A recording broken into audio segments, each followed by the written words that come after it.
the representatives of the different ethnic nationalities present here. I'll still get to introduce you. But permit me to bring on board Princess Oyenuga. Princess Oyenuga. Please come on board with her. Okay, sir, don't mind that. It's a temporary putting asunder. Princess Oyenuga, you are most welcome.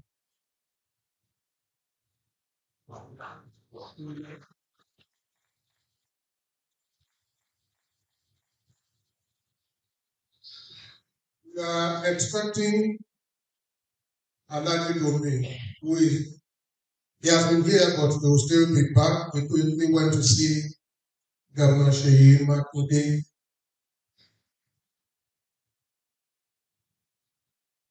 We are equally expecting the Maye Olubadan of Ibadan, Oloye Lekan Alabi, to join us here. In the time being, let me bring on the convener of the Rebirth. One of those quiet and unassuming personalities you will find around. One man that you can walk past on the road and never know that is there and is a bundle of ideas. One man that has put in everything into this. And at one of our meetings, I told him, sir, you have burnt the brick. And he didn't answer me. He indeed has burnt the brick. And is not minding anything. He's a person that refuses to take no for an answer. He's a person that you don't tell him, he does not believe in progress report. What he wants is the result, not the progress report. He came into broadcasting by chance, and since he's been there, he's been able to make immense contribution and immense impact into broadcasting in Nigeria. Let me bring on board a chartered accountant, an engineer, a visionary, and a missionary, Deacon Owolabi Onadebe. He's the CEO of Metropolitan Broadcasting Services Limited, owners of Impact Business Radio, Impact Africa Television,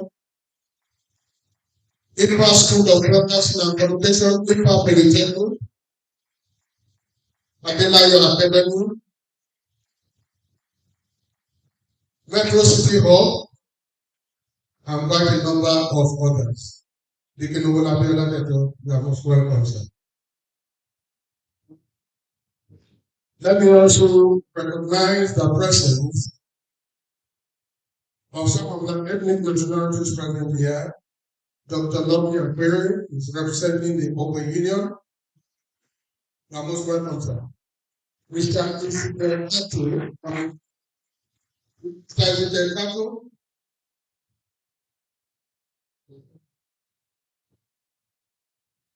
Mr. Samuel Awu,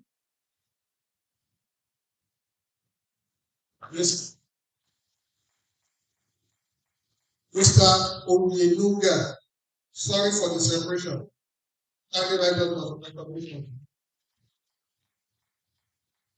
Mr. Paul Obu, Pastor Muiwa Bangoshe, Mr. Samson Akintayo.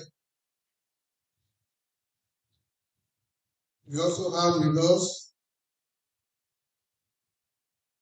Primate Shola Shitu from the Bubu. Primate Shola Shitu. Some of us are meeting you for the very first time. It's a very regular contributor to our program. Private scholarship, you are most welcome, sir. You are most welcome. We have our brothers from the east of Nigeria, Eze Emeka Zeroye. Most welcome. Thank you for coming. You have Chief Anthony, Chief Chidungo, I'm sorry if I mispronounced it, Honorable Philip Eke, Mr. Christopher, and Mr. Ben Gabriel. You are most welcome, sir. Let me also recognize the now presence here. I accused him this morning the moment I saw him. He publishes the newspaper, and I told him I've not seen the newspaper in 1 year. I've accosted my vendor a couple of times, and he knows I'm a regular reader of that newspaper. A publisher of an Arrow Review.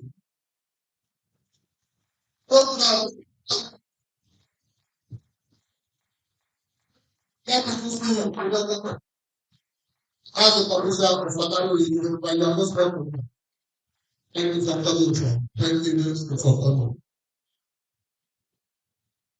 And that's for now. I think my job is done.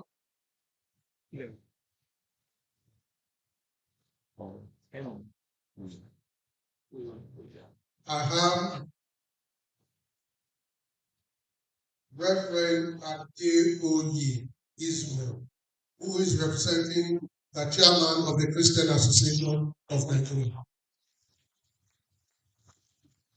Thank you very much, sir. Thank you very much, sir, for coming. For now, I think my job is done as I bring in my colleague, Olaitara, to continue with proceedings. Thank you so much, sir. Good morning to everyone present. Like I said, my name is Olaitara. I'm so glad to have the opportunity to be here this morning. The theme of today actually touches both the young and the youth, female and female, even the unborn children.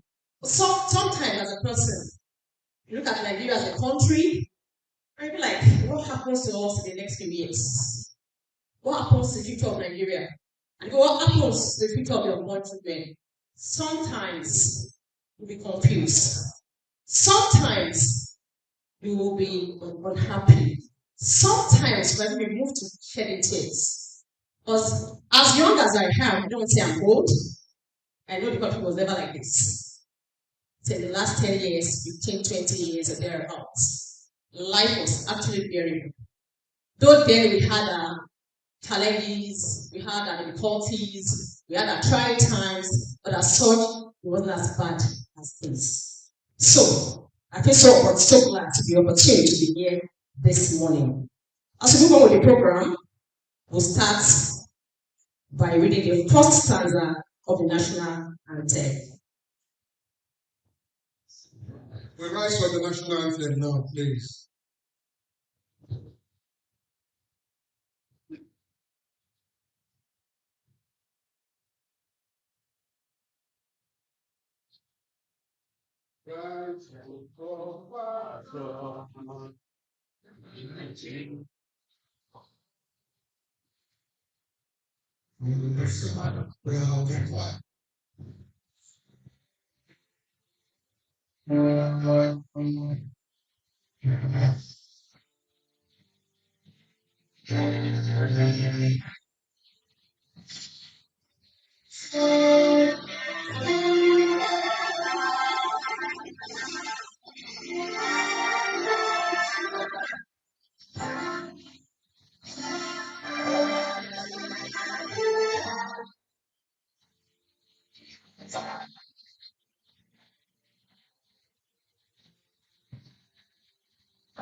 Which is a national prayer. O God of all creation.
Can we be seated, please, as Lighton continues with the program.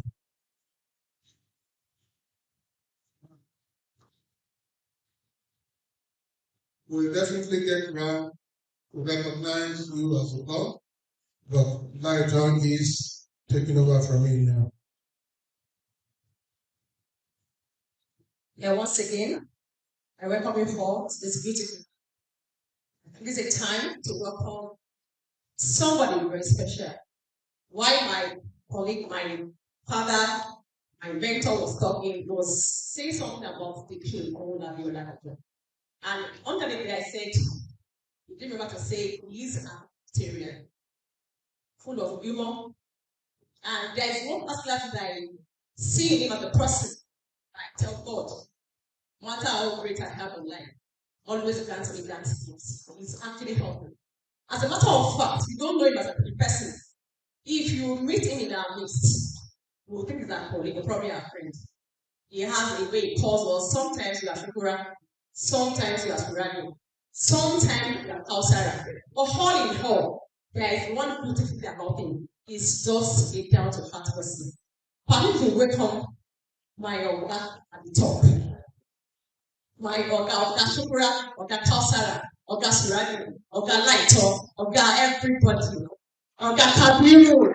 We now meet this morning. In person of keeping Olabi Oladejo Olowo Kosa.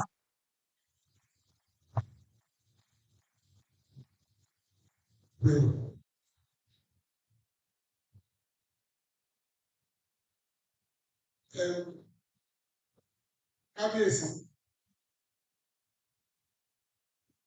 I sincerely want to say thank you. My God will honor you. The chairman of the day, my mentor, is everything to me. And I can tell you a secret. We are gathered here because of him on the church. Welcome, sir.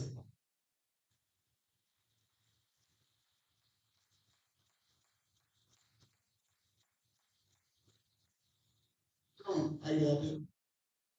This is my second time of seeing you face to face. But I've had a lot of it. And the time I called you, I was afraid whether you would know me. So I was trying to introduce myself. Prof, I thank you for honoring my invitation. A sister from the right today. Sister that is beyond blood. Princess Oyinlika, I appreciate you.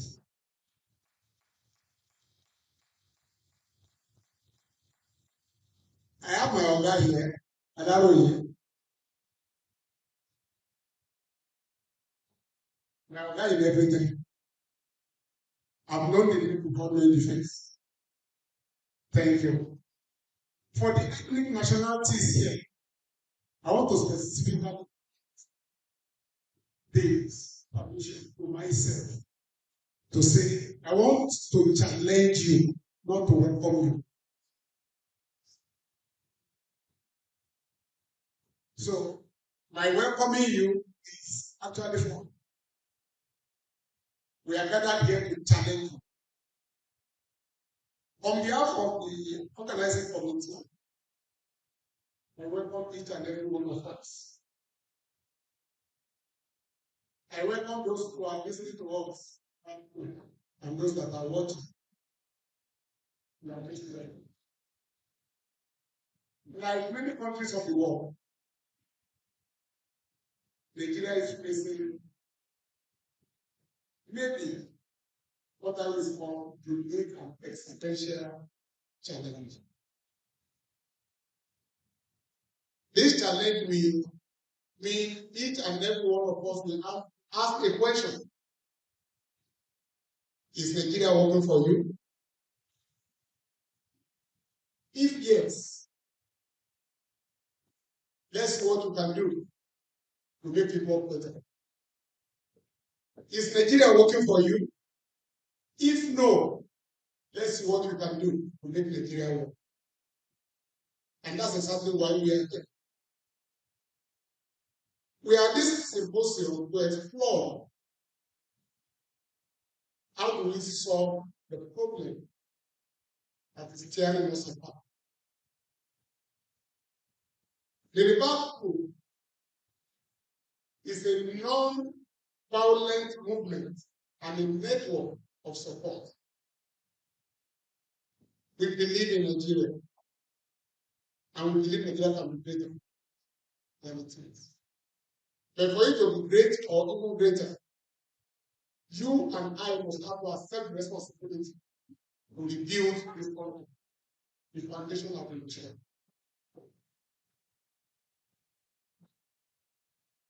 I'm not here to give a lecture, I'm here to welcome you. But I want us to be challenged. Say it here. Nobody here will hold you responsible. If your mother's house is leaking and challenge you will go and repair it. Thank you. Thank you so much, sir, for the succinct, short, brief, but intelligence welcome address by the CEO, Metropolitan Business. Yes, going forward, we still have some dignitaries among us, which my colleague, Prince Adefemi Babadon, would introduce. Yes, we do. Dignitaries present with us, and at this point in time, having taken the message from the Owolabi Oladebo, because of our time, let me just bring in Ambassador Dr. Yemi Faroubi,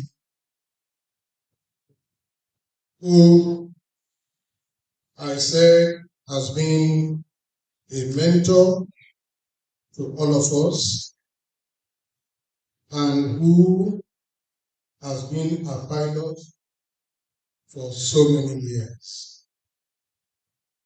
I remember that while working with the late Chief Bola Ige, Ambassador Faroubi will always remind us that if you must work with Uncle, you must try and be one step ahead of him.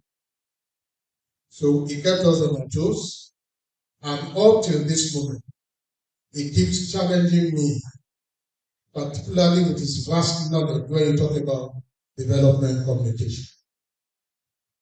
Waking up at any time, and he'll give you a proper diagnosis of the issue confronting this country and the solutions, as it were. One thing that we share in common, and that I always tell students in the IFA School of Broadcasting and Communication, is that the solution to the myriad of challenges confronting this country is just one madman. All we need is just one madman. Ambassador Dr. Faroubi, you are most welcome.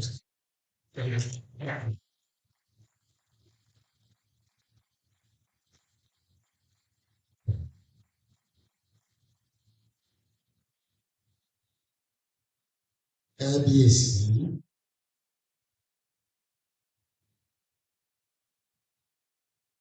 Professor Emeritus, Princess Emeritus, Deacon Convener Emeritus,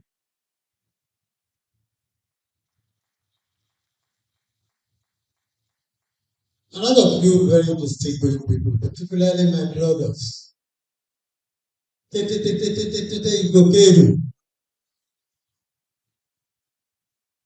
I'm one of their chiefs. I never forget them. A lot of great people were here. The part of the newspaper that Alawi runs an intellectual center is certainly to the east of the cost of the traditions of the Yoruba, situated here in the University of Ibadan. I have 5 minutes. I may have no other opportunity. That's what I'm doing. I've been ambassador of Nigeria, and I know what it is to represent Nigeria outside Nigeria. I served Nigeria in the Republic of Philippines and concurrently the Kingdom of Nigeria. There were 92 ambassadors in the Republic of Philippines. But I was treated special, not because Nigeria is as big as US, or UK, or Germany, and so on, but because Nigeria represents 20% of the population of Africa and 17% of the population of black people all over. So they treated me special. I know what it is to be an ambassador of a big country. I was number one in economy of Africa at that time. I know what it is to represent the country. Number 7 producer of crude oil, number 10 producer of natural gas, number 2 producer of asphalt, number 1 producer of gas and this like. So I knew the beauty of the geographic system, the 1 million square kilometer, the 237 million, the 350 ethnic languages that we have. I know the advantages of the diversity and the multiplicity that we have. But all of that will amount to nothing if you are not a strong country. But Nigeria cannot be a strong country unless we take certain actions. I'm glad that Akabi is here. He's not only a lawyer. So we know that our constitution is right. Because the constitution said we, the people of Nigeria, gave unto ourselves the 1999 constitution. But I know that 1999 constitution was a decree. And I only 27 people under Justice Lekito and 7 themselves without being power, without being vested with the authority, without having a delegated authority, and wrote a constitution and say it belongs to Nigeria. But more importantly, I'm glad that Her Royal Majesty is an architect.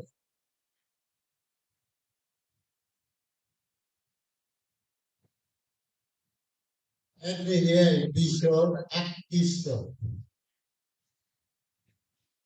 Ladipo, one of the greatest Nigerians I've met.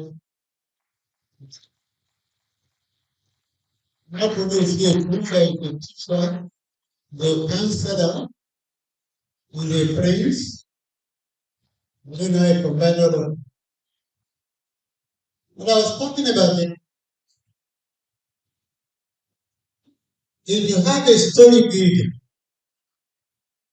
say of 100 floors, and there's a crack in any of the floors, and you invite a structural engineer to go and look at the crack of the floor. If he's a sound structural engineer, he will not come to that floor where there's a crack. He's going to go to the foundation. The problem of Nigeria is foundation. And unless you look at it really structural, we will be unable to solve it. Yes, banditry is a problem. Kidnapping is one.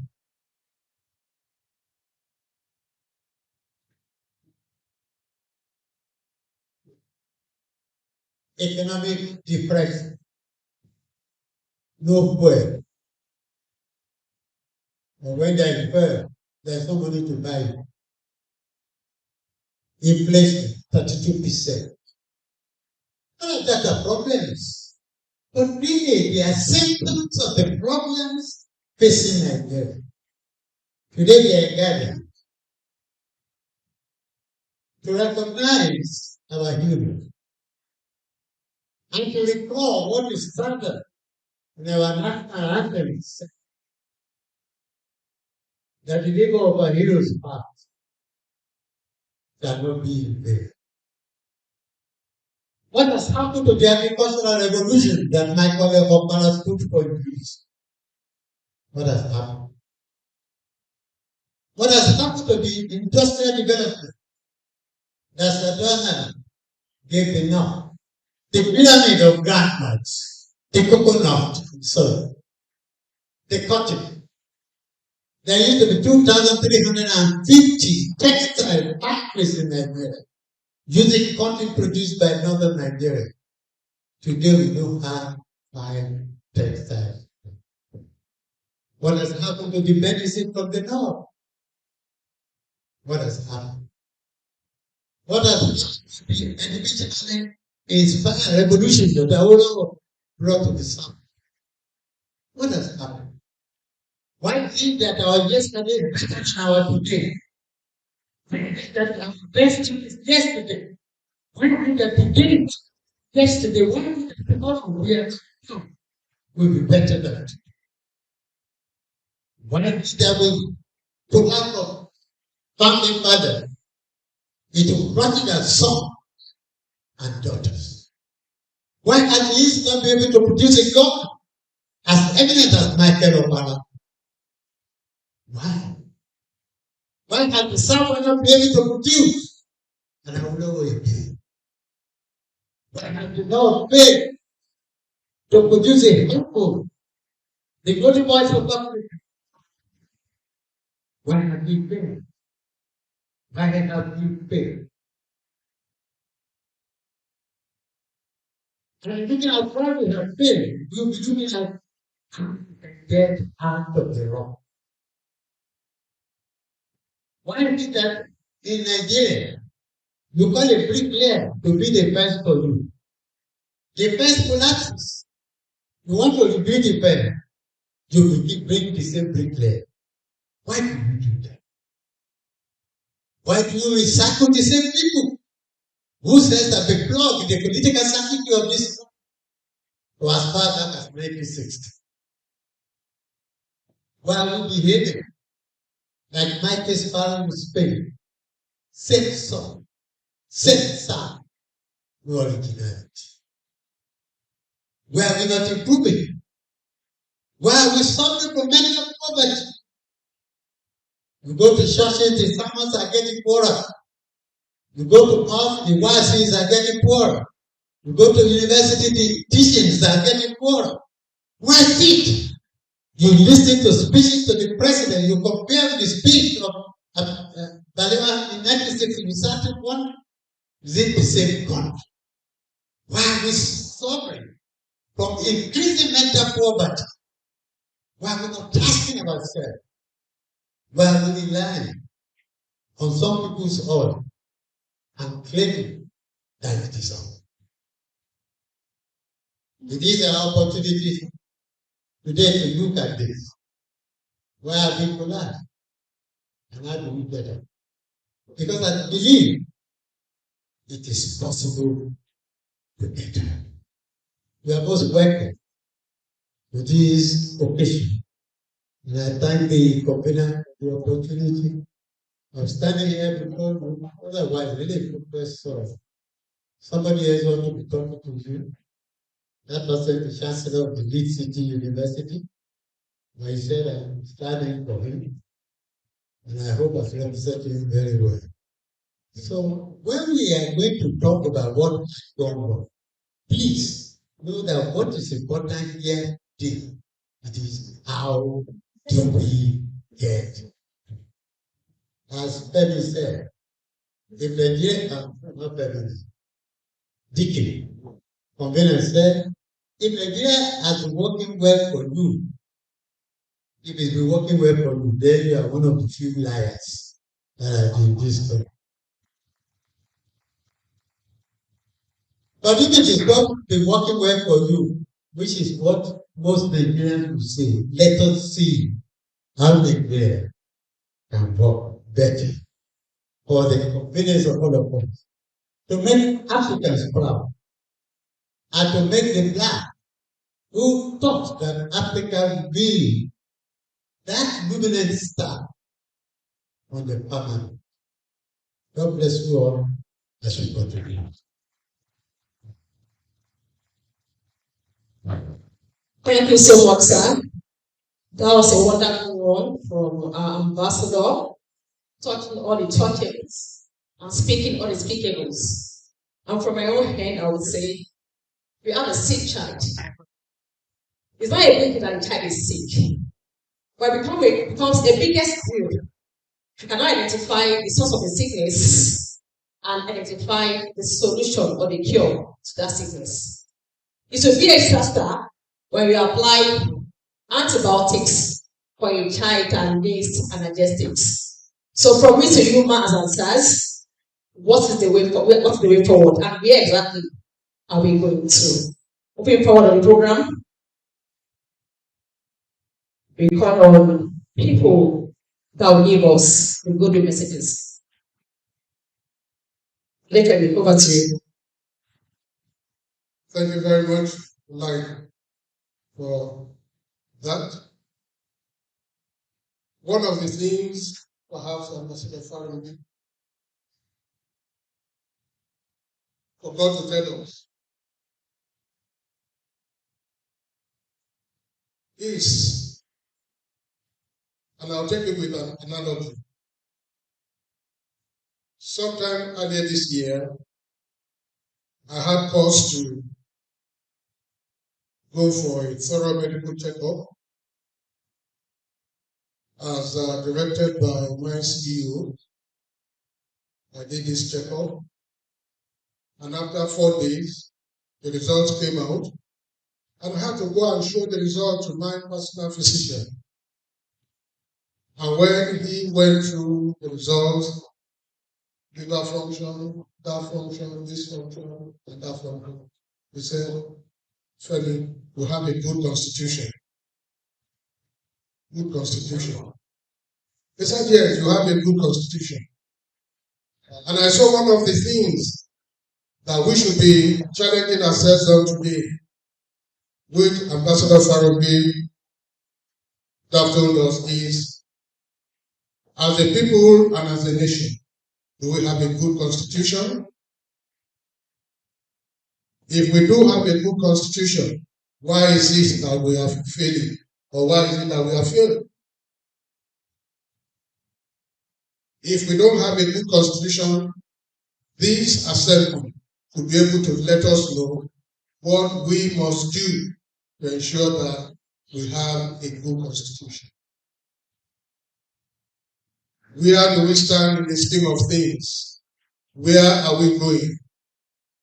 At the stage where we are in now, is it not time to start looking at how we can get out?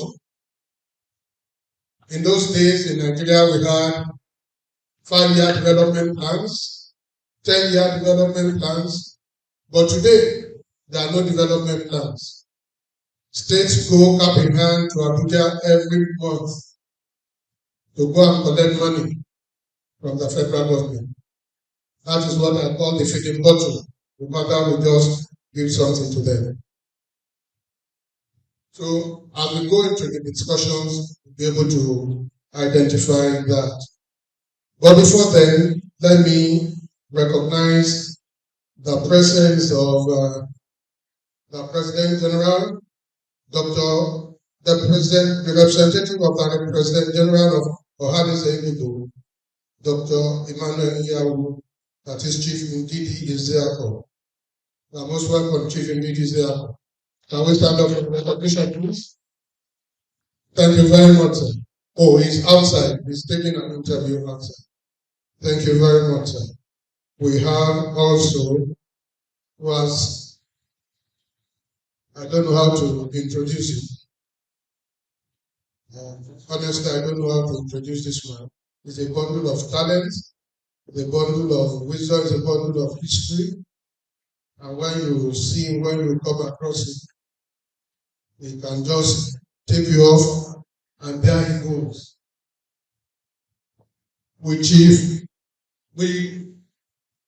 Ambassador Dr. Yemi Farobi seated here. We will recall those good old days of 1983. Surrounding Tribala, there were three different musketeers. Three musketeers. The first set of musketeers, Professor Tunde Adeniro, Dr. Yemi Farobi, and Professor Tola Akinmu, as one set of musketeers. The second set of musketeers, we find Chief Shegun Oshoba, Mr. Felix Adenaidu, and Abdel Peter Ajayi. And the third set of musketeers, incidentally, two of them are in this hall today, the third set of musketeers. One of them happens to be Dapo Adeyola. One of them happens to be just Femi Mapako. And the third leg in that set happens to be the next one I'm introducing now. My brother and friend of over 50 years. We started off in the Daily Sketch in 1973. And on and on we've been. Surprisingly, we now meet again with Ebola again, even though we have been there and there with us. Damaye Olubadan of Ibadan, Oloye Lekan Adabi, you are most welcome.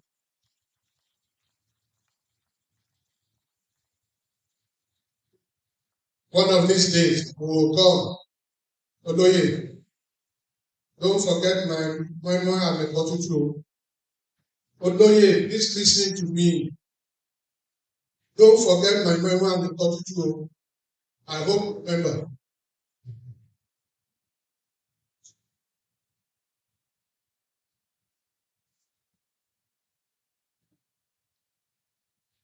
Let me recognize Professor Sadiq Domin, who is from Kaduna, the Deputy Governor of Kaduna. You are most welcome, sir. Okay. You are most welcome, sir. Most welcome. We take goodwill messages, and let me bring on board first the Southern Kaduna People's Union, SOCAPO.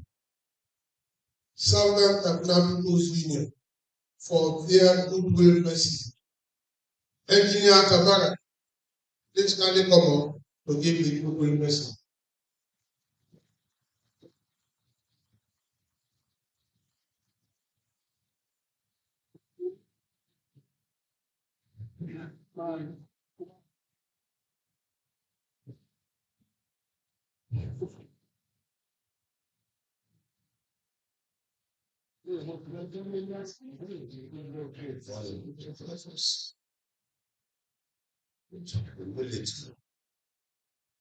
with profound respect to all gathered here today. Permit me to stand in this photo. I'm representing Engineer Samuel Abara. My paper to this symposium is titled War, Nigerian Cultures. This war may be seen as a psychological warfare subconsciously directed to ravage victims until they go extinct. Today we are hearing claims of some cultural warlords like Sheikh Ibrahim el-Zakzaki that Hausa is not a tribe, but simply a language of communication in northern territory where it is spoken. For those who believe that Hausa is a tribe of people, this means that the Hausa has gone extinct. Whether this is true or not, it means that there is a clandestine war on Nigerian indigenous cultures as a fact. The theme of this symposium suggests that we peep into the minds of founding fathers. As for me, seeing from the minds of Chief Obafemi Awolowo of blessed memory, recollects him saying, quote, Nigeria is not a nation, it is mere geographical expression, end of quote. Let Sir Ahmadu Bello Sardana said, quote, no, let us understand our difference. I am Muslim and a Northerner. You are a Christian and an Easterner. By understanding our difference, we can build unity in our country. End of quote. Let Dr. Nnamdi Azikiwe, quote, let us forget our difference. Let Sir Abubakar Tafawa Balewa said, but since 1914, the British government have been trying to make Nigeria into one country. But Nigerian people themselves are historically different in their backgrounds, in their religious belief and customs, and do not show any sign of willingness to unite. Nigerian unity is only the British intentions for the country. End of quote.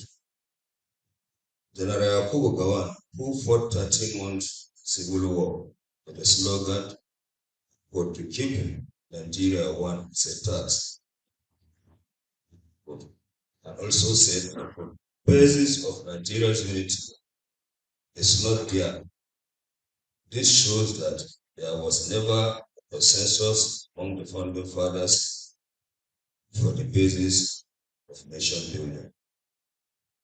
Therefore, to have likened current state of Nigeria as being analog to the misdemeanor of the biblical prodigal son is suggesting a scenario of the joy of a worldly father over the repentance of his extravagance. However, it is illogical that one can repent of squandering the fortunes he or she was never given. Therefore, we do not have any prodigal son, daughter over the no-nation status of Nigeria. Again, from the above statement of the founding fathers, who are now late, and General Gowon, who is still alive, never established a nation called Nigeria. Gowon succeeded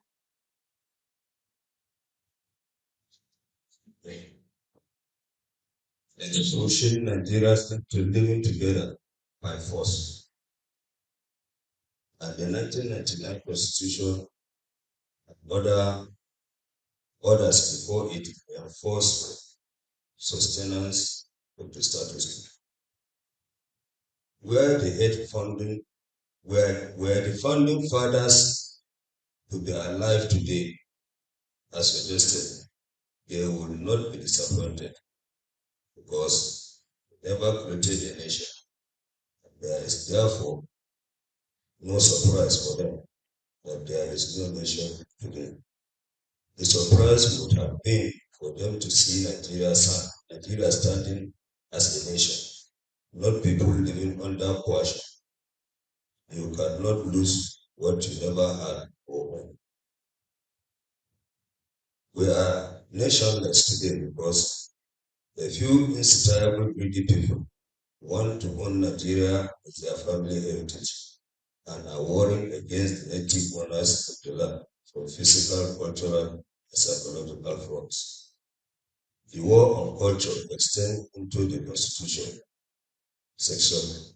The 12 Sharia states of Nigeria are sovereignties within a sovereignty.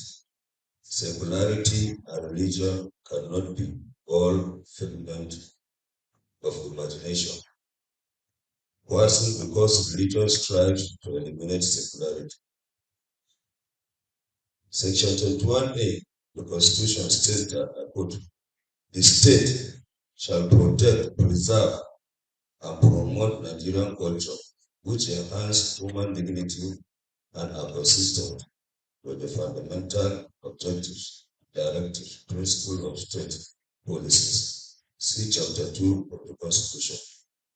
However, this provision is not enforceable, and there is no consequence of it where there is non-compliance as stated by Section 6, Section 26.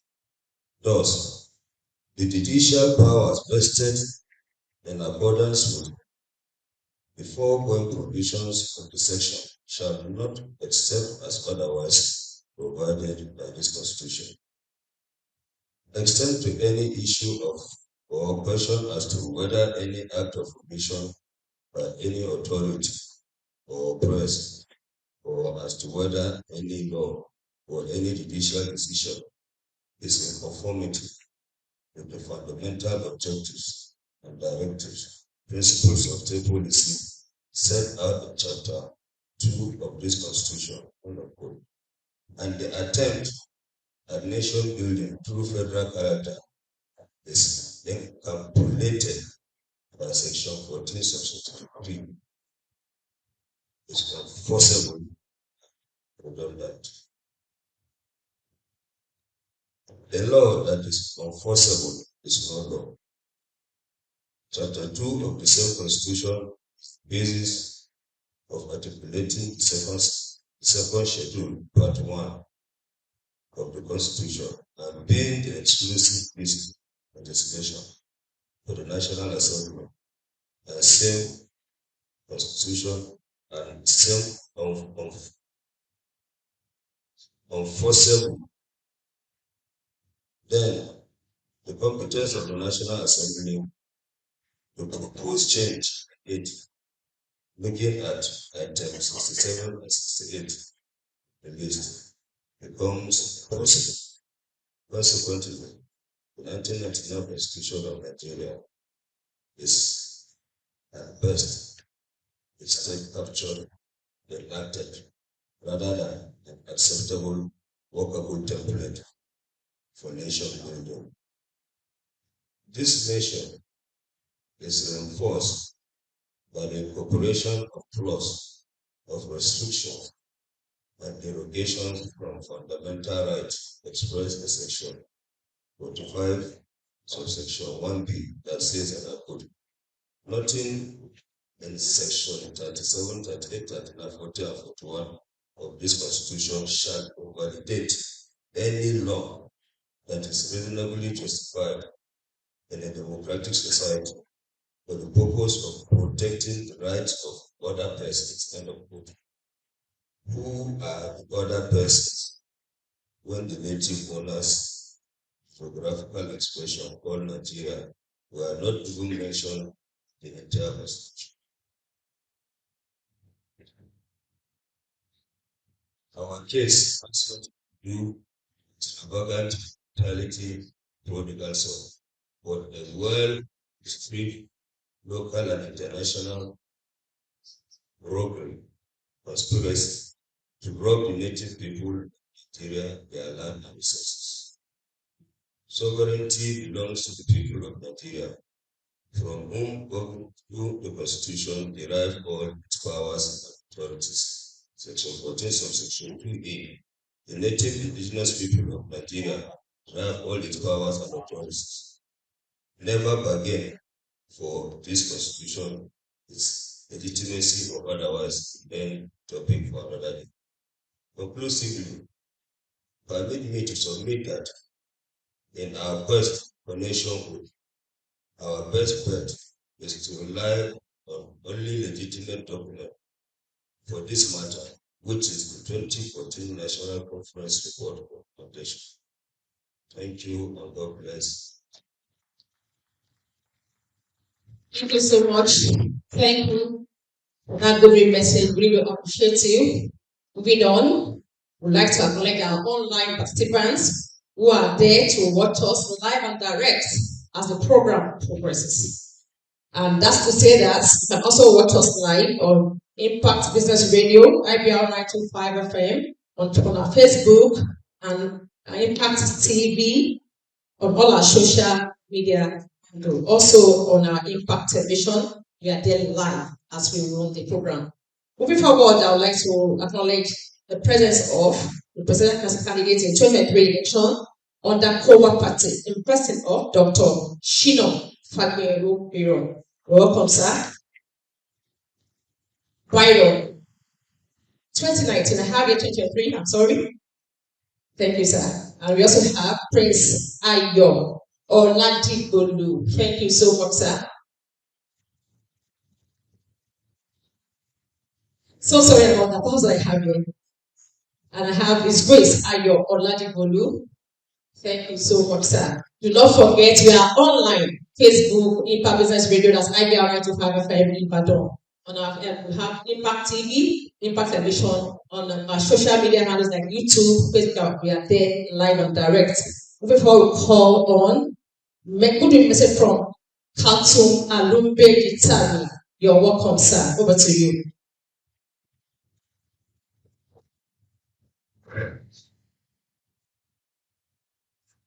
Good morning, all.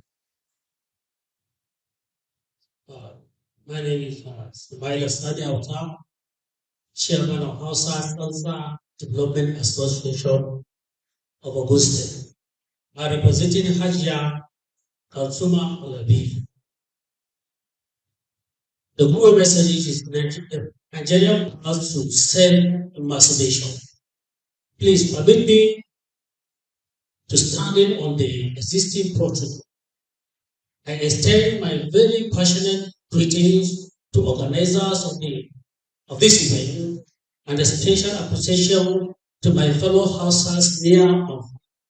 It is a thing of joy and from set to unite Nigeria and to also bring about peace and development with equity and terms of distribution of wealth and opportunity.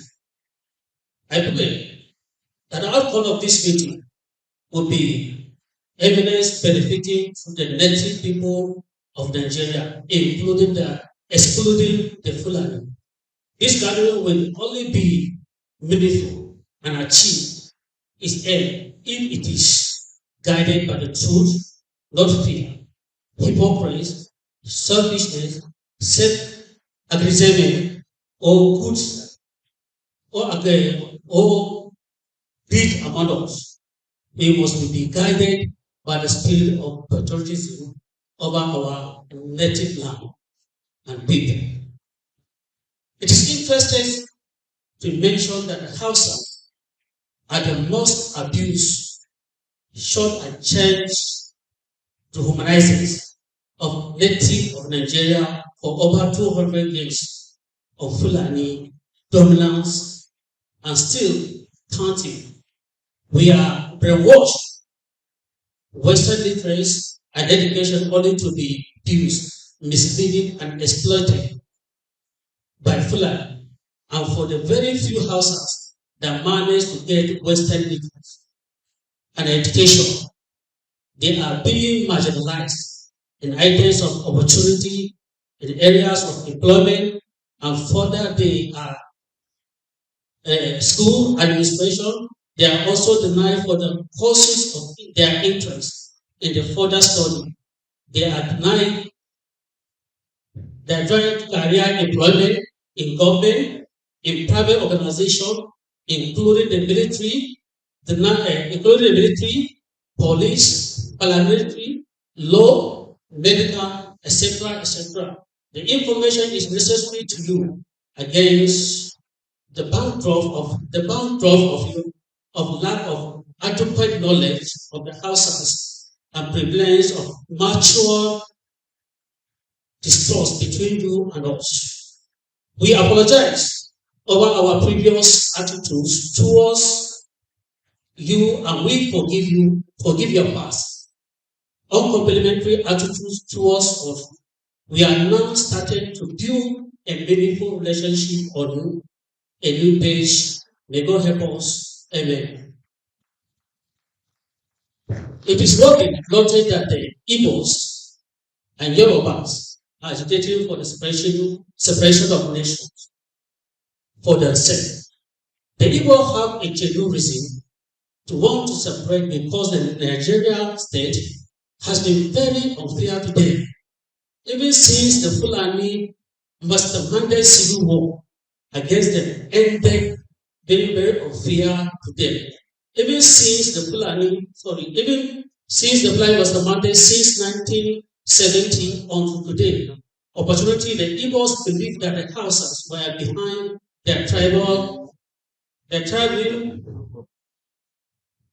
where it is not so. It is not possible for the same Hausas that have all along been in Fulani slavery bondage at the same time in position to marginalize anybody. Even during the Civil War, the Hausas were not recruited into the army force or police, but Fulani and others. The Fulani demanded the sole beneficiary of that war, and all that Nigerians stand for what? All Nigerians stand for till today.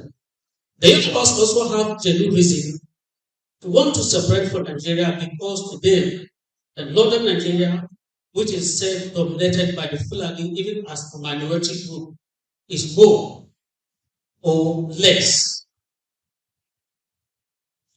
the provisional animal kingdom, where some are more equal than others to the existing are very correct. In our humble view, separation is not going to solve the problem. Rather, to equip and fairness well, giving all parties the needed sense of inclusive with the human dignity, so that the cost case for separation become unnecessary. We have a common enemy, the Fulani. Let's join hands and deal with them. There is strength, power, organize, and dignity of our size as a people before the international community that we was not truncated because of our common enemy. The Fulani who were just test us and carry on with life meaningful. Without them, we have all been crossed.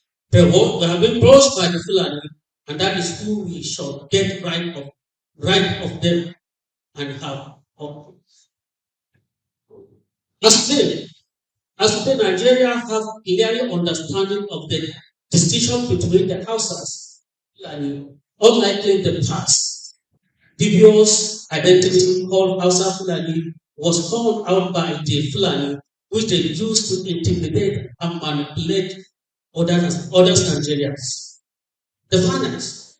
The Fulani endorsed calamity in Nigeria is for native of Nigeria to resolve in unison that never again shall we elect any Fulani person into any election office in any part of Nigeria.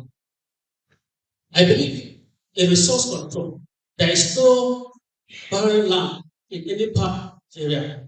There is collective through production and marketing competition, respectively. We must collectively remove the Fulani to desist from their threatening Hausa Christian and Muslim who don't believe in Usman and Fodio brand Islam practice by the Fulani. They refer to Hausa Christian as Mabuzawa outcasts, meaning outcasts, and the Hausa Muslim and the Fodio as Kafir. Disbelief. I hope I have enlightened you adequately enough and wish you a successful celebration as the meeting continues. God bless you all. God bless Nigeria.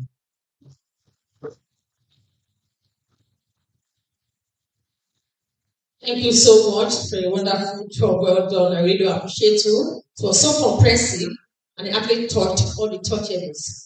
Moving forward, I want to say that I'm happy that I'm part of this program today. And it gladdens my heart that for the very first time, Nigerians are seeing the need to wake up the dying country.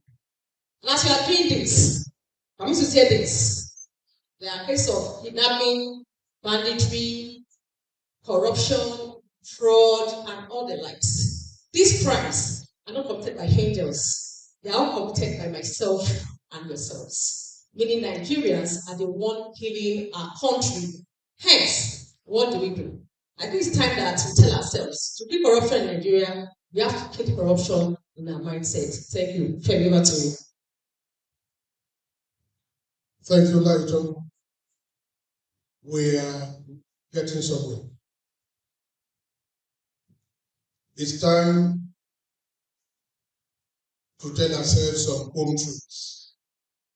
And the truths are already coming out. It's time for us to let each individual know where he or she stands in the scheme of things in this country. When we talk about the prodigal son, the argument has always been the prodigal son, the prodigal daughter is you and me. When we saw them raping a 5-year-old girl, as my CEO would say, what did we do to stop them? When they were looting our common patrimony, what did we do to stop them?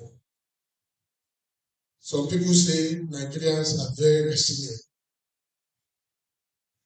And even this morning, it was said that if petrol is sold at 2,000 naira in this country, Nigerians will say, for as long as it is available.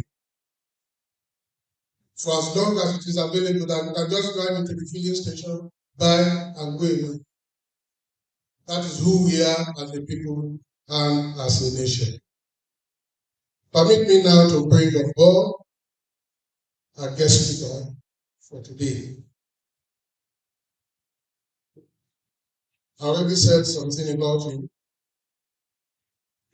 When you listen to consultants in whatever field, there are people that never go.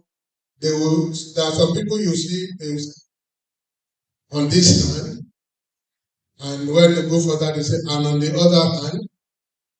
But our guest speaker now is one person who will tell you the truth as it is, who will give you the picture as it is, and who will let you know where the shoe is spotting, where the shoe is pinching, and how you must correct yourself. Somebody said the ills of 1914 are paying back today. Is it really true that there was a place in that document that says after 100 years we can go our different ways? Why is it that we have refused to have referendum in this country? And what can we do to ensure that this nation gets better for me and for you? I keep on saying it. Nigeria can be a better nation. Nigeria can indeed be a better nation. But the assignment of making it a better nation rests squarely on you and me. As I invite Professor John Aguadi, resisting federalism, the secret of Nigeria's political paralysis. Indeed, there is paralysis, so how do we resist the paralysis? Professor John Aguadi, you are most welcome. Thank you very much. One of the problems that some of us face talking about Nigeria is that the Nigeria we knew is not the Nigeria we live in today. It's a completely different country. And it is different because some of the hopes and aspirations that we have lost. I remember as a student in 1960, we were so happy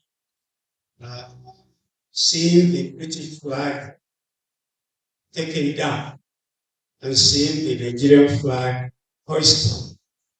And we thought by that act, everything changes. Surely everything changed. It did not change for better. It did not change for what we had expected. And that brings me to one of the old Nigerian politicians, Madam Uluwole, who went around before independence and told us that independence is going to be a chain to bind our hands and a padlock to lock our mouths, and that it is going to be worse than colonialism. Remember that Governor Mbakwe once said we should ask the British to come back because what we got was not what we expected. That is the basis of what the little that I'm going to say today. Nigeria in the past few months and years have been making bad news. It's been making negative news. Kidnapping has become a profession. And even governments pay to get people ransom from kidnappers. Although governments will deny that they never pay before. I think they better be honest and tell us the reality. Because as the Yoruba say, when you lie to other people, you will grow lean. When you lie to yourself, die. So Nigeria should better not lie to itself. It should also be described what? It's a paradox. Countries, in terms of minerals, in terms of everything that can make for wealth. But Nigeria happens to have become a place where many people, in the language of university students, it's a carrot in the morning, nothing in the afternoon, and carrot in the evening. Nobody eats 3 square meals anymore. It's unfortunate. It's also a country, surprisingly, where employees fix their salaries and keep the salaries secret and expect the employers to pay. The National Assembly is that kind of employee. Nobody can say certainty what the salary of these are. Those in the National Assembly. They go on telling us all kinds of figures, all kinds of untruth. But interestingly, one of my friends who happened to have been a senator 2 times told me that I better not tell you how much we earn, otherwise I will be stoned on the streets. That's a country that will run. A country that is privatized, and we still clap for those who privatized that country. Now, all these have made Nigeria or Nigerian government a stranger to Nigerian citizens because we don't know who it is. And we don't know who it is because of the strange kind of things that we do and the strange kind of things that they tell us. And the gap between what they tell us and what they do is so wide that it's almost unimaginable. So we live in a state of alienation. We live in a state where we have a government but no government. And it is one in which everybody just waits and hopes for the better.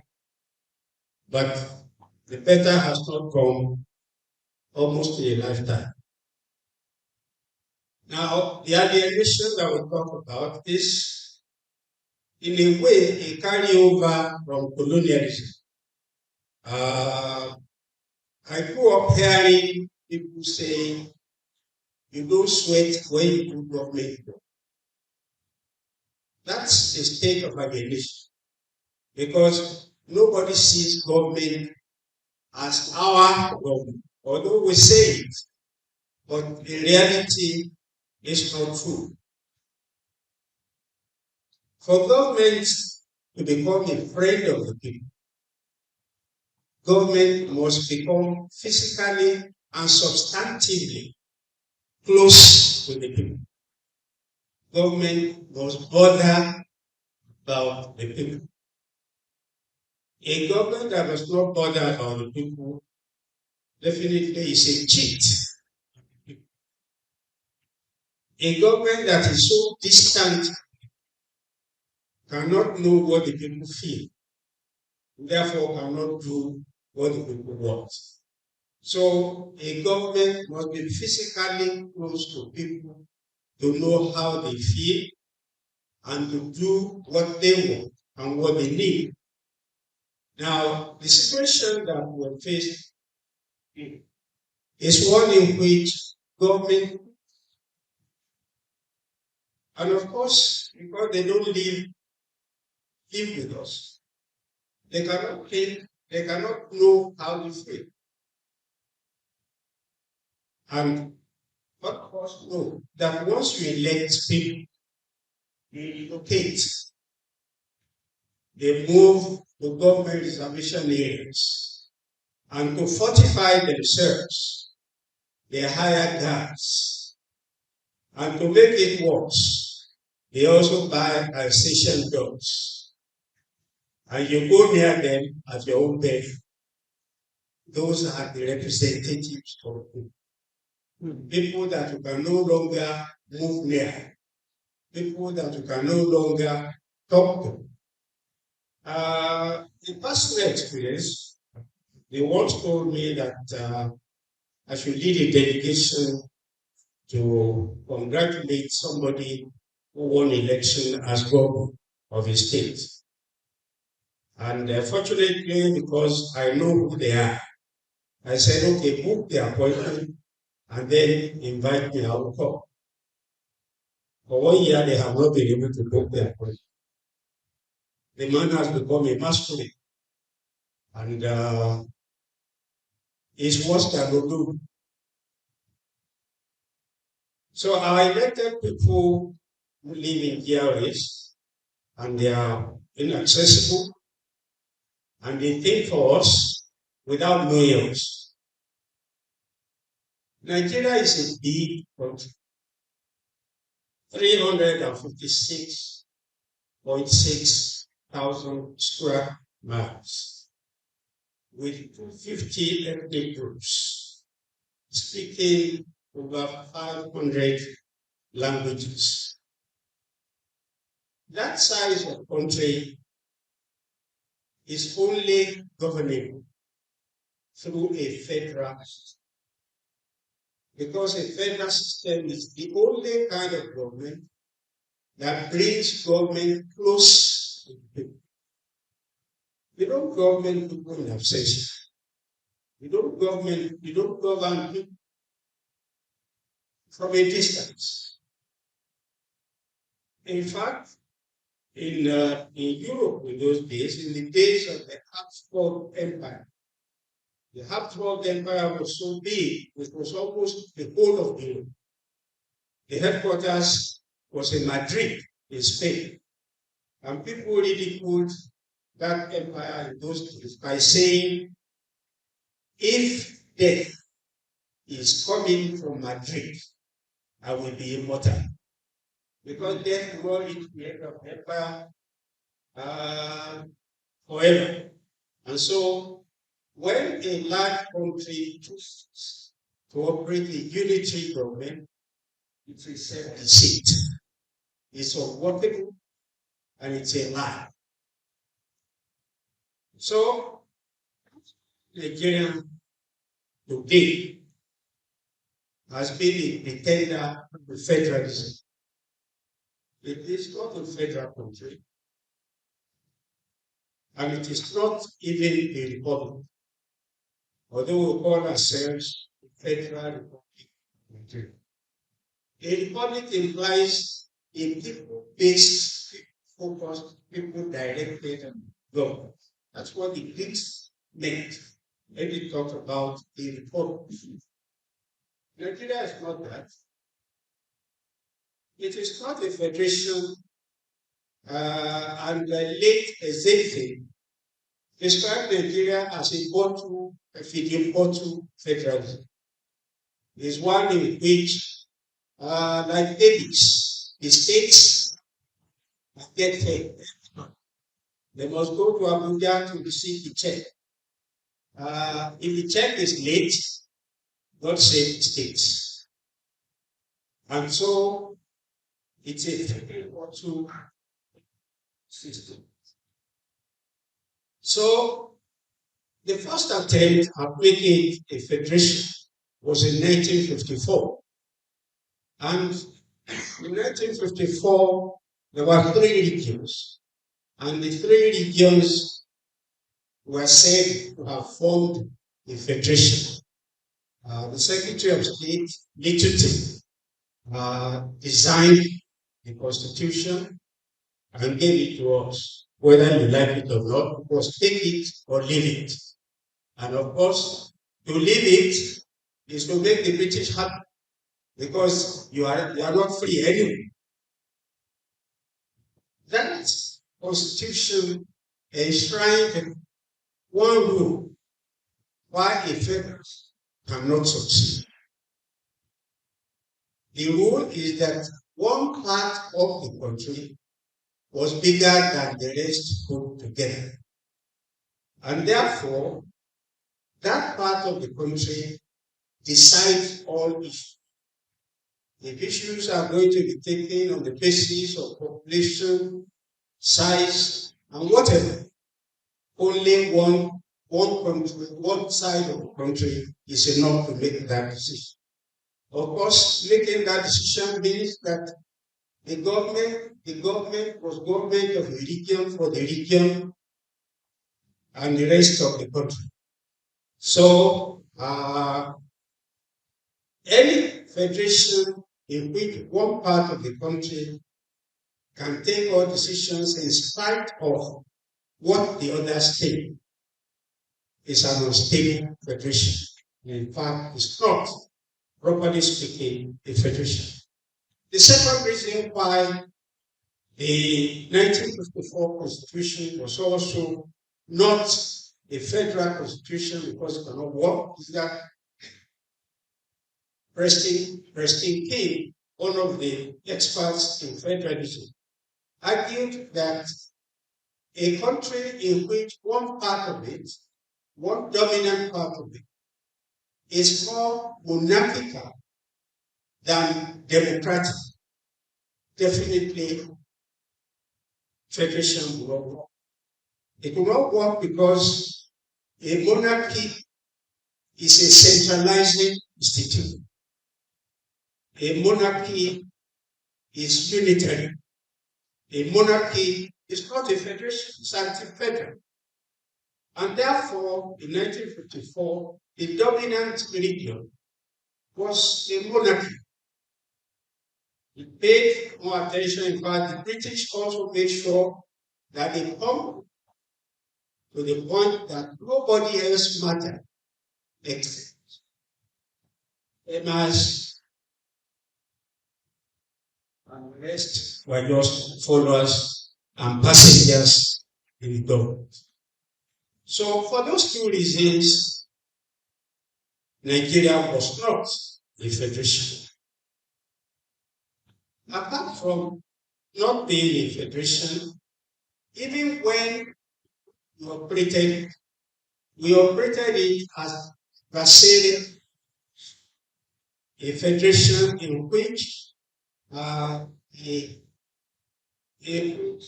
we fight ourselves in order to gain an amicable relationship. It was an adversarial relationship. The way we operated, particularly in the First Republic, was that the dominant region had to go into coalition with another region in order to suppress the third region. So oftentimes it was north, was east to oppress the west. Later, an attempt was made to now make it north plus west to oppress the east. And it was at that point that the system broke down. And we had to fight a war.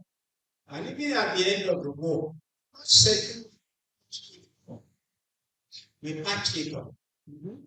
And all that we said at the time, remember, that time as a graduate student, we were talking about no victor, no chicken. That was a deceit.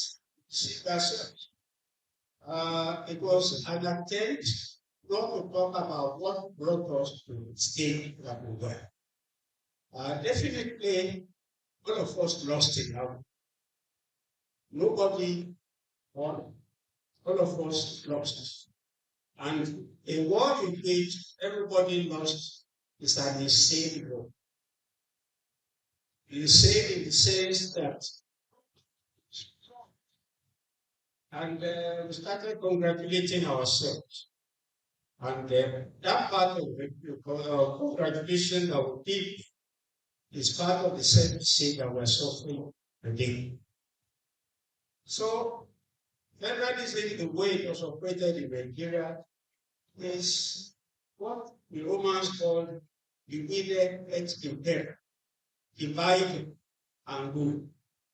Just make sure that people don't come together, you go on scheming against yourselves, and once you continue to scheme against yourselves, the people who take advantage of that scheming continue to cheat.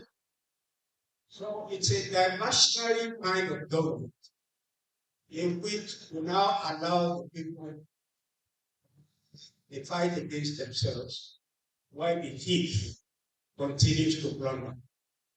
That's the kind of federation that we are running.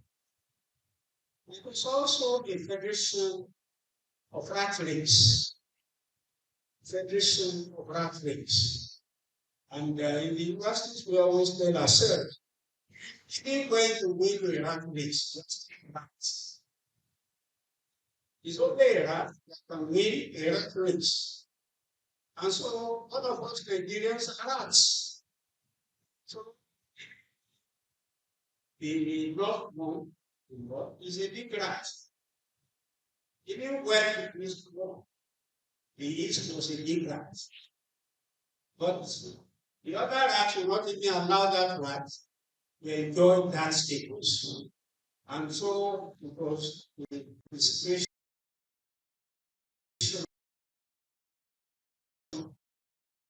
of continued and perpetual strife.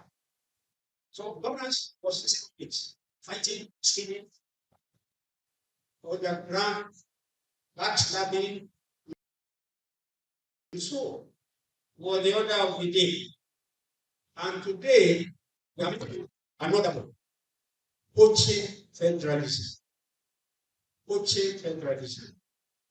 Where some people say, Nigeria belongs to us. Sometimes we say it in such ridiculous way that we wonder whether the person shouldn't be patient of Professor Lambo in Aro. When you say that the oil in the delta actually becomes or comes from the north. I don't know what kind of geography that is. But people have said it. And some people believe them. So it's an irrational kind of federalism. One in which you start to poach not just people's lands, people's resources, and so on. And even when we said we are going to have rotational presidency, people now interpret rotation differently. And I remember reading one after Buhari did 8 years.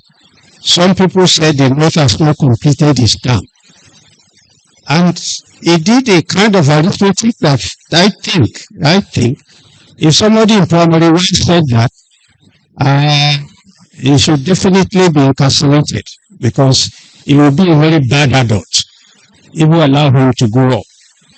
So we have tried this system for so long. It is not working because we are dishonest. We are not telling ourselves the truth.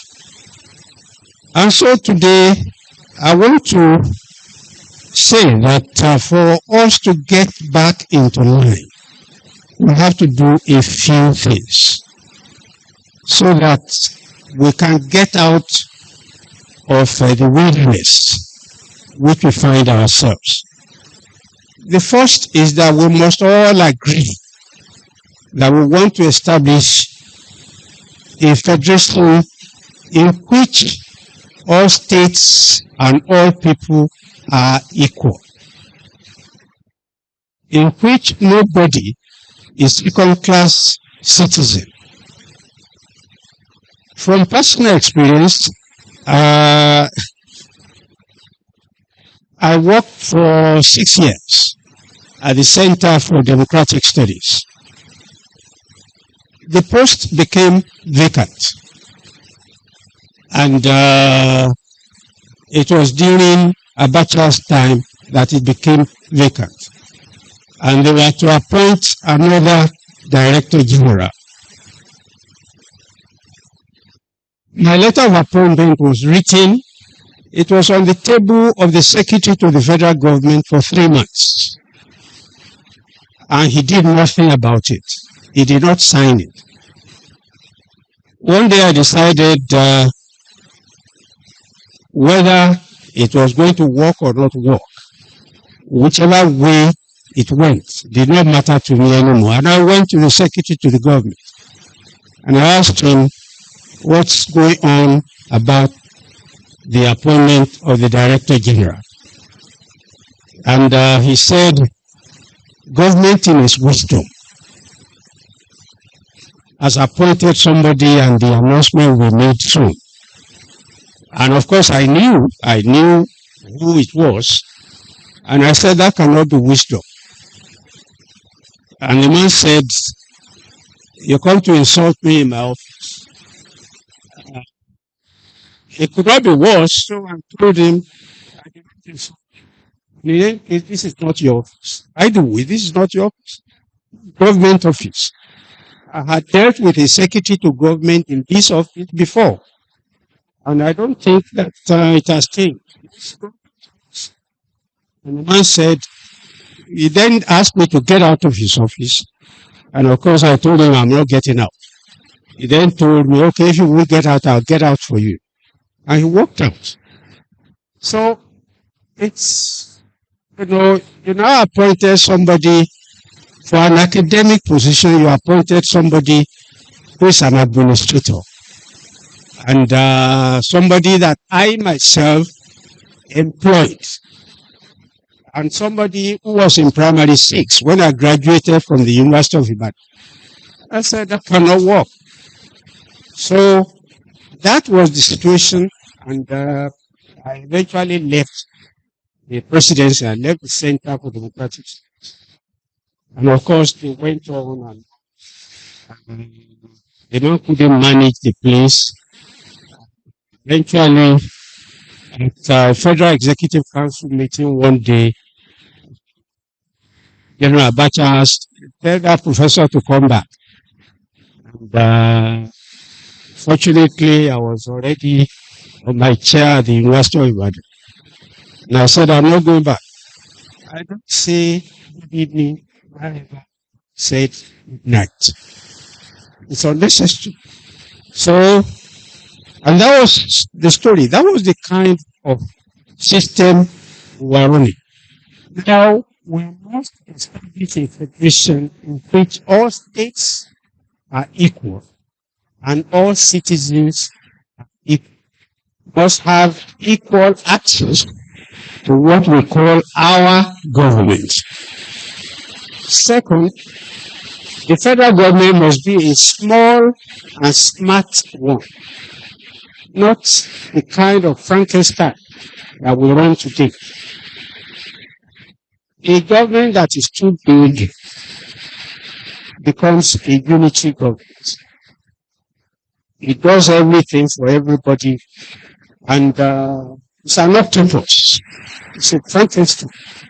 So it must be a small government, and it must be a smart. That's the principle on which the American government is based. Federal government in the United States is a small government. Most of the powers belong to the states, not to the federal. Because in actual fact, it's often said that politics is local. Politics is about where the people live. People live in the states. There's nothing like a federal territory. There's nothing like that. It's people's territory. And it is a state that is so constituted. Therefore, government must be with the people, close to the people, and for the people. It's only when it is close to the people that it can work for the people. So it must be a small, smart federal government that handles issues that cannot be by the states. Issues that cannot be handled by the states, like foreign affairs, like banking and currency, like the armed forces. But I don't see a federal government having a Ministry of Agriculture. Agriculture where? The land is in the states. And our constitution says that the governor is in fact in control of lands. So when the federal then becomes a Ministry of Agriculture, it's a contradiction, because you say that the governor controls the land, but then on somebody's land. That's a trespass. And I think this kind of rough edges in our constitution must be smoothed so that we will stop having conflicts in the system. We must also see that police and police affairs belong to the states. You cannot have a government that makes law. Law.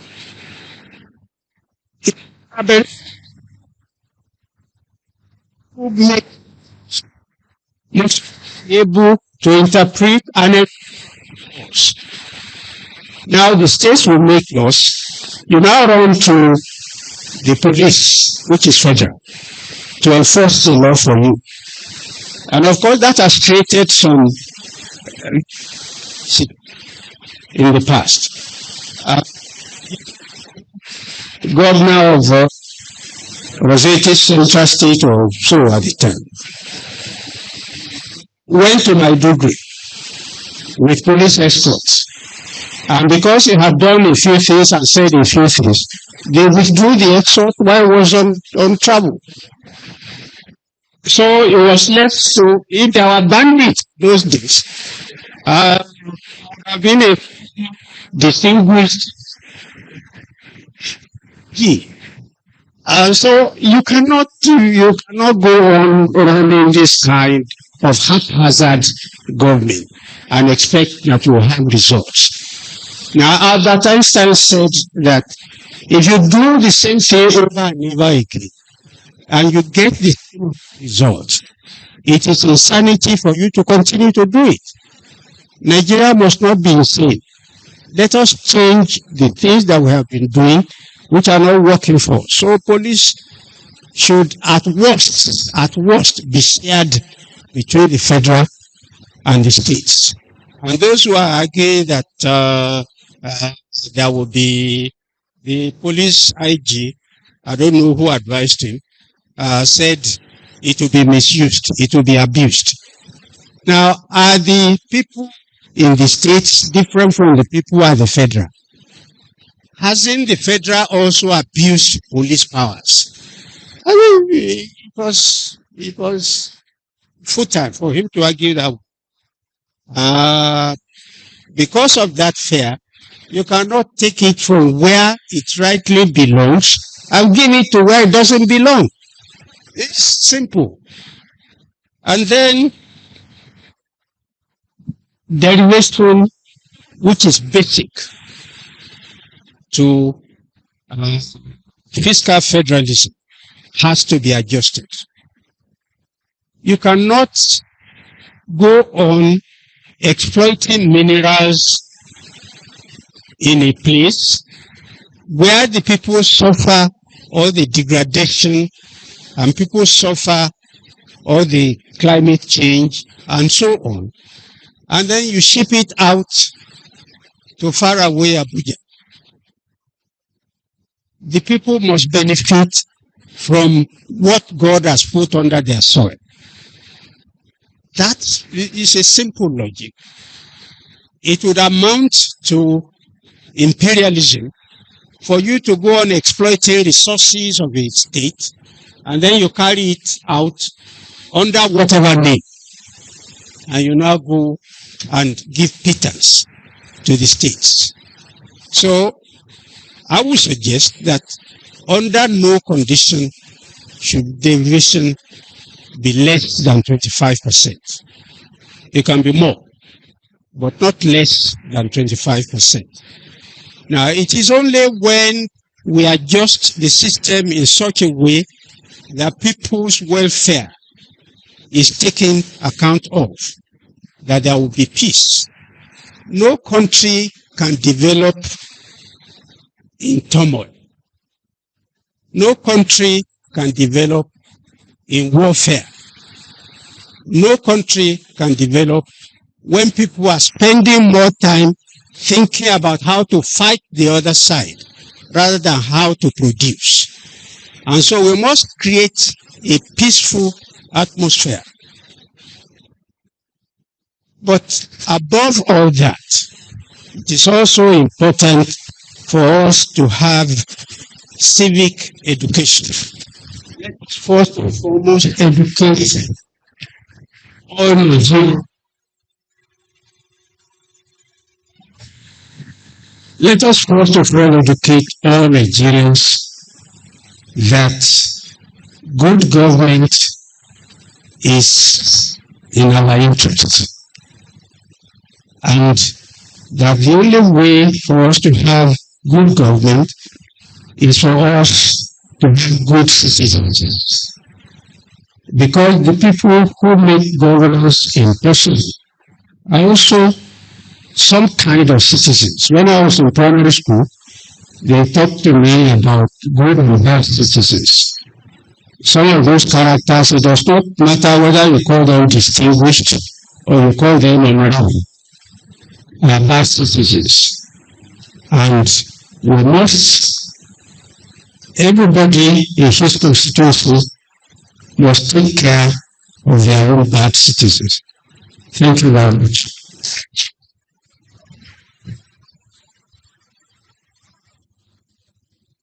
Thank you so much, sir. We really do appreciate you. Thank you so much. Thank you. Thank you so much, sir. He who has a good elder is a blessed soul. A state filled with good elders is a blessed state. So I see myself as a blessed soul. Having a person of result, giving out that lecture this afternoon, I'm a blessed soul. I don't know if you say that to yourself. I know I'm a blessed soul. Listen to that lecture today. As the saying goes, nothing lasts forever. Be it good or good. But it's a sad one that as a state, as a nation, a very few set of people have been using a particular yardstick to make us fight ourselves. We've been using tribe, ethnic differences, about the religion. While we are serving, they will be fed, and still, they still fight ourselves. Some days ago, I was talking to a filling station. I saw Nigerians holding vehicles, fighting themselves. I was like, this is actually wrong. So I think, as a Nigerian, it's high time we stop fighting ourselves and fight the person, family that person. Thank you very much, Roger. There are professors and there are professors.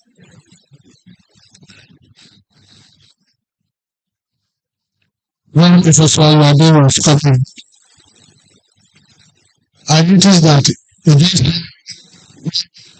sheet of paper like this, not even, if that's all the sheet of paper like this, that says so much about professors.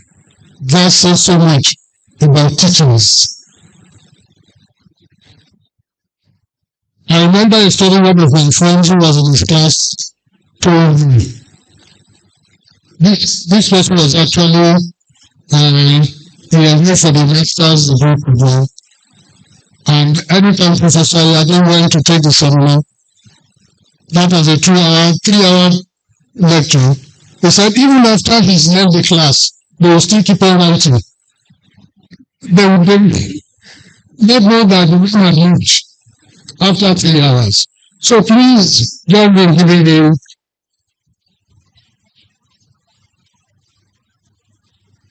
Thank you very much, sir. We really do appreciate you for that. And I spoke about 3 musketeers. We'll be family day. Today, the 3rd musketeer is in the house. Professor Talatu, where are you? Professor Talatu. Thank you very much, sir, for coming. Thank you very much, sir.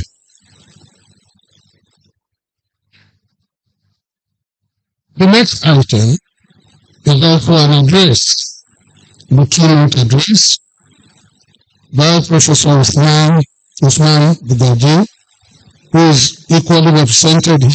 So the person who will be speaking is wearing 2 caps. 2 caps. So when it comes up, you'll see the stuff of which they are equally made from up there. So you are most welcome, sir, as we invite you to come and share.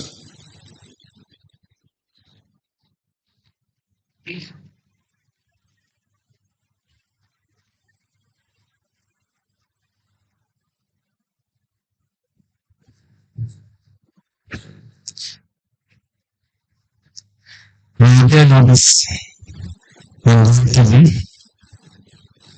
fellow comrades, all other protocol duly are strictly observed.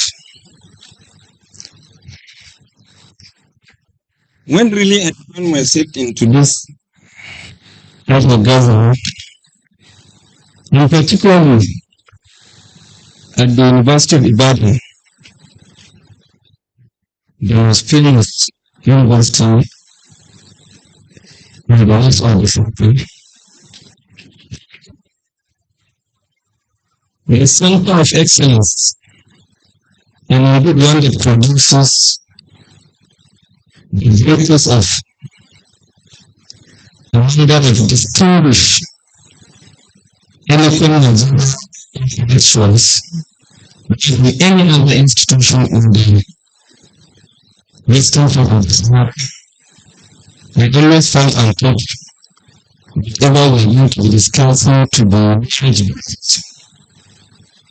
Learning through history, not issues based on statements with emotions that were kept on doing and kept recording over time until today.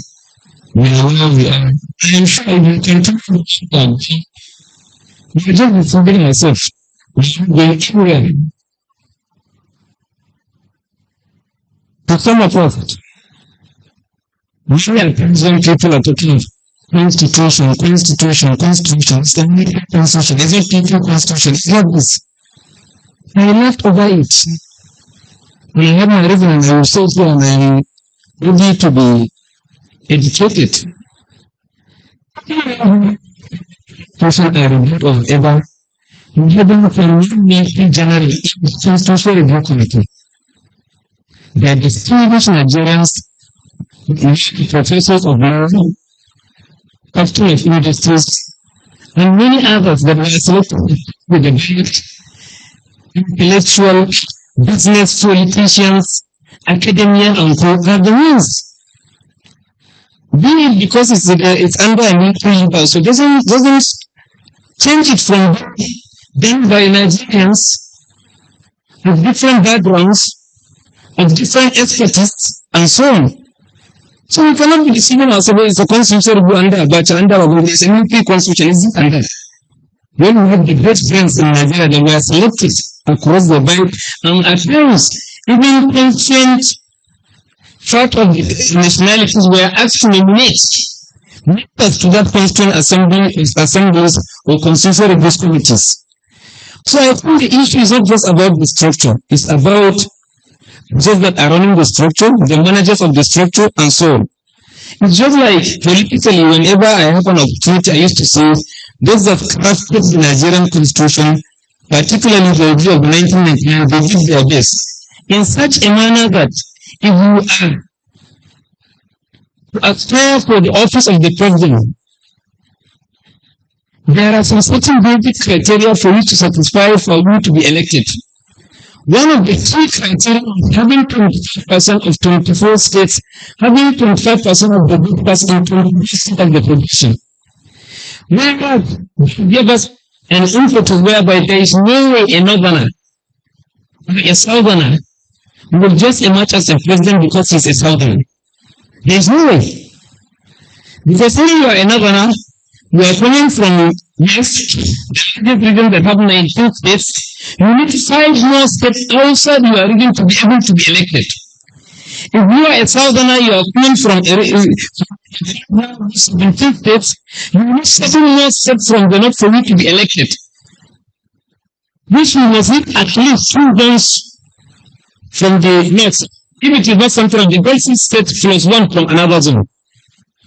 If you are another, even if you have gotten the 19 states intact, you need 5 more states, which gives you an opportunity that any of the 3 other regions, if you get it complete, which is not even possible, for you to be elected. Secondly, there is no way if you are a Muslim to be elected as a president in Nigeria because there is no way you can get 25% of the vote. Because there are no 24 states in Nigeria that have 25% of Muslim presence in Nigeria. I am a statistician. I stand to be controverted. I'm a statistician. If you are imagine you can get 25% in all but 2 states in the north. But in all the 19 northern states, you can get 25%. In all the states, they have 25% Muslims or women, with the exception of Benue. I think it's even Benue, not even Plateau. Even Plateau Muslims are far more than that. Only Benue that you cannot get 25% as a Muslim. You have to contest and win an election as a Muslim. In the country of Southwest, you cannot get 25% in Ondo and agencies. But that first state of the Southwest, you can get 25% even more.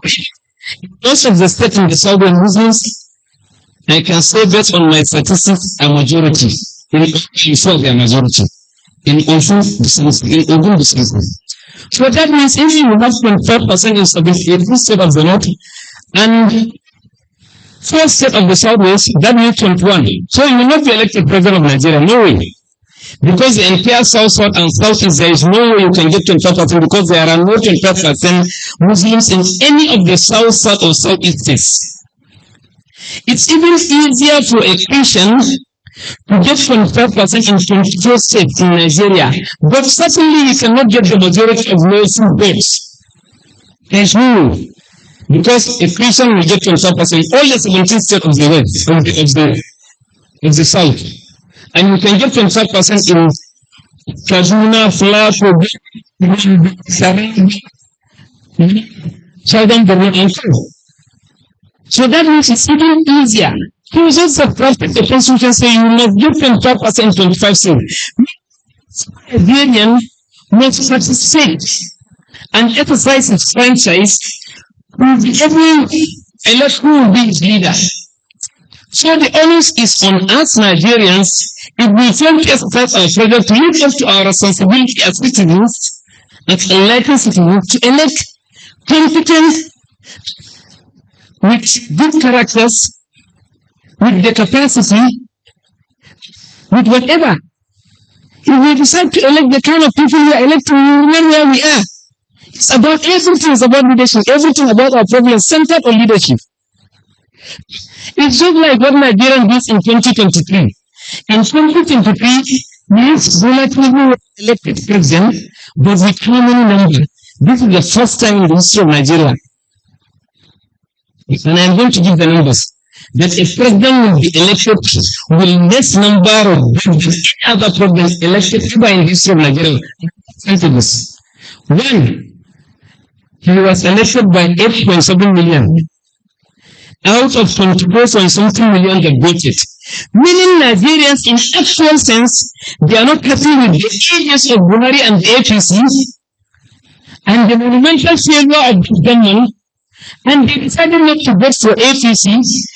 Only 3% of Nigerians voted for Tinubu among the registered voters, among the voters that voted. That 3% of the total voters is the number of elected President Tinubu. So that means Nigerians, 6.9 million voted for Atiku, 6.1 million voted for Tinubu, about 2.9 million voted for Tinubu. You combine their total vote is about 16 million, which is almost double the number that voted Tinubu. So many Nigerians were ready and exercised their franchise to say we are not ready for this failure, the NCC government for the last 8 years. But what happens? Because of the misdeeds of the PDP as a major opposition, with them allowing people to leave the PDP and go to a Labour Party and breathe life into it to get where it happens to be, for them not trying to contain 10% in the same party to remain so that they can be able to have all these 16 million votes out ACC.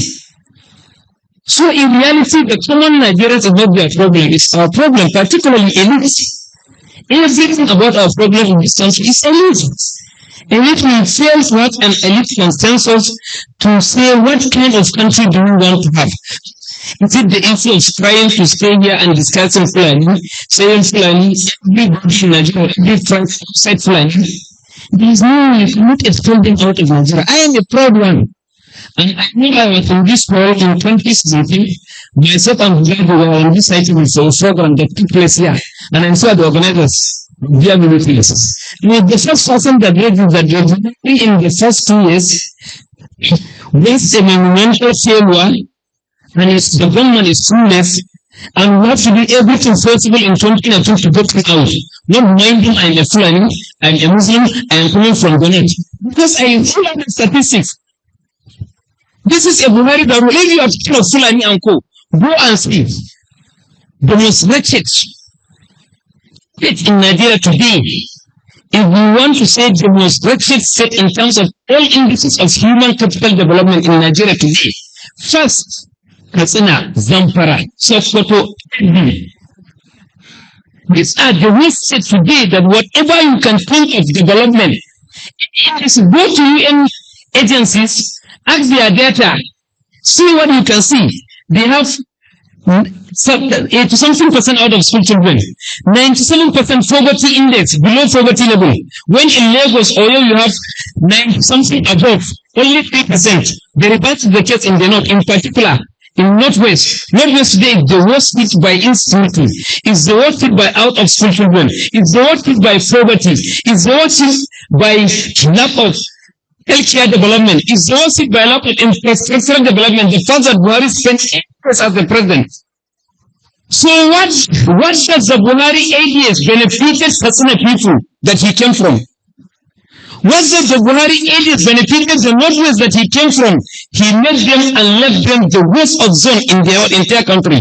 Today the Northwest is the worst zone in terms of indices of human capital development. If anyone lets him go and take out for a research and can predict what I'm saying. So what does the Buhari 8 years benefited the Northwest? Or rather, what does it benefited the North? Or rather, what does it benefit the Fulani? I am a Fulani and a proud one, I will always say that I am bleeding more than any other person, because they will say, yes, it's a Fulani, did that. So that means he turns me against my fellow Nigerians, that I know what I stand for, I know what I am aiming at, I know the Nigerian that I am bringing to have, but this is where he turns me. But nonetheless, I think they are a national Nigeria, like the professor that just spoke. I was happy. If not for the professor, sincerely, I am just even thinking of taking a walk away from this conference. I have to invest enough. Because my brother here, I don't know, yes, what you was, when you make a presentation, and people are laughing and clapping, saying this and that about planning, this and that about Tanfodio. I think if we come to a conference like this, when you get people from different backgrounds, have some respect for one another, for our rivers, for our tribal, for whatever. I want to assure you, it is, I am sure among the Yoruba there are very good ones, there are bad ones. Among the Fulani there are good ones, there are bad ones. Among peoples there are good ones, there are across all the tribes in Nigeria.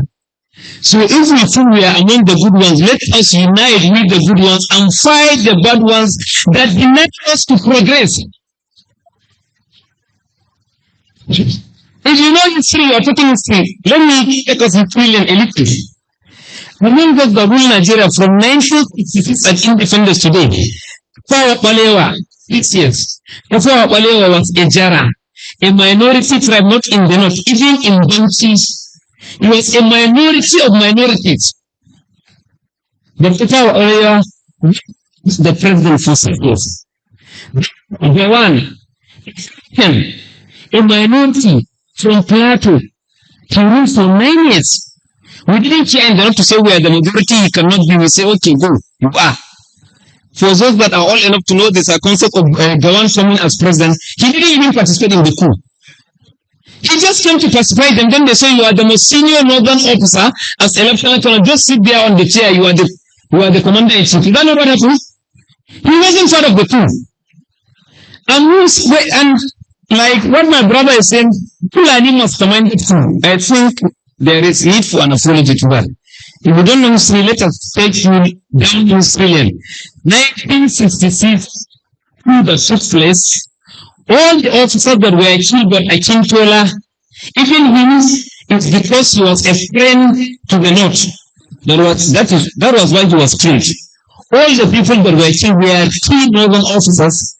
And Brigadier General Zakari Mamalari, who was the most senior and the first general, even senior to Ronsi. Then Colonel Yakubu Fam was a Christian. Colonel Joe Ackham was a Christian. They were all killed. And all those officers that participated in the coup, not by design, I don't want to say by design. I schooled before almost an internal, most of these key northern leaders. We know a lot, but it's not everything is for public. I am sure when I saw Chief Emmanuel was there, so happy. Chief Emmanuel made me, I took for people like this, who stood for the balance. It was good and we are sick with that. But the coup took place. And who killed Iran's, by the way? Stuart and Juma. It's Stuart and Juma that shot Iran. It's Stuart and Juma that killed Iran. Stuart and Juma is a Jew. It's a Christian. No Fulani was involved in that. The mastermind of the coup, the execution of the coup, and whatever. No Fulani was involved in whichever way. Despite the fact that the Lord. So I think we need to be putting records straight. Come to feel like this in a center of excellence, in a university like University of Ibadan. We talk on knowledge and educate ourselves. See what can it's not even salvaging any situation. Nigeria is in a situation whereby we need a rescue. We need a rescue. And when we are talking of 2023 elections, when the 2023 election came about, who and who really wants to make sure in the APC it must be a southern candidate. Let's be sincere to ourselves. And northern governance, who let the SPAC, Rufai, Gandhi, they are all Fulanis. They were the one that said no, it shouldn't be. After Buhari's 8 years and after all the failures, clearly there is no way we can allow another to succeed you. It must be a southerner. Preferably, if there is even a Christian southerner, let it be.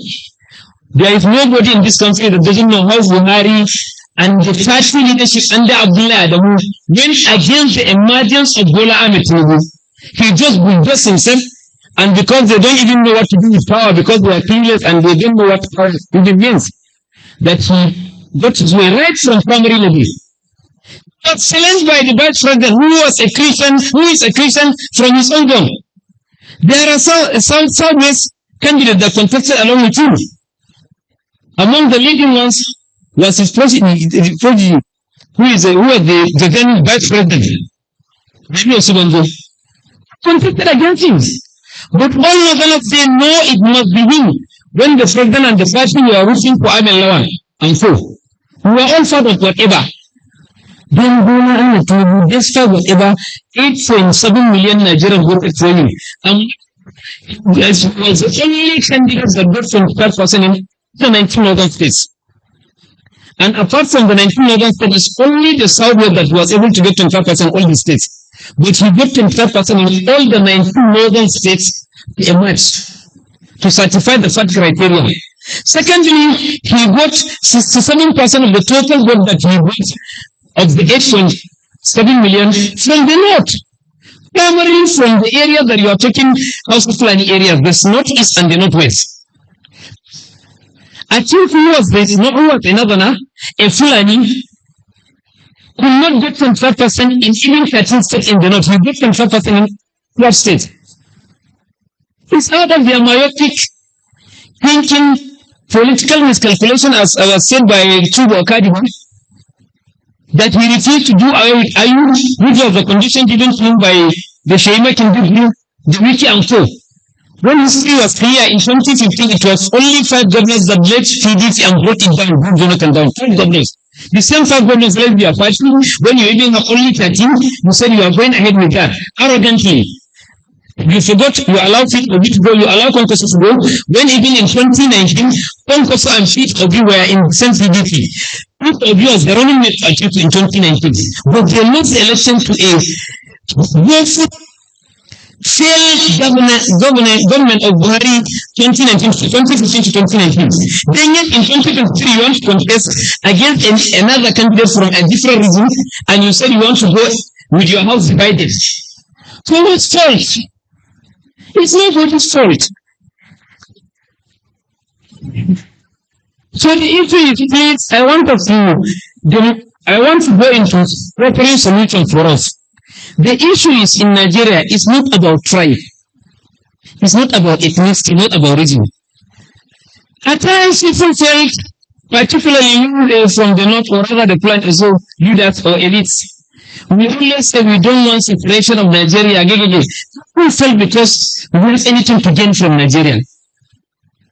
I am the Deputy Director General of the Northern Elders Forum today. I am actively involved in all key organizations in the North. I am an active player for more than 30 years in that. I want to assure you, nobody is part of any separation in Nigeria or going with own field.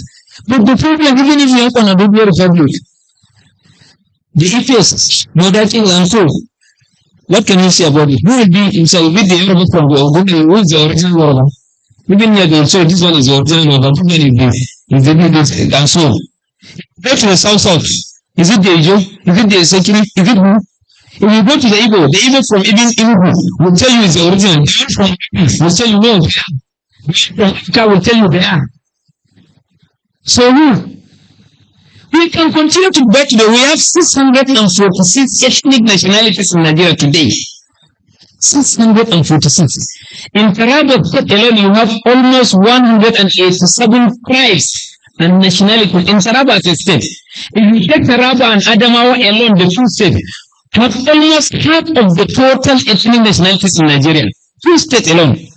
So when you give them their country, what will be the today it's a Fintri, they say Fintri is a minority. The fact that he's a Muslim, but still some didn't believe him. They say, no, we can't believe that. He's a minority. He's this and that. That cannot take us anywhere. It's not about what I believe a minority you never get it says. Knowledge is the basis. In the 21st century where knowledge is the greatest capital. All countries of the world, today you have an Indian ruling the country that colonizes us today. Why? Because of what he has. What he presents in his manifesto that they feel we are in a crisis of economic crisis, and he has what it takes to get us out of this because of his successes in the business, in the family business that manages. They feel yes, he has what it takes. So the earlier we start to turn around this line of setting of basic criteria for leadership, they're centered around competence, capacity, characters, and so on. We are not going anywhere. What kind of leaders we are electing? Them. We need them. But the fact that they are ours, whatever happens, that is all they are ours. Just like last week, I was on a program. I made sure that for me. Yes, they're not happy about who I say I don't want, but it's quite into happy. Wouldn't be a protest in Lagos, wouldn't be a protest in Oyo, wouldn't be a protest in Ekiti, at the same time that there was protest in Kaduna, in Kano, and so of bad governance of policies of the government about the full subsidy removal, without even getting the handover to understand where you are coming from, where you are going to, and so on. Subsidy of them, but they are paying subsidy to them more than ever. Every 5 liters are there for everybody to see, and they did not contribute it. About the electricity tariff, I was just telling my brother here, when Awolowo was the premier, what's done of the premier? As it was, people, their government is government centered on service delivery. They gave us free education. Free healthcare service. Even myself, when I was in secondary school, they gave us transport money back to school. Transport money after holiday to come back to school. So there was never a day, 2 days that we eat the same meal in 2 days. In my secondary school days. When was that? The dollar was just 50 kobo. And I bought a car 3,000 plus, branded. At my age 60, what is it? One of my parents here that I don't know. I'm sure they can't even say anything. They will just, So this was the Nigeria we need. I know when I was a young man, previous fit of being a footballer. His father, Mr. Obi, is injured today. I can't. If anybody, I will just remember to contact Mr. Obi. If Obi, you will not fit Obi, this footballer. Tell Obi, when the father was in Gombe, the father was among the Gombe football team. They used to travel to Ghana, to all parts of Africa to play football. Tell him Obi Johnson. That is Obi the most. Because if you fire shot, no goalkeeper will carry his shot. The Sugyekini had memory. I saw when the civil war took place. Mr. Obi and Matthias, the chief of Igbo in Plateau, they ran away from them. They left all that they had in July. Then the line where it will be changed. The houses were there. My own father, the area of Gombe, their property. When the committee was set to take over the properties of all the Igbos, my father said, no, Mr. Obi and Matthias, let this property to be in trust. So they know you can take it, you and the former governor of Borno State, Governor Goni of the GMPT, was the DO in Gombe district officer. My father took the area of Gombe and the area then were having. Then vanishing from them. My father took them to court. They told my father, Umaru Nagarbami.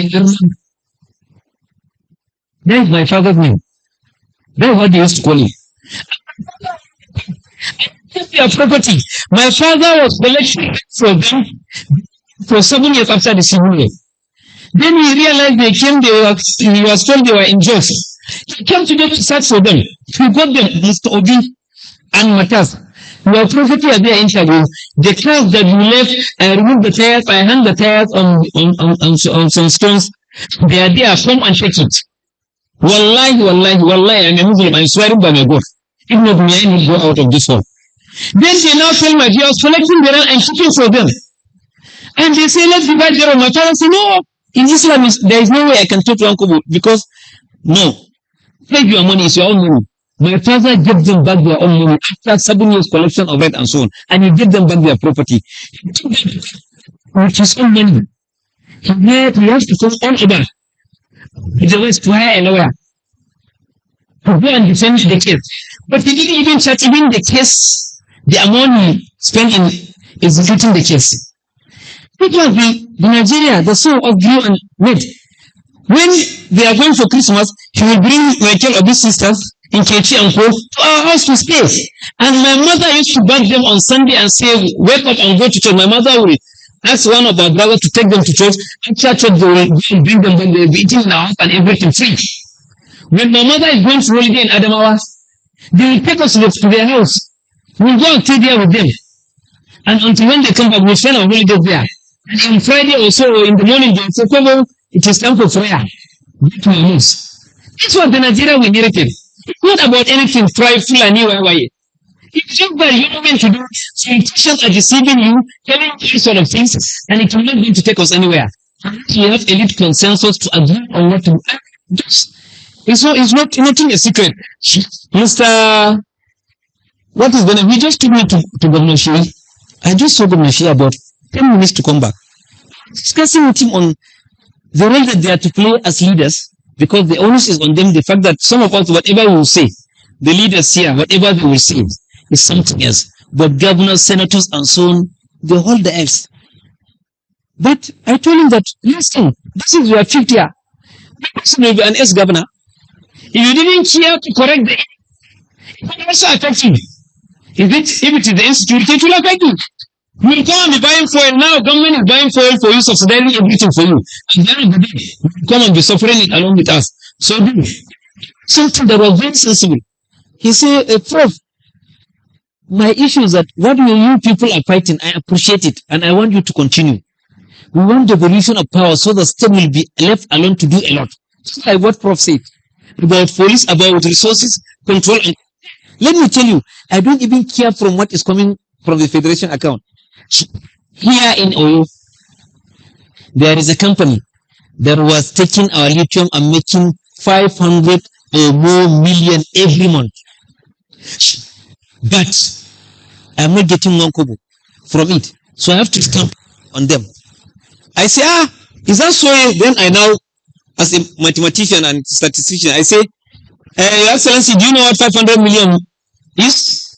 $500 million is 750 billion naira.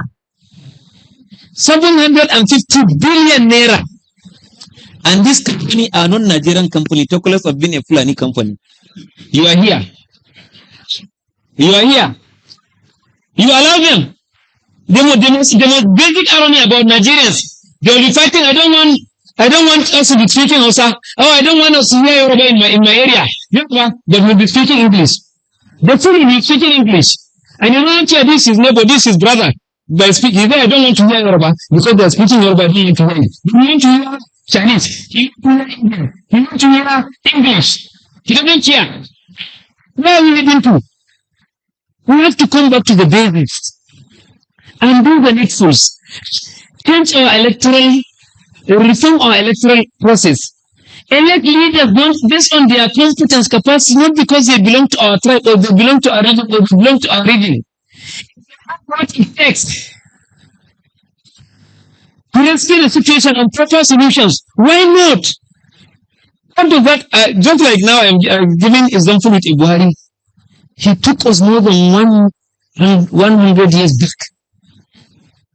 There's nothing I can do. It's not my dream. You go to Fulani Congress and say, okay, elect Buhari. Everybody, including in part of the West and so on, elected Buhari seriously. The kind of concern that was wrong here, because of the life they say, I cannot travel out for medical treatment. I have to make sure I make the hospital work. I cannot take my children to private school. I have to make sure the university work and they have this. I cannot do that. I will make sure that all these flights in the presidential fleet, I will bring them back to set up Air Nigeria. It was only a week that I went. Hadis Rika squandered multi-billions to say Nigeria to Ethiopia and so. I don't know what the message is. Because it's a Fulani, it's a Muslim.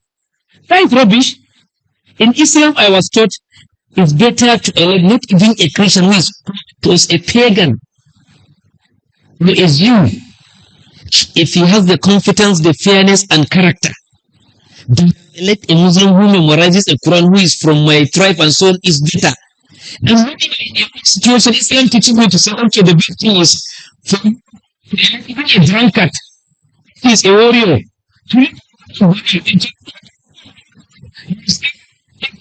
Infrastructure.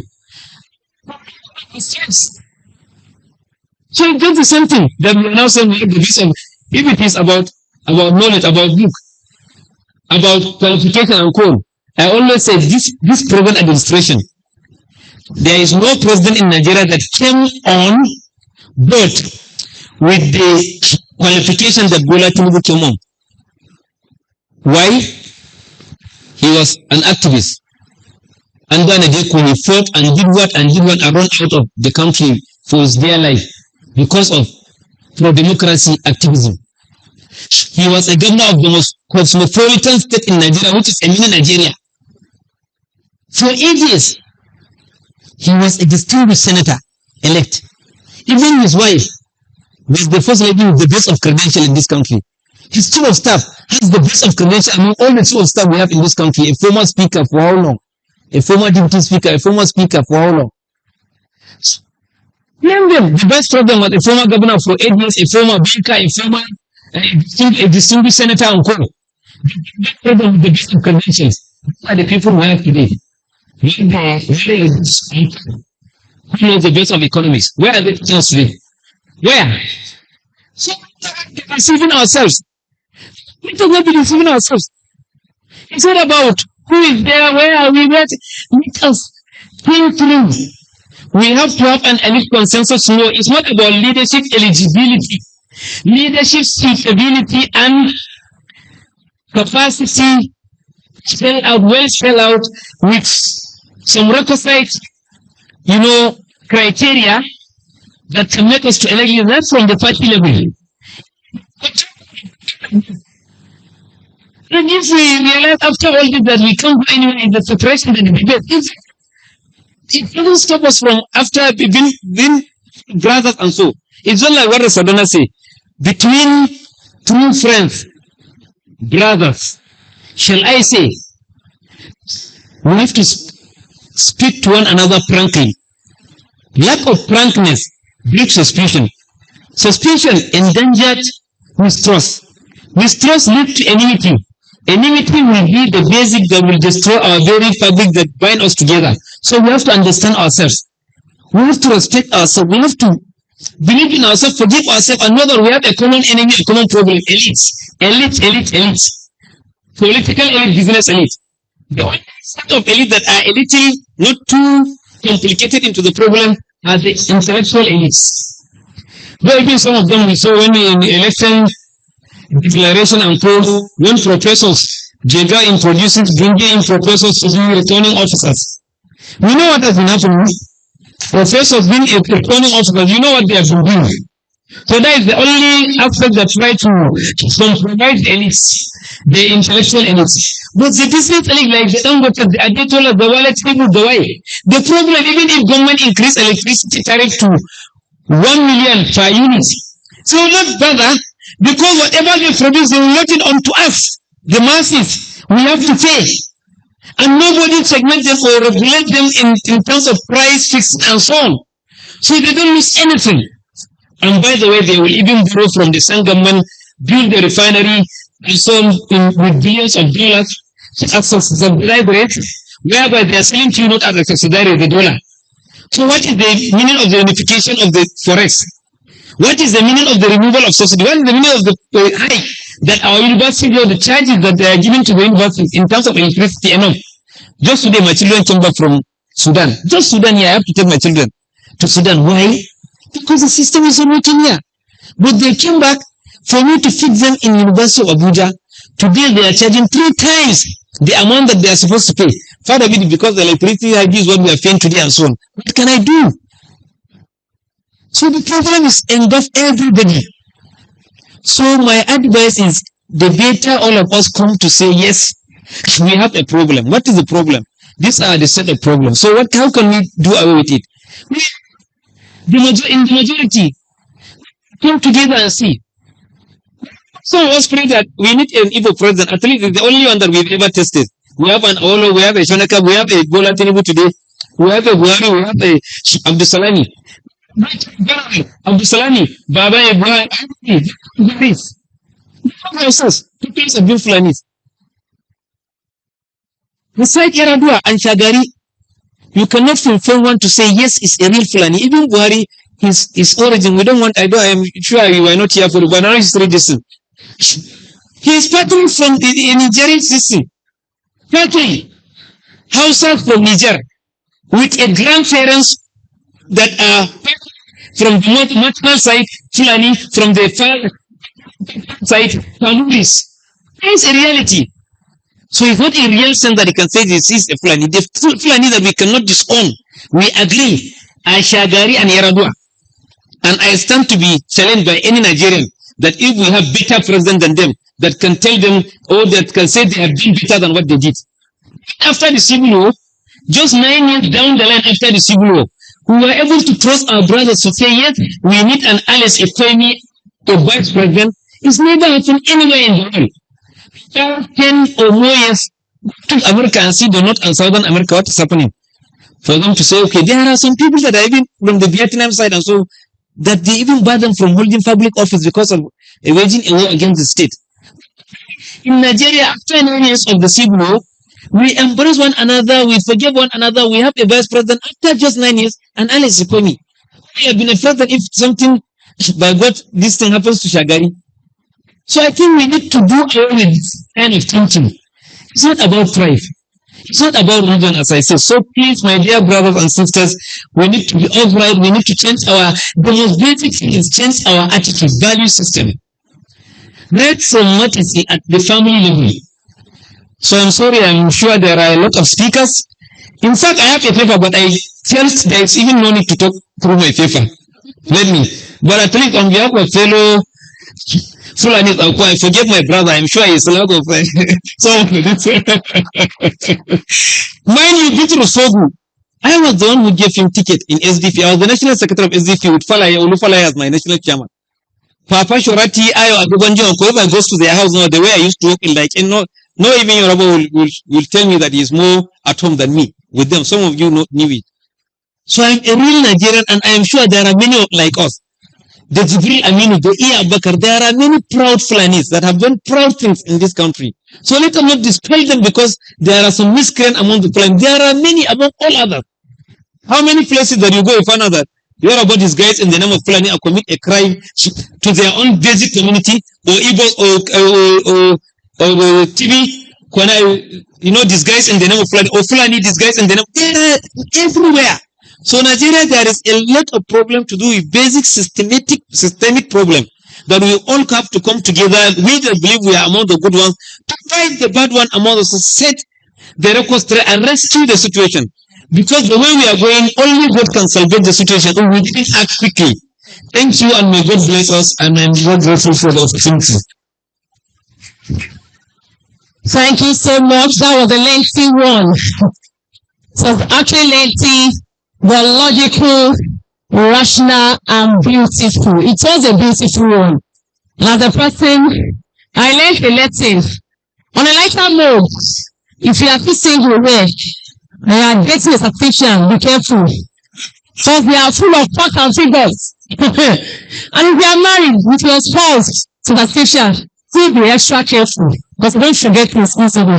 But anyways, I am sure by now, if our founding fathers have the opportunity to give back, they will sincerely they will cry. Because somehow we have destroyed the legacy they left to keep that from. Once we follow. Thank you so much, Mike.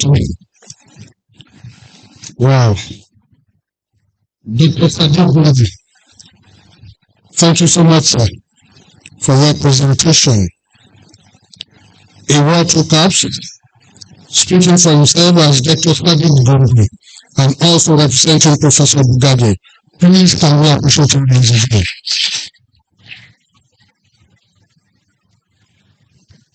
He took us down the language, and we are being educated today. We will take some messages now from the ethnic nationalities represented here. Some have spoken. But before then, we just bring to the podium His Grace, retired Archbishop of the Methodist Church, Prince Aino Ladegulu.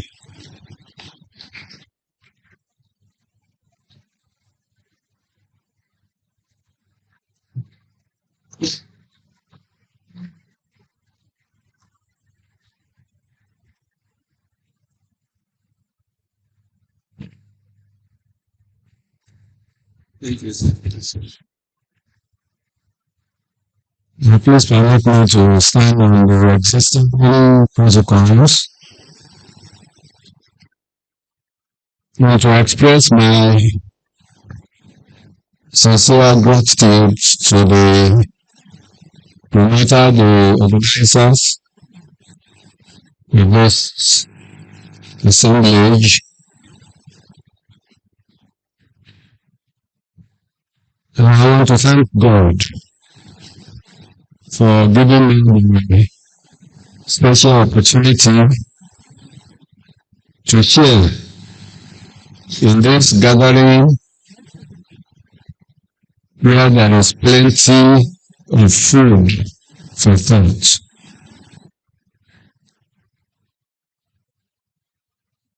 Indeed, I have learned so much more personally about our country, Nigeria,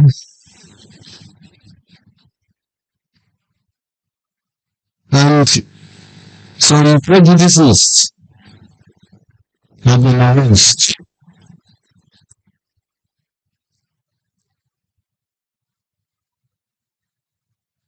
And for me, it's a delight to listen to a Nigerian who has the courage to say no,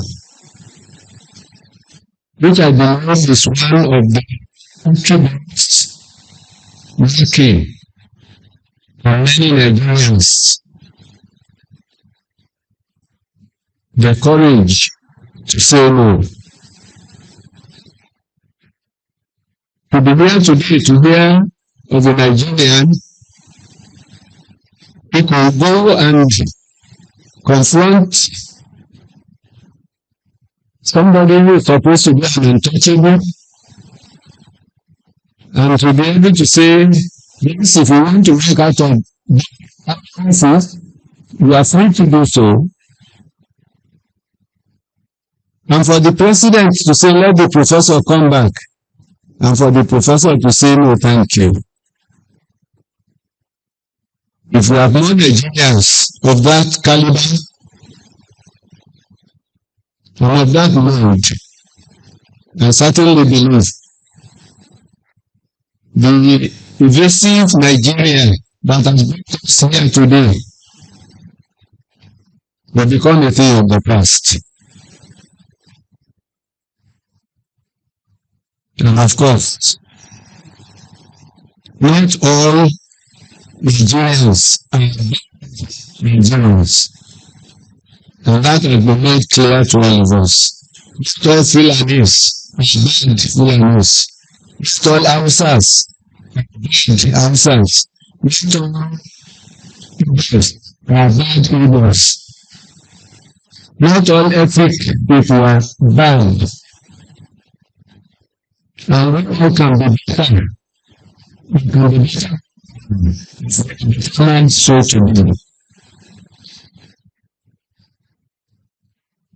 And so I am sure that this learning process, for me personally, and for the rest of us, is going to continue in the next few hours. And so we are not going to continue as the same persons came in to this assemblage. And if that happens, then congratulations to the organizers. Kudos to the initiators. And good luck to a better Nigeria. Thank you very much.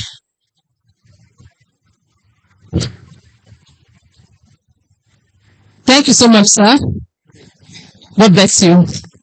As a person, if I go to attend a church and my preemptive behavior is the same as my post-entry behavior, I will tell myself, like, that church is not a place you go to.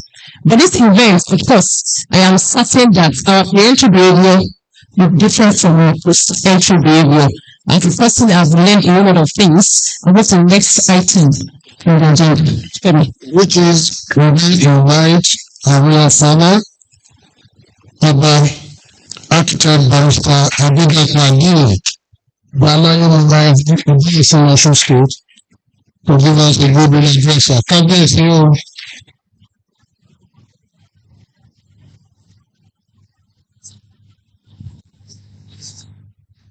Cabinet,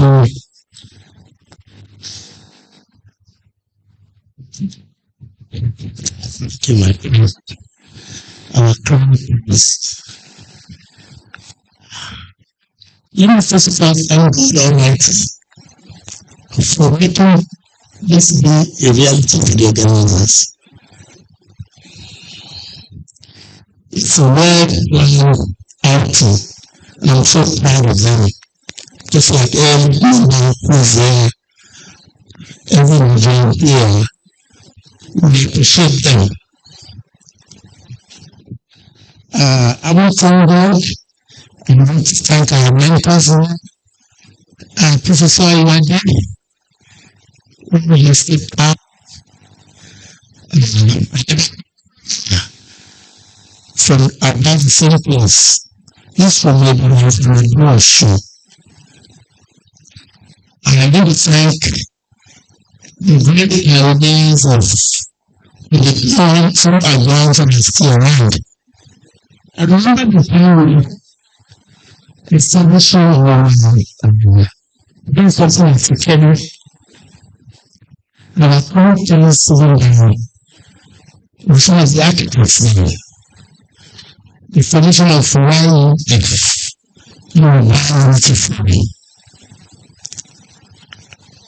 That's a long time ago. And after university, I was very funny, I was it was in the education of Africa. And when was she so down there? It was very. It's the fact that we still find ourselves in this position in Nigeria today. Well, most of the world is different things.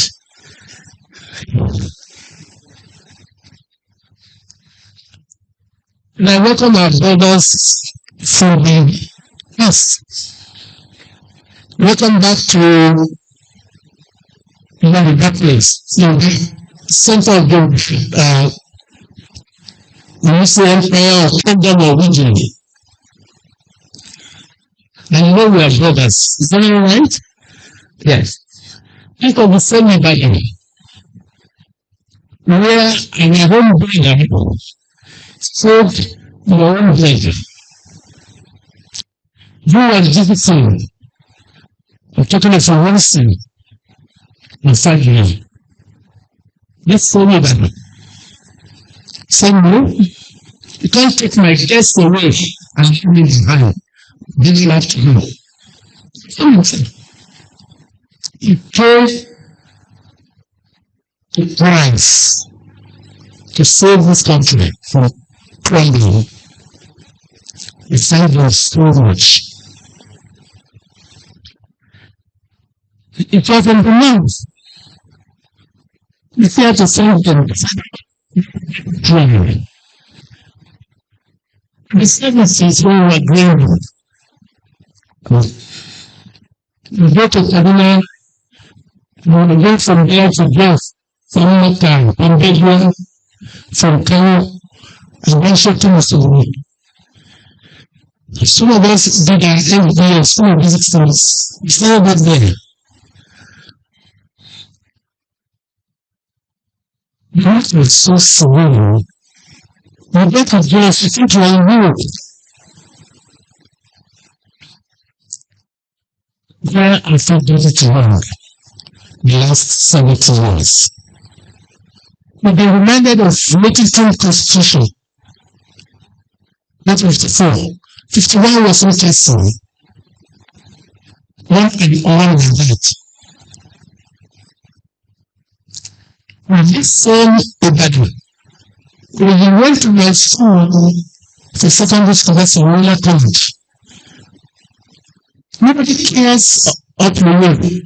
Nobody ever thinks nobody cares whether you're from east, north, or south, or west. This thing I can do. If I tell you, that's hang around. Not a trouble. When you do it on civil, even there's a nation, it's not likely to do a show, the truth of my lady. When we only do that on evidence, if I think we're learning from Shugel, was moving next weekend. He was having a wedding for his daughter, all the way from Canada. Nobody knew, nobody cared where you come from, or where you came from at that time. Where have we got it wrong? Where have we got it wrong? This is a question we should be asking ourselves. So some of us who are in the 70s, we can get it wrong. I was talking to persons every day in class at the river. The official residence of the from the river. the different levels there. And the teachers of those are physics. And by doing everything from sociology, from geography, from science,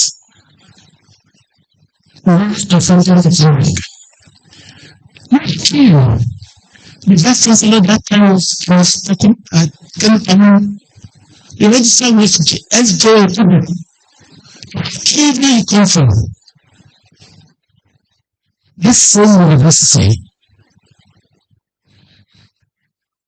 where I think the teaching. And the last 70 years, let's take it from there. Even though it's a directed contraction in the message, and therefore,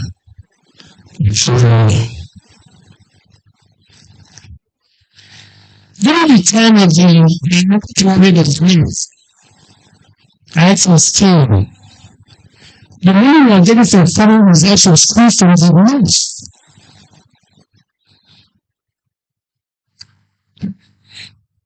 Now, the Ibanese wanted to get away. Even though they said we are not ready for independence. The Hausa and the Igbos were limited and these kind of forward we can't go away. And then we have fruit flow. Until when we got to 47th it was a time of the West. It was so-called boom in the West. From there we got this big architectural resources to flowers. Liberty Statement. Additional efforts on Kenya. All of this is very so it's famous. The North also wanted to get away. The North and East before eventually. And so we went to distance, there was the folding of islands in the East. And that was very not east of the world.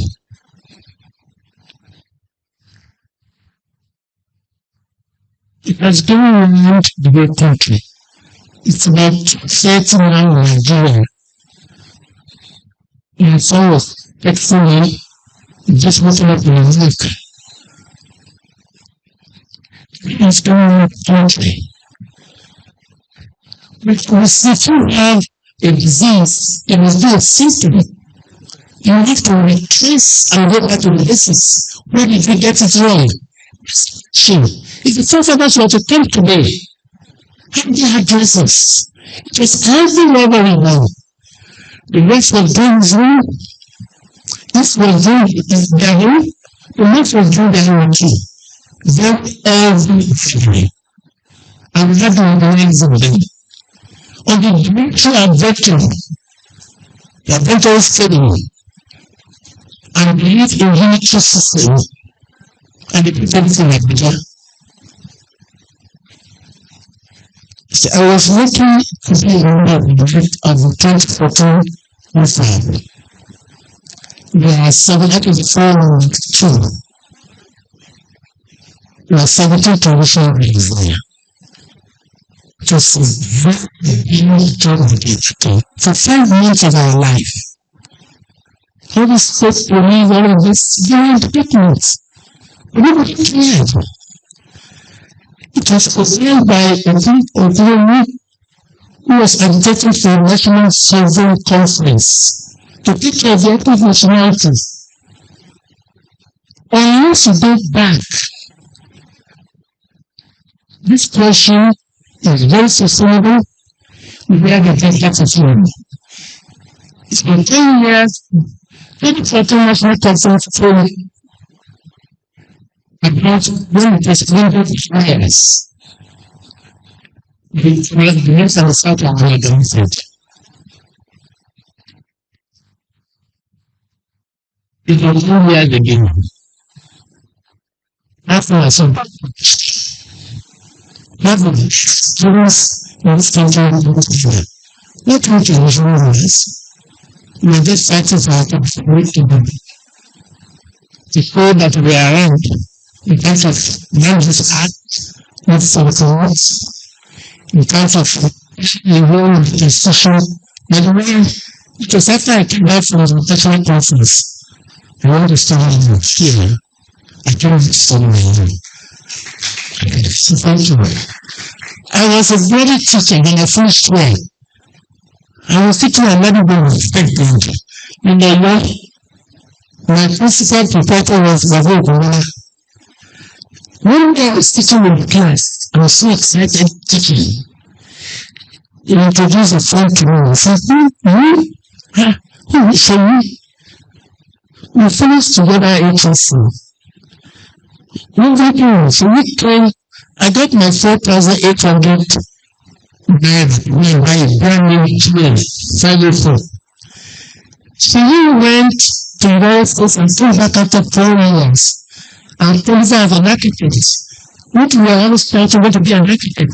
So we will be something like, you are now an architect.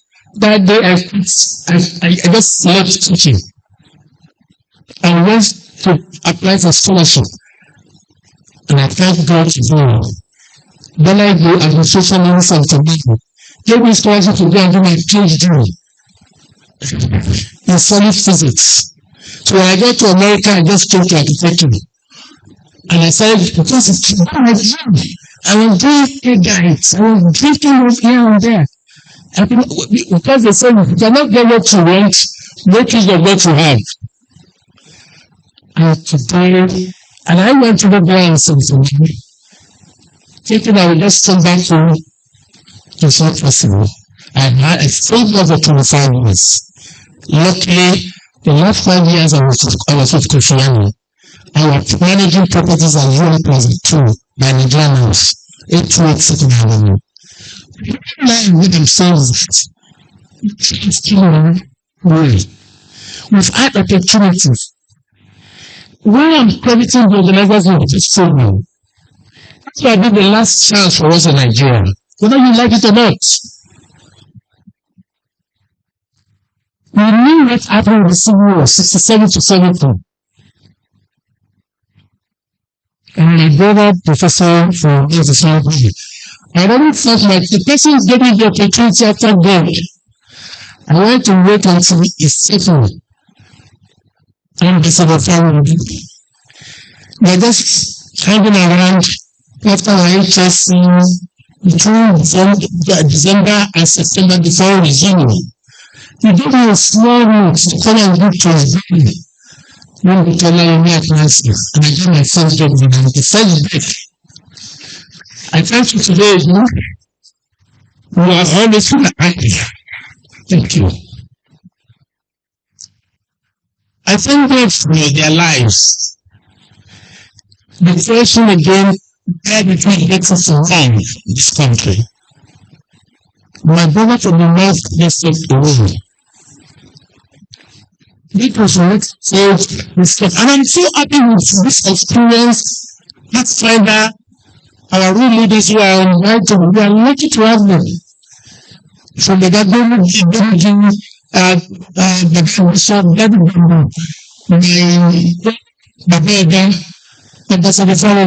and my that is Professor Ibadan, has given us the trajectory of the life of this country in the last 17 years. From 54 to 2024. 17 years. After the Civil War, it was very good. No victory vanquish the happy. My brother got treated so far. You don't go down to the basis of the Civil War. Everybody visited the left. When the Igbos are being massacred, they were just shaking head. But it will go wrong. And all the functions which were preferred for the 2014 national conference. And this is our own enemy. It's one effective Nobody has reached a relation of connection. Since we're taking is why is it that once you set you to the leadership of this country, you defend everything before you come in. But once you are sworn in, whether you are Mr. Integrity or Mr. Activist, just do the same again. With extra pressure, because every time they are sick, they are going back to this country.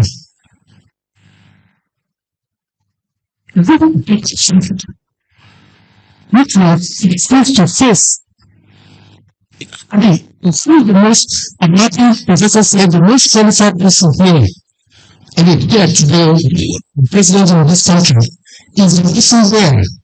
To me, that I think something worse. Even though the surgery is like a labor room intervention, I want to give that to substance when government's eyes will start smiling. The organizers of this reverse work and we need to sustain this process. All the community we have to give effective publicity because we are the true system. Thank God the way forward is not acting the other way. It's not for the West jumping. Imagine that time the West said, oh, bam, it has been. So, if we want the country to remain the same, remain the way, then we are not going to be here forever. One of us sitting there in another 15 years. We just taking about 17 years. Please, we have to sustain this form. We don't want it to be like a kitchen. Why graduation which I want people to answer me, including Britain, why is it that if you have been resistant for both to be there, Mr. Integrity, Mr. Gentleman, blood mentions? Once you get there, it's like you are bounded by yourself. This is the time for us to reset the political setting of this country. And it has a start from here. I want to thank everybody who stood. It's a very opportunity to be here. And to try to voice traditional rulers.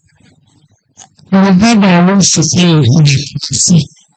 The sub-politics is local, so my community is local. I'm happy to be the Secretary General of the Nation of the and I'm also the National Council Traditional Rulers of Nigeria and the Secretary of the BOT, under the chairmanship of Kurami and Sultan. Where have we done well? Is a question we have to keep on asking ourselves. And by the time another president comes in, hopefully, if Nigeria still exists, and I hope it's going to exist, we will start to ask for the medical records of the presidents coming on board. I think that's what American presidents do. I visited about 6 times in America out of the 25 years. Should we be asking all the questions that we need to ask? We need to have a right to ask these questions. The children are not eating eggs. They know that this is going to fit as a family.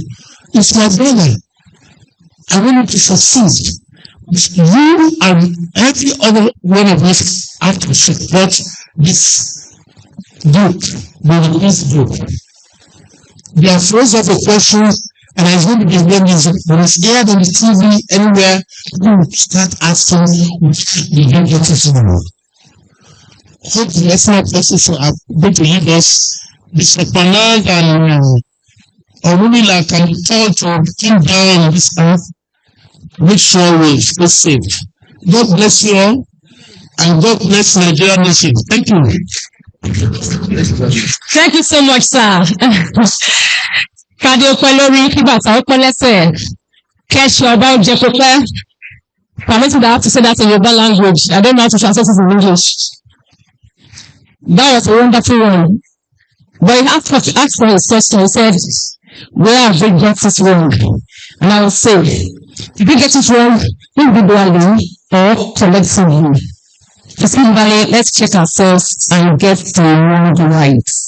Now, falling on to the next person. Right, I will still come and announce the votes before, but at this point I want to recognize the persons of the movement for the survival of Ogoni people. They've been on the issues yesterday, we had a breakdown. So, we are most welcome. But we who made it here, in spite of the breakdown we had at Benin, we thank you very much. Thank you for coming. That is Mr. Dick and Mr. Raymond. Thank you very much for coming. Movement for the survival of Ogoni people, NESOP, they are here with us. And I also want to recognize Professor David Engeren, who is here as well as a professor of political science at the University of Ibadan. Thank you so much, Femi. Now I call on the next person, in person of Chief Indigo, is Isiaku, who is here to represent the President, pardon me, the President General Ohaneze Indigo, in person of Dr. Emmanuel Uwai. But here right with me, we have Chief Indigo, Isiaku. You're welcome, sir. Over to you.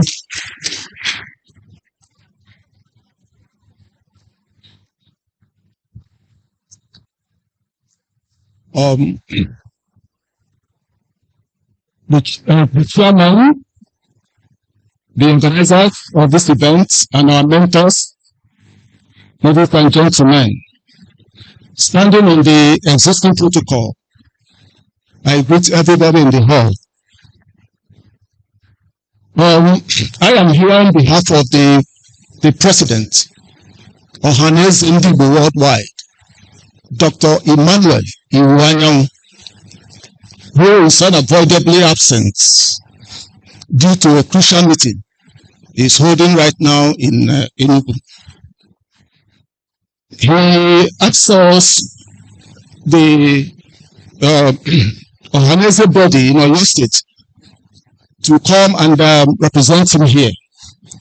First of all, he sends his apology and requested the leadership here to come in person, with me, the President, standing as the leader. He requested that we should please, that the organizers of this symposium should please forgive due to some issues they have in Enugu right now. And he says, and we should plead that when next this body, the symposium is to take place, that you should please bring it to the east, especially in Enugu State, where they would like to, so that he himself can participate and with other groups from that very region. So, I will not be able to speak much for him because I am a messenger and I am delivering the message as being sent. So because of that, I won't speak so much. Having heard all that our mentors and other participants said here, we agree that all of us are seeing what is happening in our country today. But the question is, how do we, the major thing I think is the solution. How do we come to this? And how are we going to settle all this? Knowing fully well that it has been, these things have been living with us for a long time. Instead of it abating, it's growing more and more, even in a dangerous form. So, we are also putting our hands and heads, asking the same question. How can we come for solution? That is the area we are here now. So please, and we will also like this body, the organizers, to make things, to make it in a way that it will be monthly or periodically, not to be too long, so that solutions could be preferred. And they do. Let us make it that everybody, it is something that the man in the street will participate, especially when it is often said either on the radio or television. The common man will understand, because when it is only the elite that are discussing it, then we get nowhere. So let us make a pave way for ordinary man on the street to know about it. Thank you. Thank you so much, sir. Reactions to what you said last? That is my earth, so let everyone know that we speak here. We are live on our television station, Impact African Television, and we're also live on our radio station, Impact Business Radio. Also, we are also live on all our social media handles, which means almost everybody will have an access to what we are doing right now. Every layman, both the elites and the non-elites. Thank you so much for that. We are actually aware of that this mission, this vision is not about us and us alone. It belongs to every Nigerian. And this is what we have been doing. And I think God will help the people that came up with this kind of idea. This forward, I'll put on permit the way I will pronounce it. Is a maker. I don't, thank you, sir. Is a maker. Pronounce it. God bless you. I appreciate him as a person. Thank you.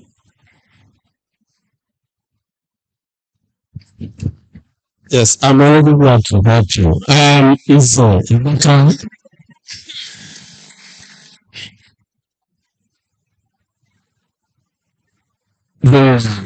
chairman of the official very grateful for what you said. Something like this. My grateful sir. President General. Represented.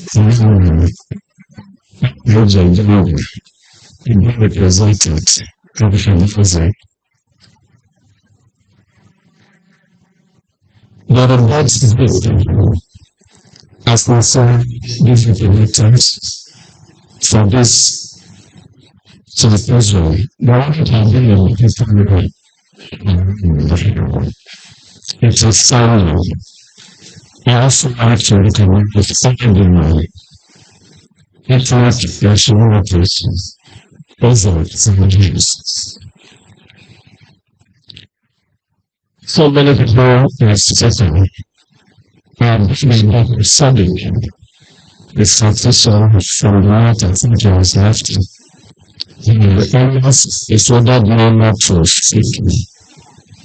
Yes, because of our presentations. It's Royal Highness asks a question. How demanded that also motivated me that I should know something.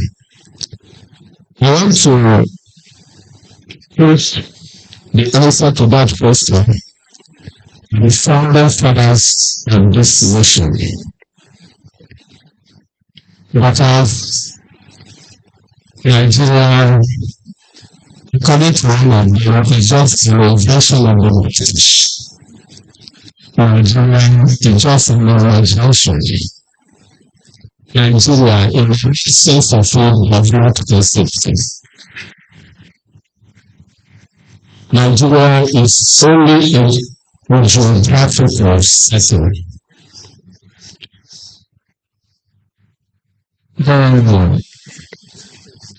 main views of our founder fathers contributed similar to what we are witnessing today. Others, having that the soldiers was showing the list, the earthquake, and the watching the night to me. The Bible says, and train a child in the way he should go, Nigerians have been learned before. Our fathers have different views because of historical and ideological differences. Not only Nigeria have people from different historical groups, America also, but they put America first before foreign ethnicity. But in Nigeria, what we witness is different. Ethnicity first before national Nigeria. These founding fathers actually they have vision, that vision, a consistent vision of a united, peaceful, and prosperous Nigeria, justice, fairly and softness abound. That is their vision. Very excellent one.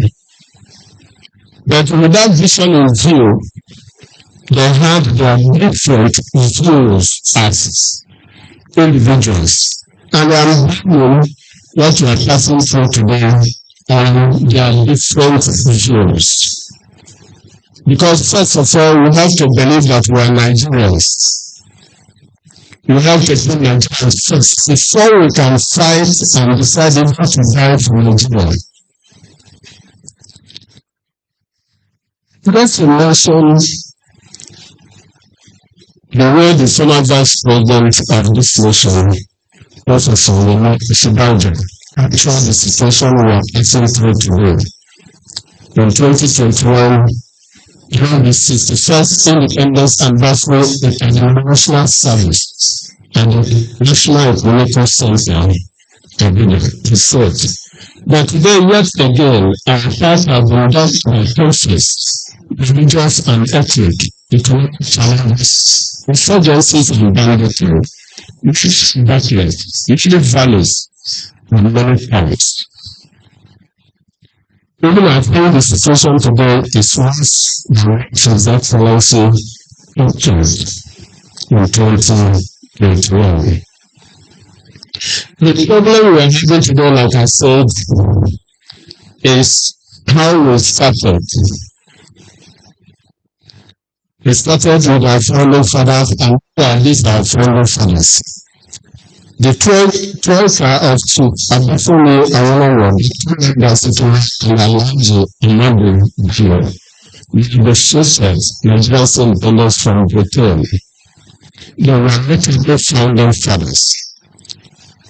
Other figures implemented as founding fathers of Nigeria, according to Wikipedia, include about Matthew, Professor Enorita, Chief Chimela Wilson Peters, Edwin Thornton, Albert Personal Benevolent, Chief Anthony Memory, Edward Febo Ibelu, and Yamini Kano, Chief S.A. Ajayi, Joseph Tucker, and Delos Isadebo. Most of these founding fathers, like I said before, have their views. You can only speak on very few of them. According to Rebirth, 2017,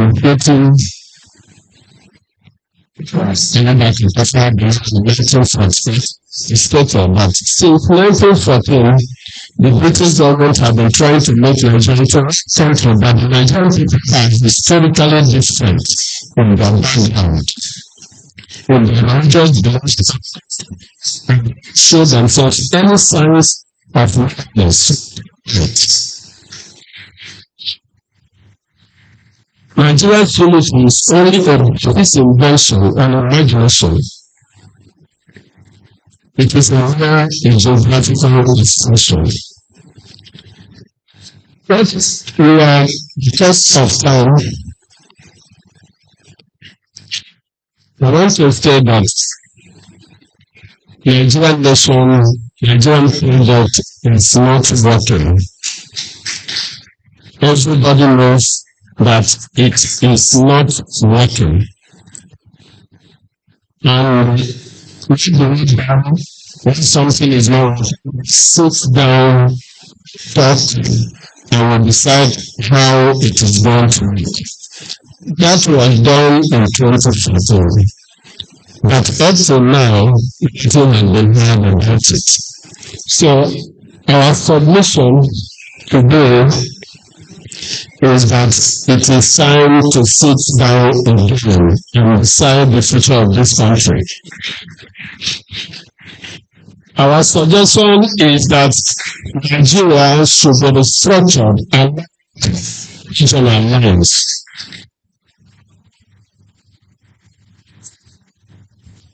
People should be allowed to develop within their own pace. People should be allowed to reach their own place. So there should be such a let there be a wet center. The confederation units should move at their own path as it were in the First Republic. The China problem, if that will not work, who are willing to live should be allowed to live.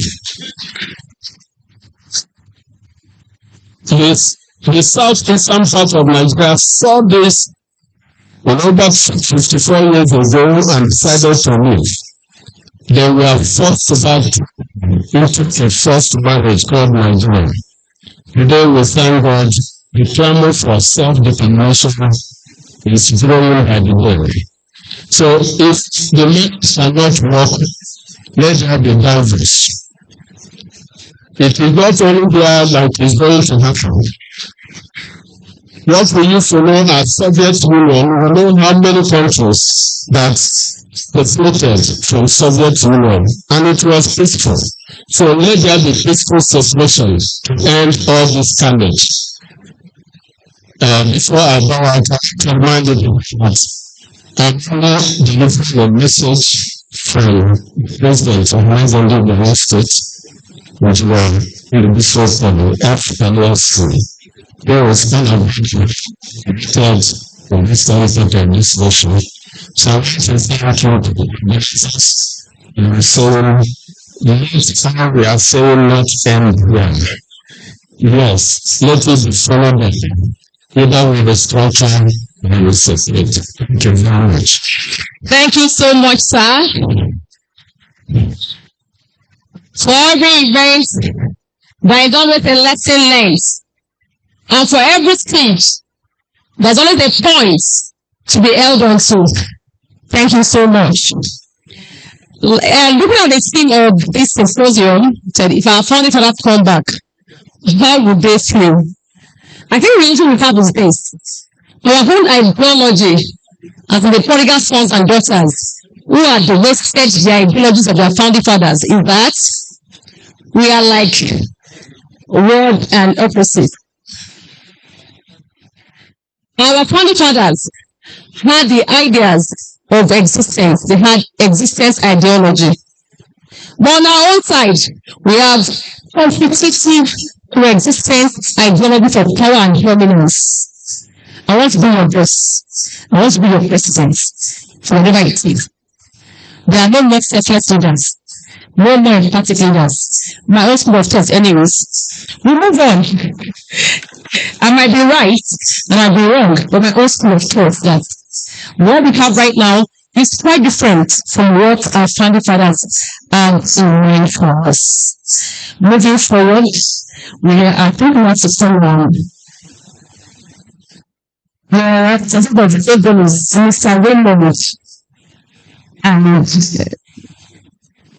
do not believe that. Just for him. Thank you, sir. I think we step out. We say what your full name is. Mr. Dick. Sir and Mr. Raymond. You should step out. Thank you so much. God bless you. God appreciate you. Thanks, sir. Thank you very much. It was a big sorrow. It was using personal truth for this one. This is essentially and you have now soon. It's asked me to stay well for this event,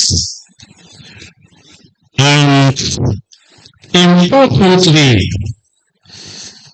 also make one or two statements from the realities on these special situations. The domination is, as a people, very happy that invitation is extended to us, and that's why we are here. I want to believe that if we talk about Nigeria, then the experience we had between yesterday and now sums it up. I only began to start up 4 minutes past 8 years ago, and 4 minutes ago, it's when we today. So, if we want to compare that with Nigeria and when we are gathered here today, it gets to drive through. I just want to ask, the team has to do with Nigeria, from the founding fathers to the prodigal sons and daughters. And we will ask, are the prodigal sons and daughters? We have to discuss about it as a people. And then comparing it to founding fathers as we know them. Coming from the group of Varian and standing there talking with you, I want to say that Nigeria is a failed state. I really don't know what others have said before now, but the truth of the matter is that we cannot pretend against it. It is a failed state. How many elections have we conducted between 1998 and now? How many have come out to be that moves us forward and we should be proud of? 4 years after now, and something. As a people, a lot of questions on issues of fairness, equity, and justice. We have issues on inclusivity of all nations as a people with their respects accorded to them. We must also agree that Nigeria actually needs a total overhaul, which this rebirth is all about. We will not consider ourselves as few as we are. We should not think about the resources too that brings about it. It is ideas that rule the world. If we, as little as we are, we shall feel a curse that becomes very potent, I am sure, in cases. Representing my president, ladies and gentlemen, I want to ask this question. Between 1995 and now, Ken Sarah is found and 8 others were very people. What extent have we pushed for their exploration? This is one tendency that I think this government should think about. We heard about our father, and we know about what happened, and it was exciting in the Yoruba nation when exoneration came this way. So, my president and the people, so this was. So we, as a people, that until now, that shall take the chance of justice and administrator to men. So, gentlemen and ladies, please, as a people, that our traditional actual image. And again, songs are legal songs and authors. Actually, sign and beautiful. We should thank you so much. Thank you so much. We really appreciate that. That was substance, factual, and meaningful. Thank you so much. I really appreciate that. By now, my CEO, President of the Canada, should be very much aware. The people that spoke now said something about failure. He said Nigeria is a failed nation. And I remember I used to have a lecturer in this instead of learning. He said he wrote his exams for his PhD 7 times. And he failed 7 times. But sincerely, he said those 7 years made him a better person. And sincerely, this one I'm talking about, if he actually happened to be your advisor in the last 20 years, and somehow another student picks up that particular project and categorize it, we will tell you the page and the author and the writer of that work. So sometimes failure is not a taboo. It becomes worrisome when you fail and you refuse to learn from your mistakes and correct that step that you took, or those steps that you took them and made you a failure. So I want to tell us, it's never late. It's not late for us as a nation to do the needful. Calling on my person, on that Abiru, on that Shukura, on that Sakchaki, on that Abiru, person of victim. Back to you, sir. Thank you. Epa, please clap.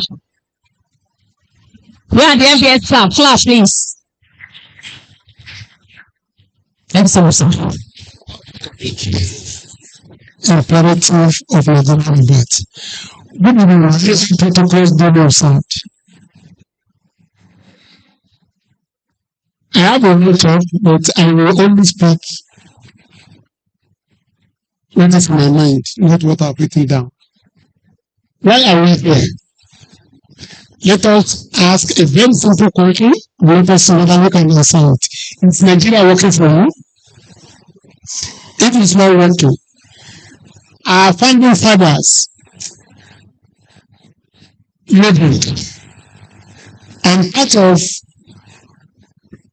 our anthem said the neighbors of our first past must not be in vain. I want to propose here, I have only 5 minutes or 10, that we have a regional structure for this country. I want to propose here that we have what is called domestic federalism. We have 3 regions as equal to any other region. What we are having now does not work. When my brother was talking, he said Tinubu had 8.7 million votes, 9% of registered voters, meaning less than 10%. But he became president because of what they call majoritarianism. Even if you have to vote at that person, if winners, it's all. It can't work. According to my brother, more than 2/3 of Nigerians vote for Tinubu. Yet is our president. This system that is making this type of a thing happen should not be encouraged. You're looking at this.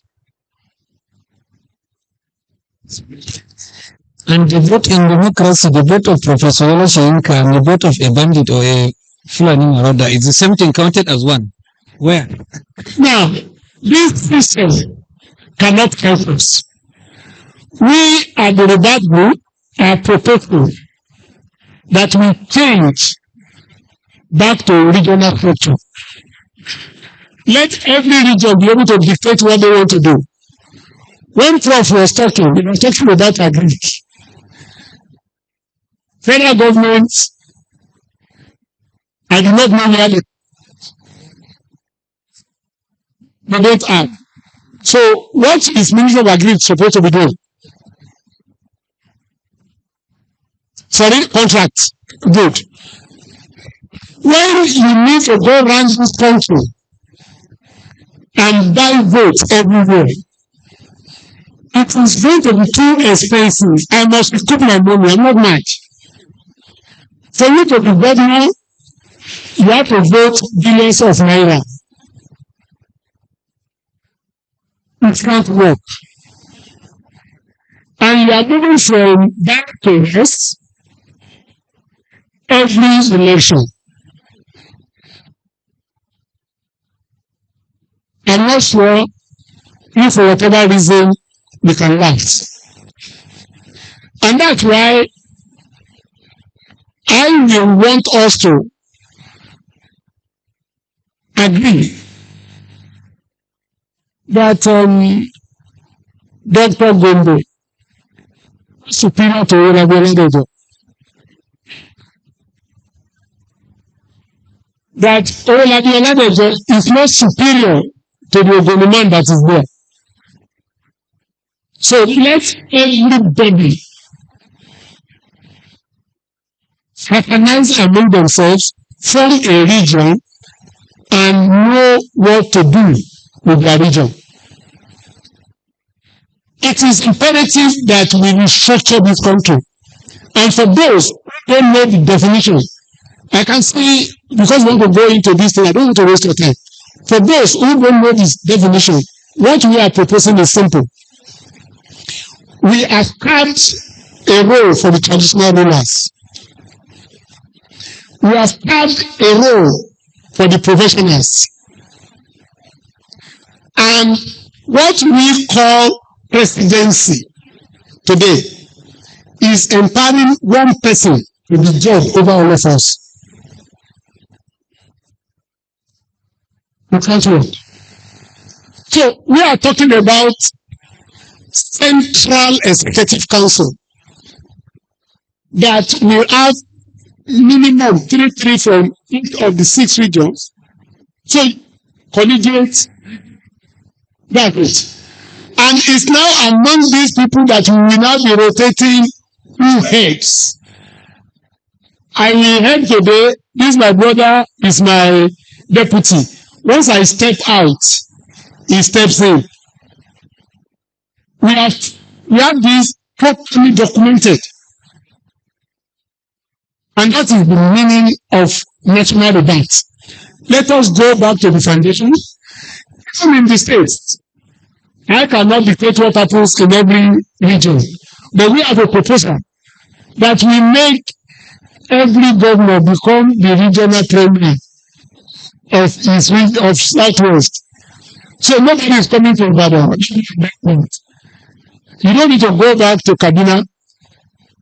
Okay? We have a structure that we have thought of, looking at what is happening in Switzerland, looking at what is happening in Canada, looking at what is happening in India, looking at the fact that 1781, 18 states in America gathered together to say they want a federation. And they had an article of federation. Is that 13 states that grew to become 50 today? By 1789, they did the first general election in America. We are proposing that this country should have what we call National Rebirth Commission to start working from today. In the next 5 years, 6 years, everything will be worked out. That's not disturbing the people that are there now. Keep governing.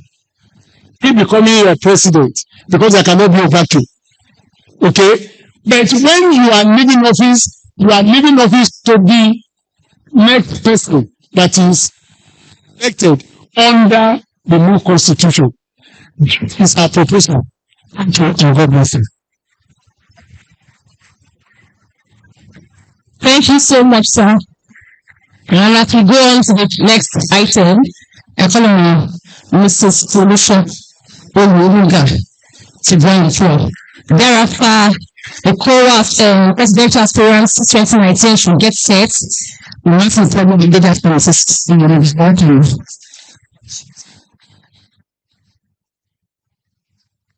I was wondering whether all the males will first enter and there's the gender imbalance.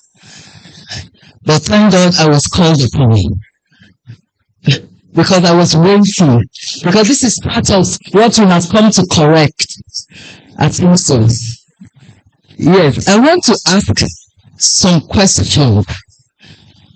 We have talked about we all want federating units, we all want restructuring. There's some few questions that come to my mind. I was in Open State about 2 or 3 weeks ago, and driving, this is a federal road, they say, Ibadan to Oshiele, or what do they call it here? To that area is the federal government road. And we're driving and it was as if we were going to, the vehicle was going to just stumble. So I said, what kind of road is this? This is Ogun State. Ogun State is the second state that contributes to the federating accounts after Lagos State. So all the funds from Lagos State is passed to the central federation account. Ogun State too is sent to the federation account. All these monies are just sent to the central. And then you leave the state that provides the money. You leave from such terrible state. The roads are so bad. And I can imagine how the roads in Abuja is now. Where is the money from Abuja that they are using to build up Abuja? Where is it coming from? Please, can we answer? Yeah, from Lagos State, from Ogun State.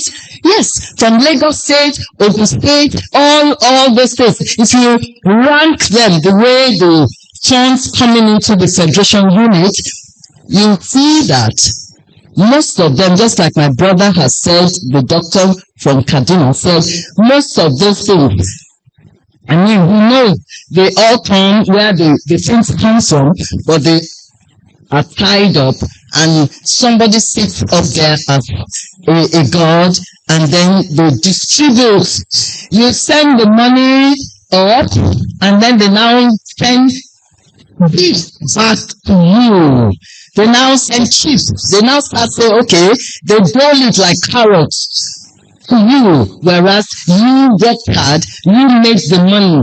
VAT, everything, it's CIT, the company's income tax is.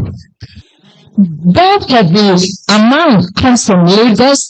Ogun is number 2, not from Ogun, although my husband is from Ogun. So, but I wish the way this money comes in, that they can be used up by the states themselves, even if it is 70% of what they contribute. That is what I think we are talking about now. Let each state take care. Let each region take care. So if I make 100 million, I can just send, if it is agreed, I will just send maybe 10 million to federal, to the center. And then we use the 80% to develop our regional areas. Secondly, in Oyo State here, we have solid minerals in key area there. I happen to have been there. Like what my brother was also saying the other time, that some companies come and make $500 million. It's from Oyo State. If you go to that area in Shaki, you'll be so sad. It's the last government who is just repairing, or the one before. They're just taking care of the federal roads. These roads that are terrible are federal roads. Yes. So if we make the money and we have the control of the money, definitely will be able to. On video in social media, I saw the road from IT to Green that was being sent round. The trailer or truck that was going actually fell into the ditch in the center of the road. And we wonder, this is a federal government. So what we are saying is we have too much power at the center. There's too much power.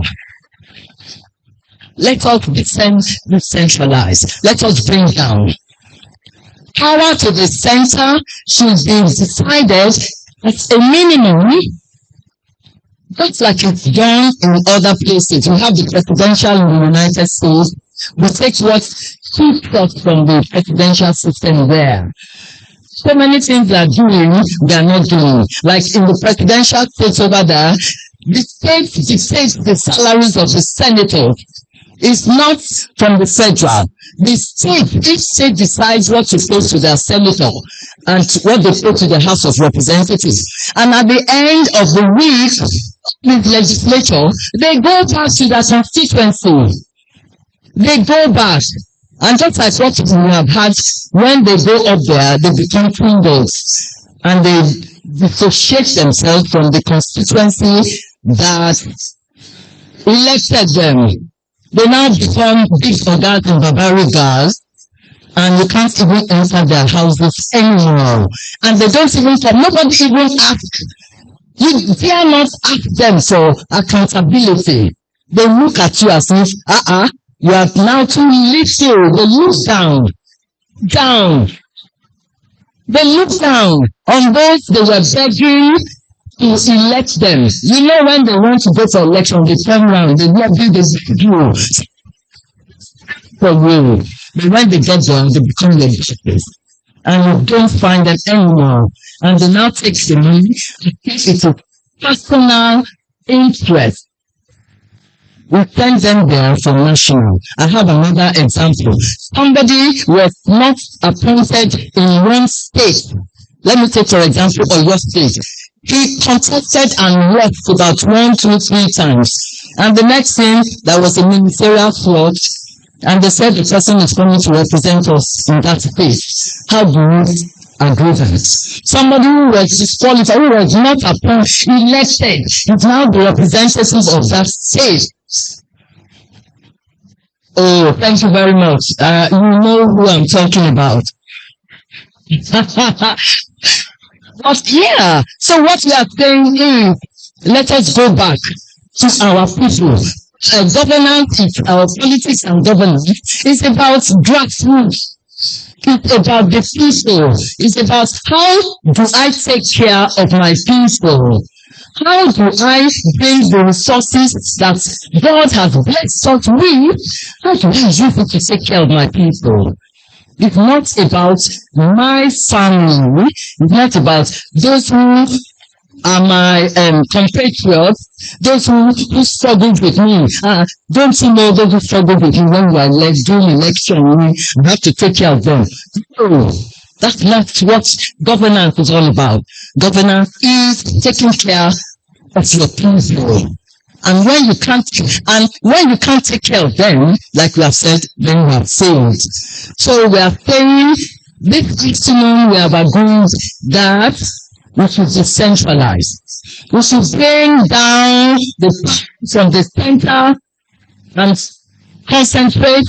We'll stop it and we'll bring it down with structure. Whatever has been done in 2014, we have kept it somewhere. Let them go and bring it out. Those who were, yes, let them bring out the report for us. So we don't have to spend another money. Yes, we have to be cost conscious. We have to be cost conscious. So that's out. This is one of the points in our communique, that whatever was agreed upon, let them bring them out. And then, this is, like I told someone, this is the beginning of the solution to the problem of Nigeria. Those of us that gathered here, going to be on record that we started preferring solutions, and we are going to get to the destination by God's grace. Thank you so much, ma'am. I won't say what a man can do, a woman can do better. I would rather say, I won't say that. I won't say this. I would rather say that what a man can do, a woman can also do. We invite addition of that language. Coming upon the next person, you can see him adjusting his cap. The person of 2019, presidential aspirants, forward person. That will stand up for the reason. Come outside. Thank you. Thank you so much, sir. This way, sir. Thank you so much. And thereafter, Prime Minister Lashes, if you get set, come and mount the podium. Thank you very much. A slight correction. I was not a presidential aspirant. I was a candidate. There is a difference between the two. And let me just say, my elders, well, the convener of today is our leader in the Southwest Forum. So I have to be here. My uncle is here, Yemi Farouk is here. My father, Archbishop, is here. And my professor in 1979-1980 in UI, Professor Ade, is here. I was one of those who used to ask numerous, in those days, stupid questions that he would kindly answer, regardless. I read economics, but half of my elective courses were in the political science department, so he taught me numerous subjects at that time. And that was when UI was UI. I'm talking about the degradation of things generally. I did my first degree in the 70s, 80s. I did a second degree in UI in the late 80s, and I did a master's in the 90s. And throughout, I could see the decline in the human relations, in the service delivery. I ended up working in development. I worked in a development agency for a number of years. I practiced law. And so, by 2019, having been involved in the discourses in this country, I decided to run for president. So people asked me then that, how much money do you have to want to run for president? My answer was this, because I did, number one, I believe and I know that I'm qualified, but that's a different matter, by virtue of what I did and what I've done. But I told them that, you see, the statistics and the trajectory shows that where Nigeria is going, if we don't seize not power, but seize us from that path, money will not be able to solve the problem. And if money cannot solve the problem that I'm trying to prevent, the lack of money is not going to stop me from doing what I need to do, saying what I need to say, and attempting what I need to attempt. But don't worry, I didn't win. Otherwise, if I had won, we would all be in Nassau Rock now having this meeting. But going back to the issue of the day, a number of speakers have said and spoken our minds. Let me start from something. The question I would like to ask is not what we have done and where we have missed it. It's what we are still doing right now. Ladies and gentlemen, I was happy initially when I came. A number of them have gone. The young people have left. We are still teaching our children to inherit the wrong narratives and the wrong problems. We are still doing it now. So that is what, so when you think you solve a problem today, be mindful of the fact that children are coming tomorrow and they're going to bring them some of the story. After all, we were kids. We were barely toddlers in the 60s. So the first thing we should be careful about is what we teach our children today. We have a problem in Nigeria. We don't teach history anymore. And when we teach history, we teach it selectively and half. And that is why people don't know the gospel truth about certain things. The causes and the causes. I'm sitting next to my senior in school. We went to government college together. And we were analyzing certain things about where certain faults lay. But today is not the day of blaming and faulting. I think we should go beyond and we should take a look at certain things. Number one, whether we want to believe it or not, whether you see it as an, in fact, our largest enemy is what I call, and I want to be very careful about the choice of my words and how it will land. I will call it an international conspiracy that puts the black man at the back end of anything in this world, but puts our resources as the priority. So, whether you are Igbo, whether you are Ogoni, whether you are Yoruba, whether you are Fulani, whether you are Hausa, whether you are Igala, whether you are anywhere, you are, as long as you are a we are seeing the same. The words and the value brings nothing to this particular conspiracy. The resources brings everything to them. So we can either decide to fall into the group of these people who don't have any value for us, or decide to respect ourselves and have value for ourselves.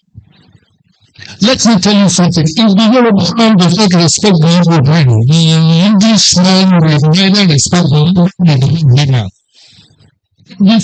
And it is the same. So we must find the way where we must forge our unity. And how do we do this?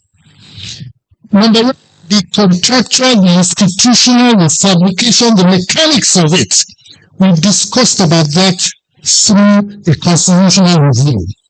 But the constitution is the hardware. The software is the people, the road and water, the people that flow in between. And there is a Yoruba proverb, and with the permission of our bishop, and with the permission of our uncle, with the permission of our professor, because in Yoruba land, we want to and there are Yoruba elders there. We have to seek some indulgence. The Yoruba says, Alájọbí òkùnkùn, ẹni Ọlọ́run bá rán sí ni ló ń ṣe ní lóore. Which means the fact that you are my blood relation does not mean you favor me. The fact that you are the same blood does not mean you will favor me. It is who God sends to me that will favor me. I can count Fulanis, I can count Igbos that have been responsible to part of my success. I can also count Yorubas who have been part of my success. And the other thing, the other side too, potentially people disappointing us. Count the 10 people who are disappointing to us. That's 10 of them are from the time. That is just the gospel truth. That's it. That's another proverb. So when you start, before you start going to say that another tribe is the problem, somebody else is a problem, you look at yourself and see what are you doing, what are you doing. And my brother here has said, Dr. Kobe Gumbo has said that, look, let us, whatever we do, there is the good, the bad, and the ugly in everywhere. So that the rest who claim to be good, how do we band it together? Of the conference document we are structurally, and the government has been an opportunity now for us to that issue through this constitutional review.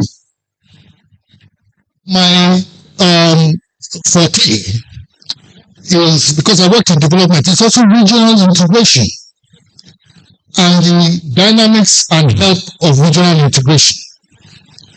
And those who have alluded to regional strengthening have made, in fact, they have given us part of the solution that can help.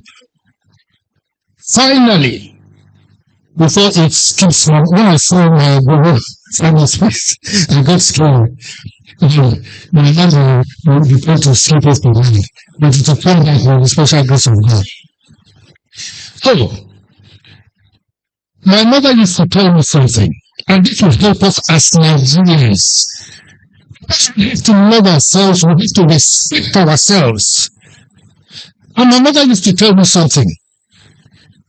When you go to somebody else's home, or you go to somebody else's country, learn how 3 things. And learn it how to say it and mean it respectfully. 1, learn how to say please in any language. The second thing, learn how to say thank you in any language. And the third one is learn how to say sorry. If you learn those 3 things, you will understand. There are some cultures, when you enter the house, you take off your cap. There are other cultures, it's wrong for you to take off your cap. When in that country where they take off cap, take off cap. When you get to a country they're eating spaghetti, eat spaghetti. Finally, I will just say that I'm grateful for this opportunity to come. It's a prayer. You're going to teach us the right way to do. Thank you very much for the opportunity.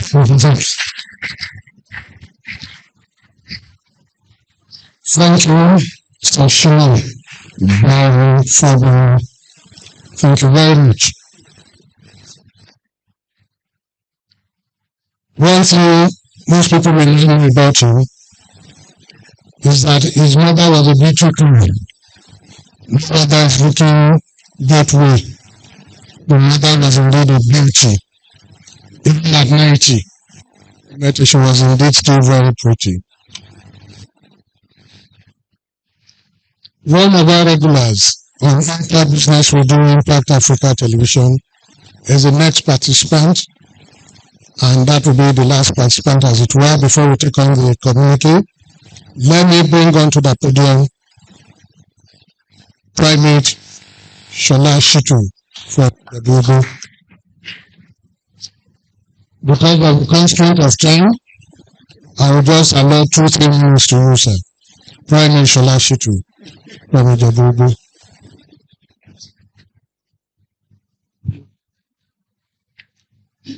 Thank you very much. Thank you very much. All protocols observed. Good afternoon, everyone here.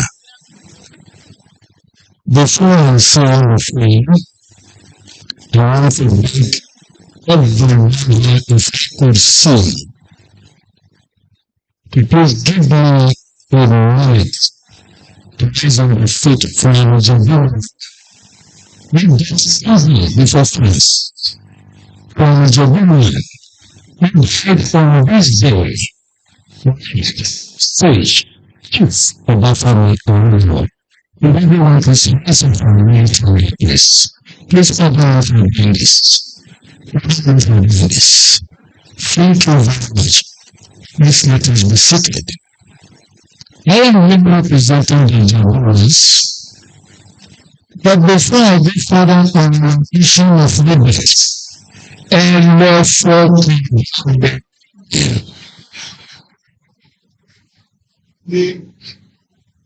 finally, that prophetic word is fulfilled by this nation.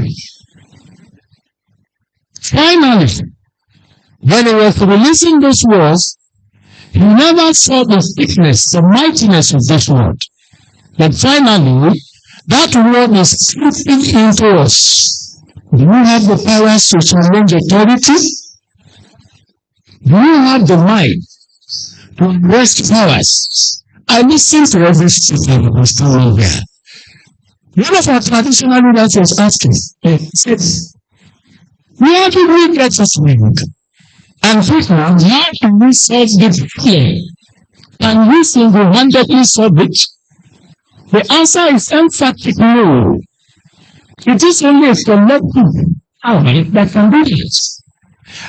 I'm not ready to self-handle it.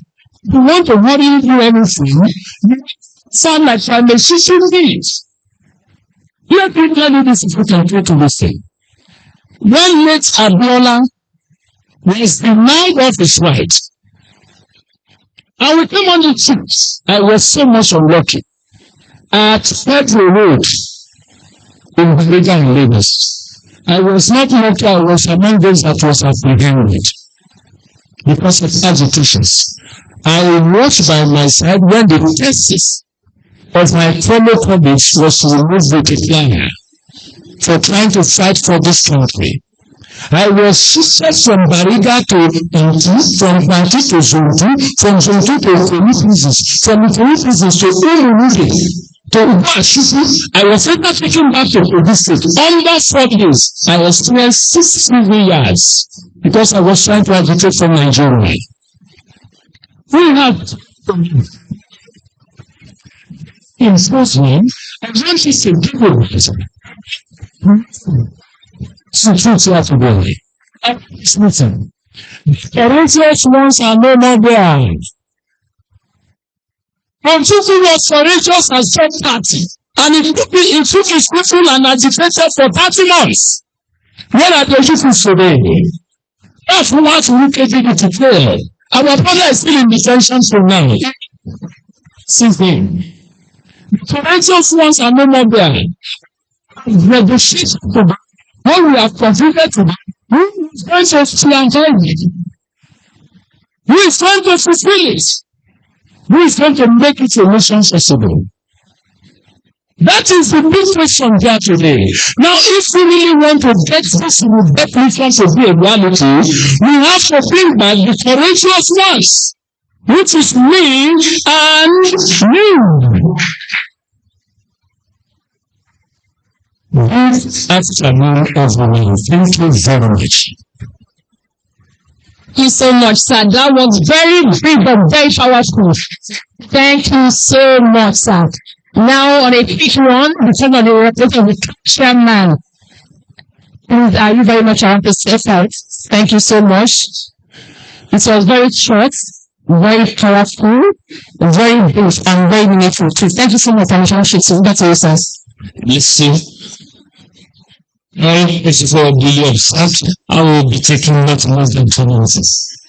I am standing representing the councilman of the state, retired Apostle Colonel Joshua Akinyemiji. He sent his greetings and his support to this gathering. Nigeria, we know they are facing challenges, and as our people have said, we know we have challenges. But I want to tell us there is hope. And the beginning of the hope is there that we are gathering to discuss today. By the grace of God, the chairman will say is a reformer soldier. You know, being a soldier is a man of peace. Because as a nation, we have fought a lot of battles that are missed. 5 things are his advances on the daily basis. 1, we the agitators today did not disappoint us tomorrow, because in the past many have promised us, the later failed. We gather today, we have promised ourselves, do not let us fail ourselves tomorrow. Number 2, we should admonish all the politicians among us. Politics and politicians should not divide us under any guises. They divide us with religion, they divide us with tribes. They are a particular tribe in their own. Number 3, if these voices should come, as we are speaking and as we are suggesting, it is not only our voice that we want to please, we want our voices also to come. Number 4, until our influence is granted, accountability must be demanded from our leaders. And finally, brethren, do not let us sell our consciences. The Lord listens in Jesus' name. Wow. That was from the throne of grace. Thank you very much, sir. Representative of the chairman. We appreciate your thoughts and what we have done. I can assure you that those thoughts have already been captured.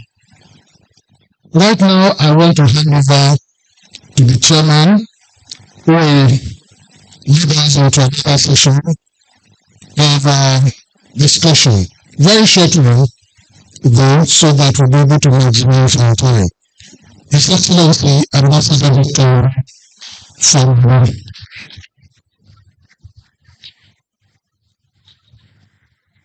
I want to thank you for his contribution and even for your questions. That shows something. It shows that we're better with today or today.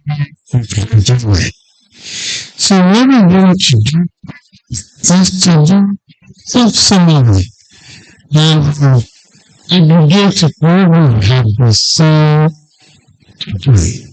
And then what next?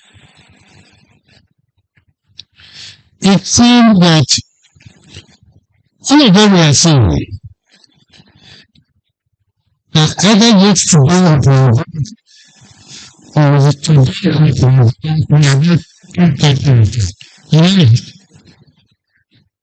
And that there is another need for us to have a negotiated consensus that will move forward.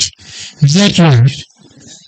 And we are getting that the system we have now, we get to look at it, negotiate it, agree on it. Is that right? And it seems from everything I've heard from the people, silent kind from the friends of everything, from the medical, no matter the reason that is true, we've cultivated for 2 years. It's a simple like the only time that everyone, all of us across the world will not have the same structure. Yes, and I see from what all of you are saying, there's something in the American Constitution that you seem to be what you are saying. You say, we read this self-evident that all Nigerians created equal. Is that true? Is that what we agree to? That nobody is underprivileged, we are all equal. In reality, when other comes, the reason differentiate. When under comes, it's not differentiate. Maybe that this is one. When poverty comes, it is all this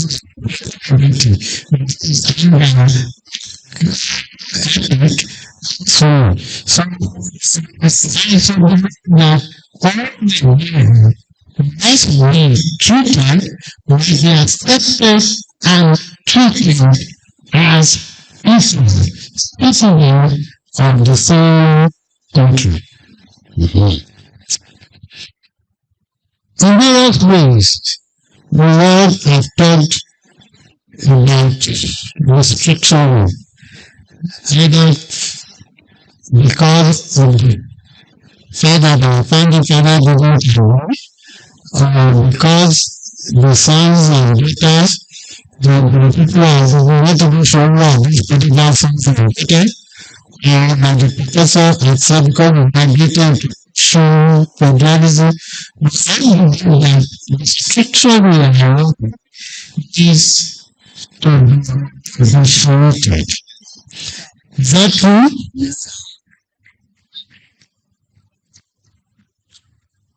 And in that structure,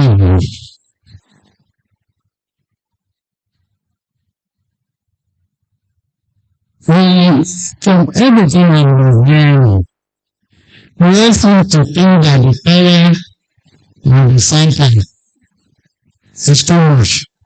And at once, the power of the center should not be more than the power that the center of the foundation should have. That is, I'm trying to define the structure. I think the power in the center should be only those things the federation units cannot do. Maybe things like affairs. things like foreign affairs, like the military, like banking and finance, things that join us and things that are external to us. So that we will have a small and a mixed government.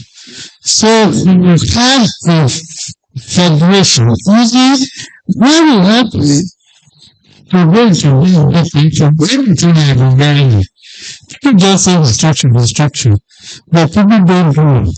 The most important thing we talked about a federal.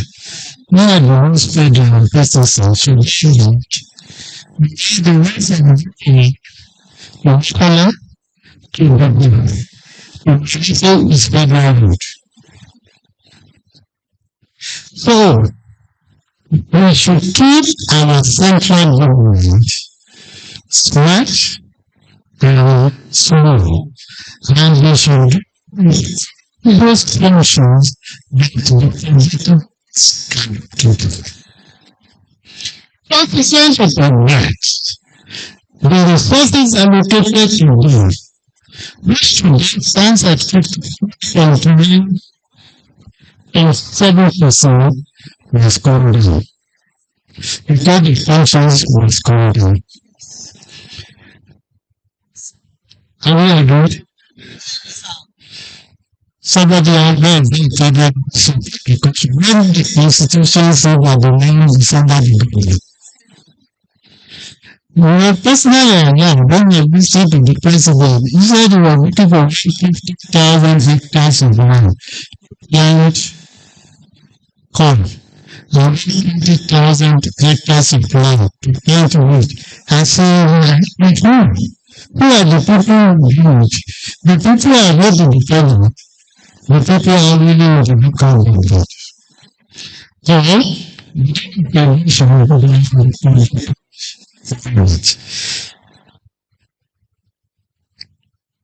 so, when we have talked, and I talked about everything because in the 2014 national conference, because of what they first do, they create the serious mind in election of the 2028.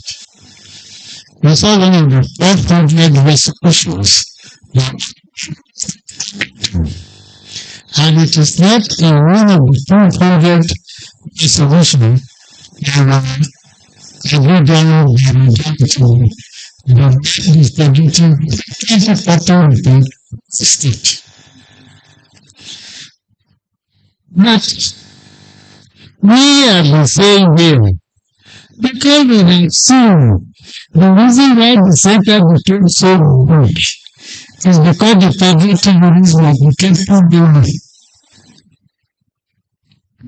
When we split the road into 6, and we split the roads into 5, and they said, well, why should other be 6 and they should be 5? And we have out to that. Whereas if we were talking of the linguistic unit as the basis of predicting the best version of this country is 6.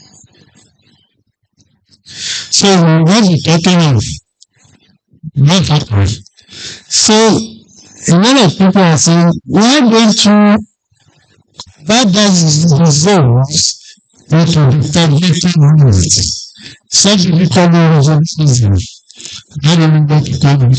We need that. We need a stronger forgetting wood than the states. And that is why the Tribune happened. I'm sure my friend will confirm that there are some northern governments, even in the country, these people to the state. If we are going to develop ourselves, listening policies, Southeast, Southwest, Southwest, North Central, Northwest, Northeast. That was when we founding father negotiated. And I want to remind all of them, when General created 12 states in 1967, he said each of the states will have the powers of the regions. So if you have these citizens and they inherit the powers of the region, we'll be having this problem. And each region will have its own constitution. So something is sit there and say, how do we want to govern ourselves? Bearing in mind that we are a Republican nation, bearing in mind our level of industries and so on. Then in Southwest, the Northwest, nobody look at the same question and write a constitution for themselves. This is what we have before the country. And today, even in America, this is has a sound institution. And that is why when you go to America today, you don't have an anarchy. Each state conducts even the presidential election based on the rules of that state. I think this will solve a lot of problems. If you want to be a global revolution world, everything so is. If you want to become a Dubai executor in an industrial hall, everything so is. So, unlike what they are doing in 2014, they have to be in a bigger federalism. Because Mary created the concept of federalism. Professor Wilson, the man is Casey Wilson, he said the federalism will be and they will come down the center. They will never be bigger than the center. And that was why the first republic, if you made money, you kept 50% in the regions. You gave federal government 20%. You kept the remaining 30% distributed food. You gave them disasters and so on and so forth. So that nobody can be forgetting the root is there. That is why Beacon was talking of United Nations. And I recall that about the next 6, I was listening to Dr. Kim talking of the United States of Nigeria. So I think that we all agree that to allow this rule to be on his own, then there will be foreign. Then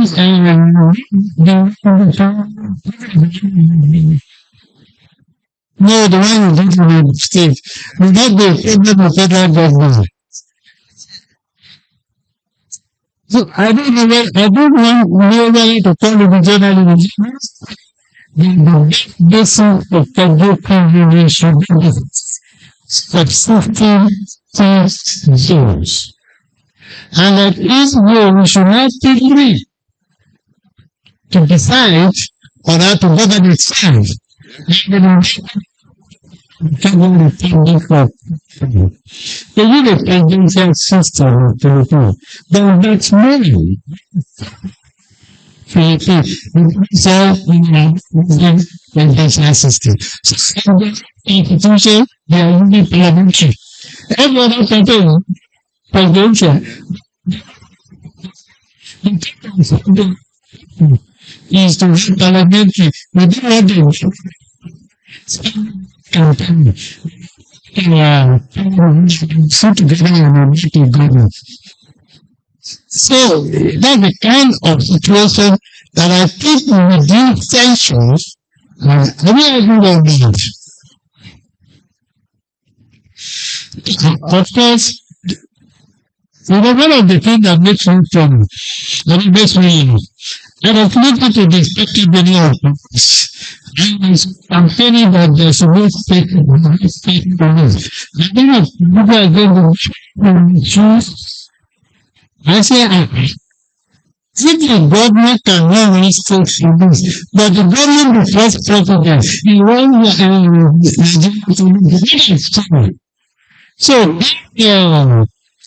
the entire government can even state police, but at present, he cannot national police because he works for the same. If Tinubu was dropping a policy, he can state police. So, but if you restructure all of them to be part of the thing, security and the federation is a concurrent issue. In America, the 22,320 independent police formations. Every major town has police.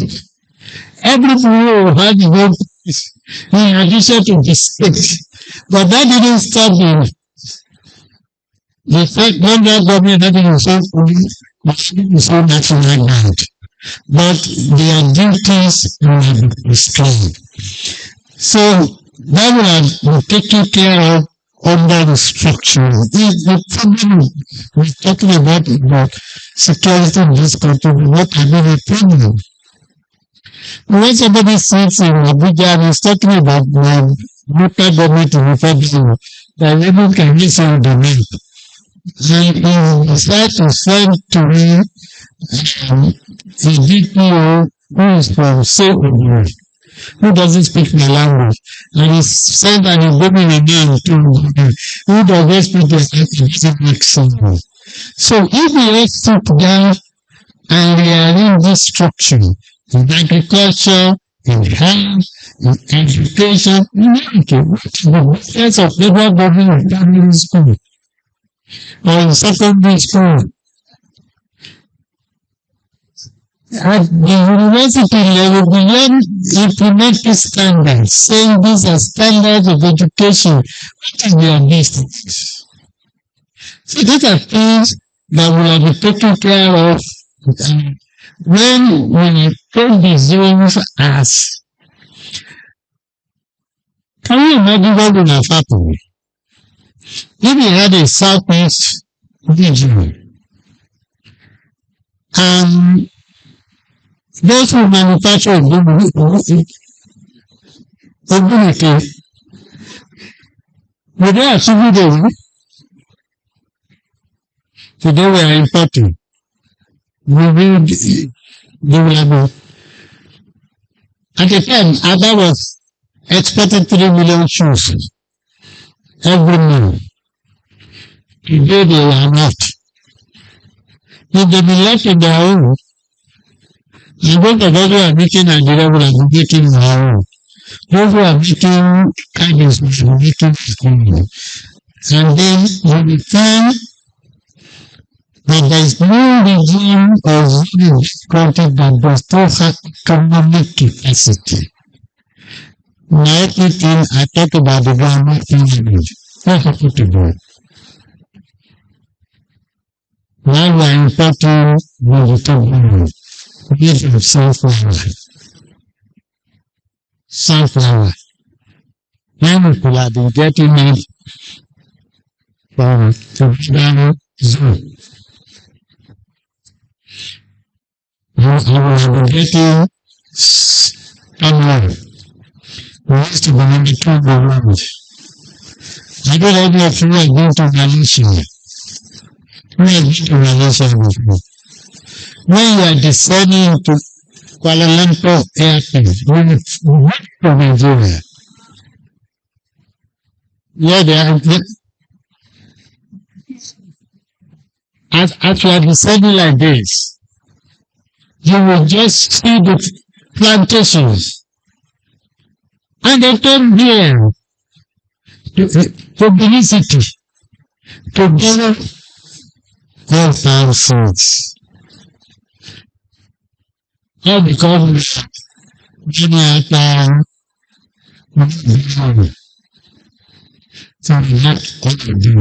so that and I know as I speak, you can find it in the geological survey. There are 33 millions in this country that we have not touched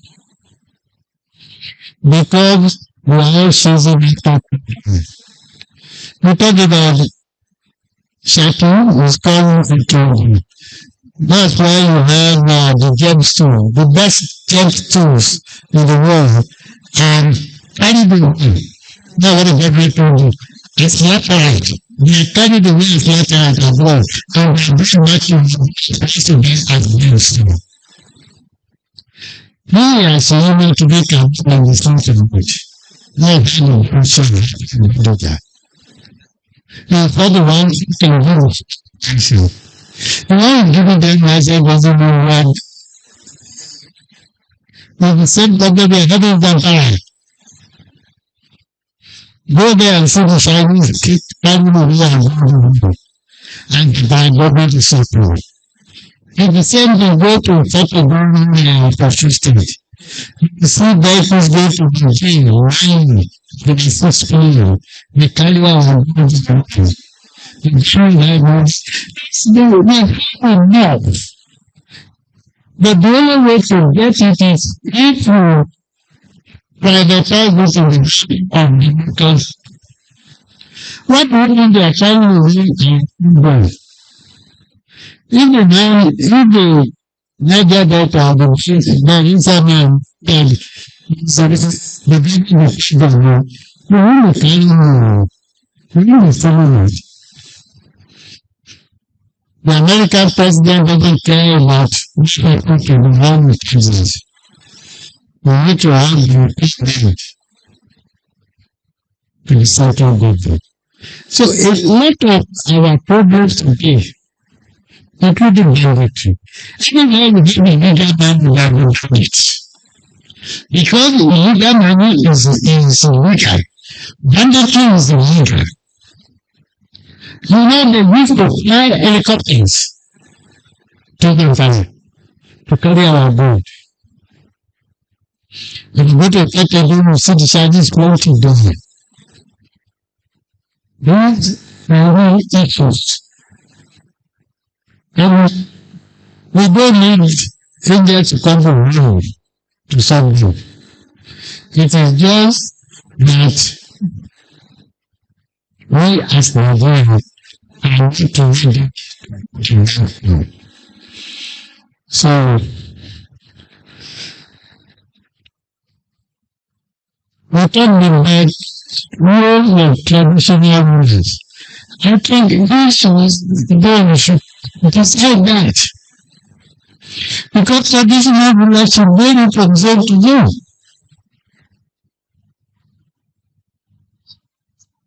And they know, for example, the animals are so powerful, and value. The only others can be zones fighter, and do and that's something, don't you? Something, something to Kaduna, Bauchi, Gombe. You benefit people are able to get to them.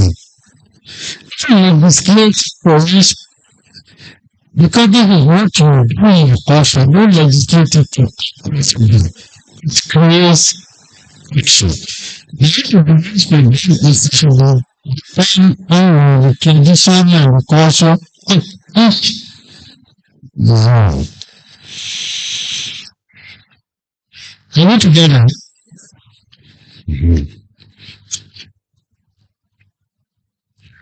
I mean, I can sympathize with people. And I like him this reason. And I can very well my classmates. We were together in University of Nigeria. We were the president of the Sudan Union. We had to be big campaigns at the corporate level to become a president of the Sudan Union. The first person that seceded from this country is in 1960. Why was given his elections? And connect the person came Sarah one of the greatest intellectuals in the world because the politics is really as open. And I believe that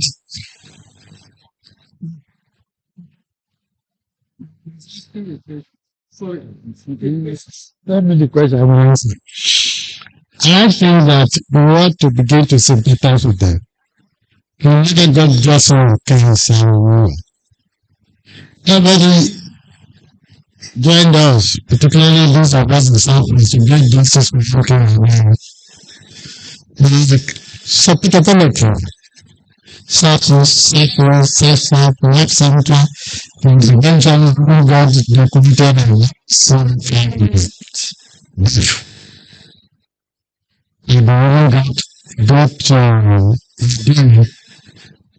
set aside public convey for his election. I think it is time to bring justice for Karen.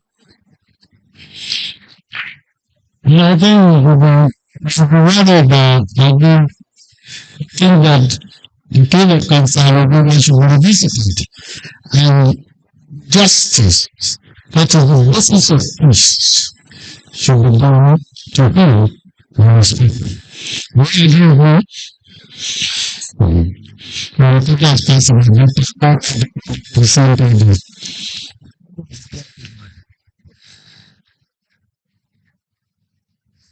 yes, as a prediction English, once you allow zero to manage its affairs and it has its own constitution, I can tell you that Eastern Nigeria had a constitution of its own. When the British was created in 1962, they had a constitution of their own. They have had. When it was possible for Western region to have an Indian general in UK level. Actually, I remember in the level today, there's one Indian general in Western region. So, you have an autonomy to decide on those things that are within your program. Nobody should force you. Federal government will give you where education is involved.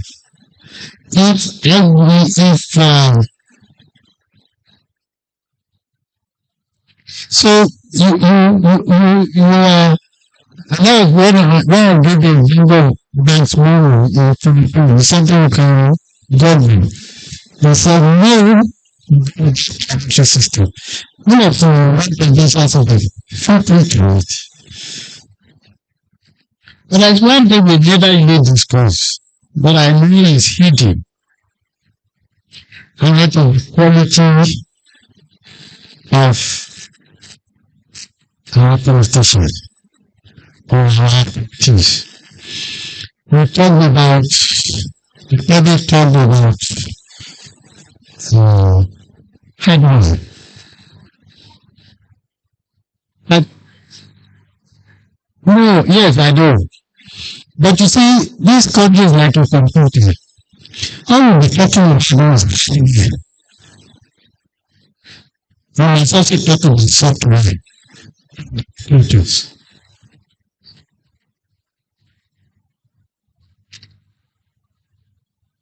My friends, speak beautifully. Only 27 million people. Out of 227 million. That would make it 2 million registered voter. Only 27 voted. And out of that 27, our president voted 8.7, exactly 8%, 9% of the, no, 86% of those who voted but 8% of the registered voters and 4.2% of the total population. So you have a minority government. But because of what we call majority,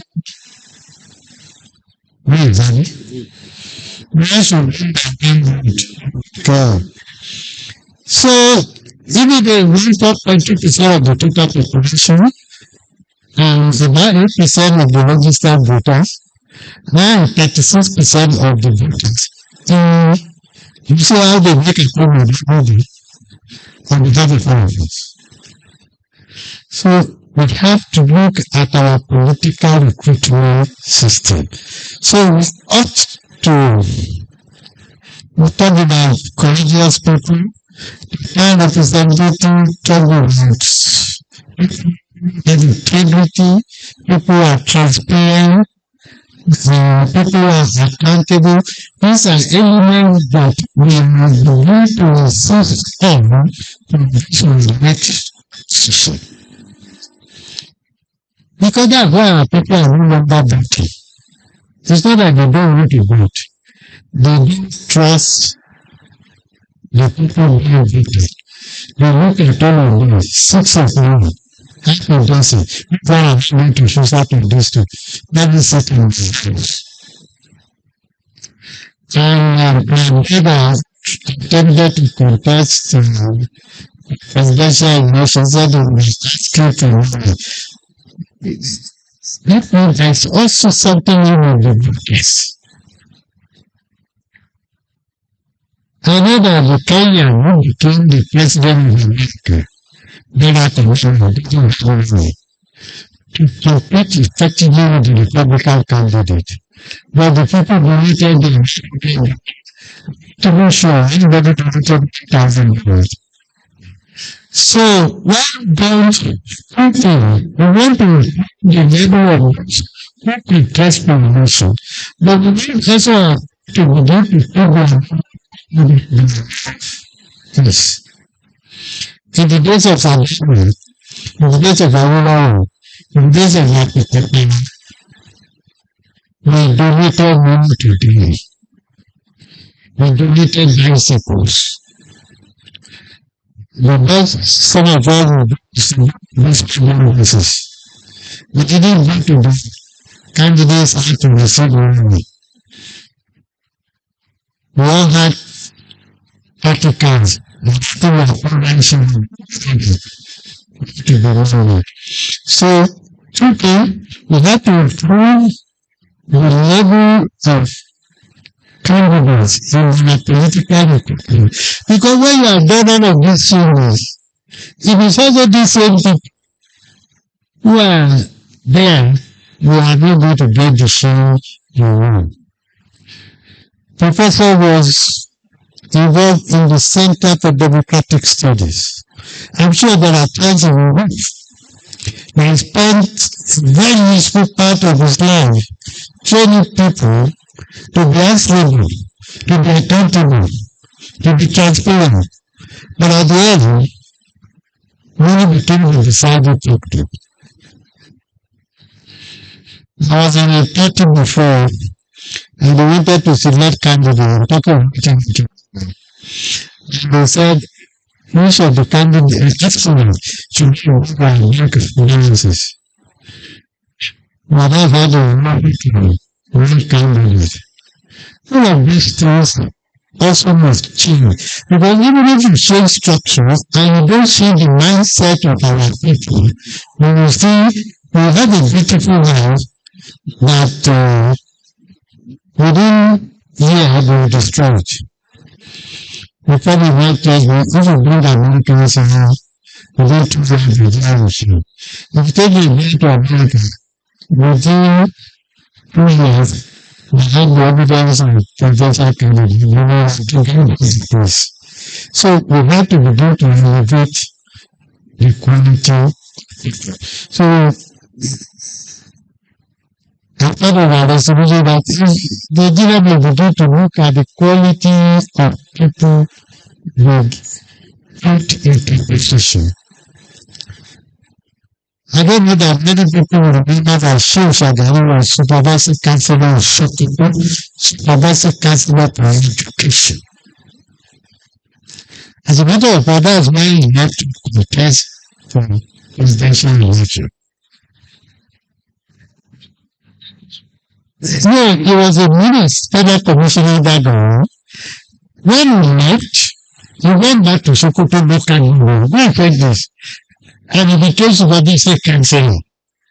And from there he became president. Onabanjo was chairman of Ijebu local government. That's from there he became governor. But no, where did they come from? What is the antecedent? What is their experience? What knowledge do they have? What exposure do they have? They only have balances in the bank. So we have to share this too. Because when you have a good structure, you must have, if you have a good brand new computer, you must have a good operator. Otherwise, it will fall. So that is part of what we are asking for. A higher quality of people. Really, three things we must look for now forever in contesting. What is your mission? It is a typical mission. They say they will give us food. I said, have you ever had hope in Nigeria? We never had one. So we were not even know. But because we don't ask for their mission. Then we don't ask ourselves, are they competent to do what they are promising? And then we go about what they are committing. The first class accountant is a thief. I'm sure maybe you are not too. We didn't look at character anymore. So we need to do our treatment more.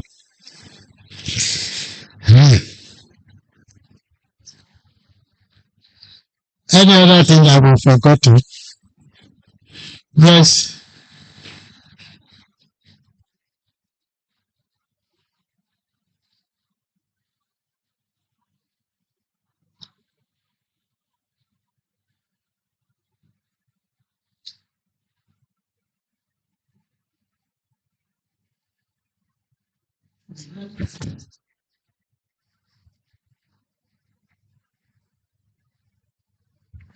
What is at the level of choice, everybody should be involved.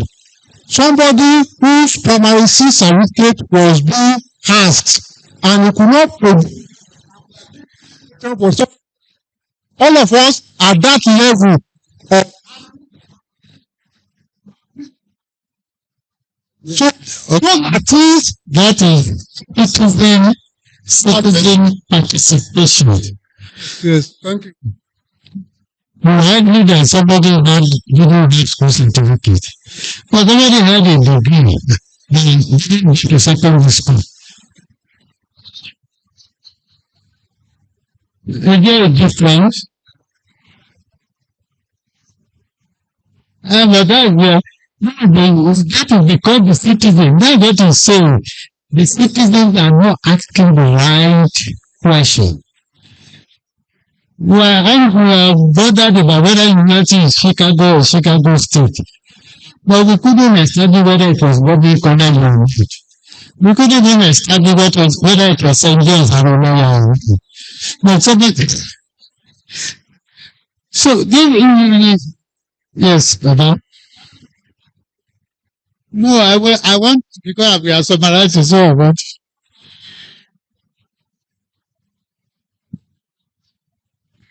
I'll put something on you, our leaders now. Said you who should not disappoint us.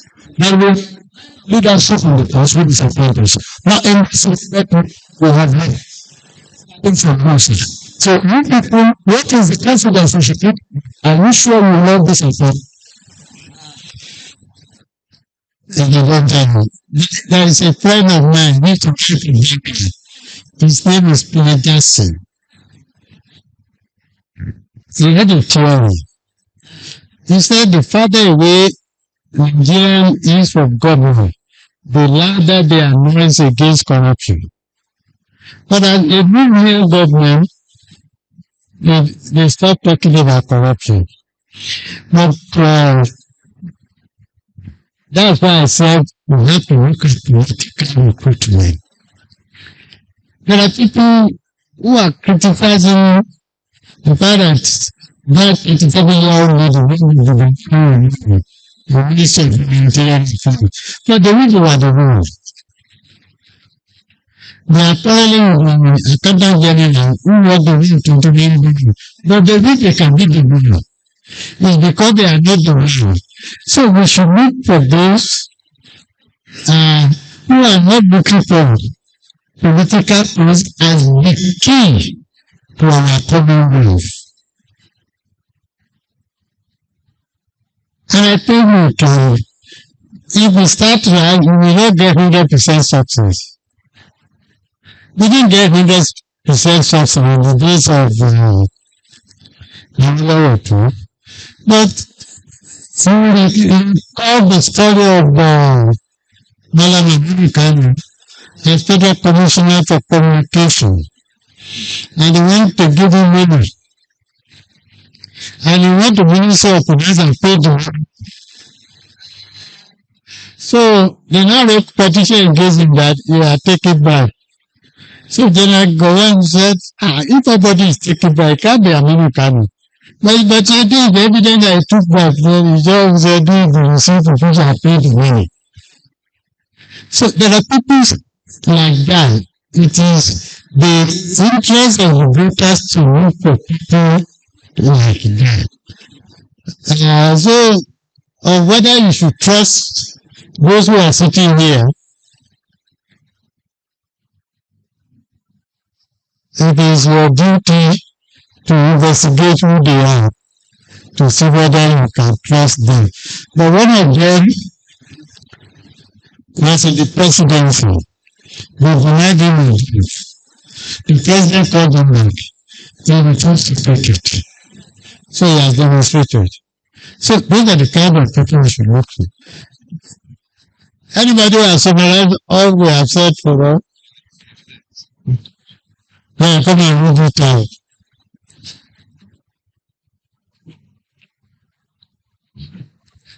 You want this microphone or you want one? Jai Ajayi is the publicity secretary of FNFI. But what is more important is that this man had been reporting labor matters. He's a labor secretary, he's a labor activist. From maybe since I knew you about 30 years ago, I had been an activist reporting labor matters. So, the message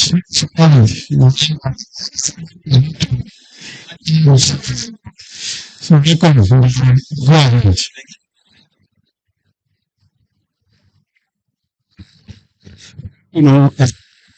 Am I doing right? Thank you. I need you to stand on the existing protocol.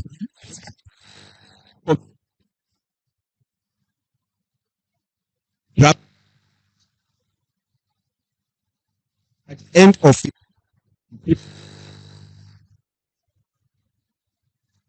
Okay.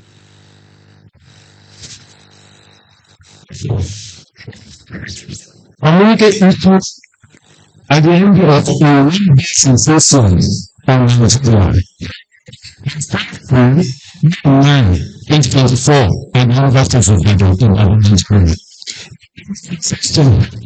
First, in 2024, and the conference held at University of Ibadan in Nigeria. The symposium was organized by the Rebirth and the Business Nigeria. The theme of the symposium is from the founding fathers to older sons and daughters, the challenge of professional development and development. The subtitle is the founding fathers were life to do, which is to do, excuse me, each of them But some other people I like to go to specific challenges. I still came from federal parts of Nigeria. I also contributed to find parts of the world virtually. The nice ethnic nationalities also participated. Attendance and virtually included synthesis of hundreds of England. Southern Carolina was organized with a couple. And from the and so far that at this point there are various organizations and family captured here because when I take the list, so people so of every groups that are here, and this is very good, giving it to them actually communities. Please pass the program. Is there any organization that has not been also here? Please pardon us. Let that go to I want to after research and something in the back. Don't have one of us taking yes, please see that it's not yeah, man. Southwest. Oh, Southwest stakeholders. All right, it will be Southwest development children working. Chairman of the occasion. Well, please take time. Help me write it. I will include it. Please help me take the.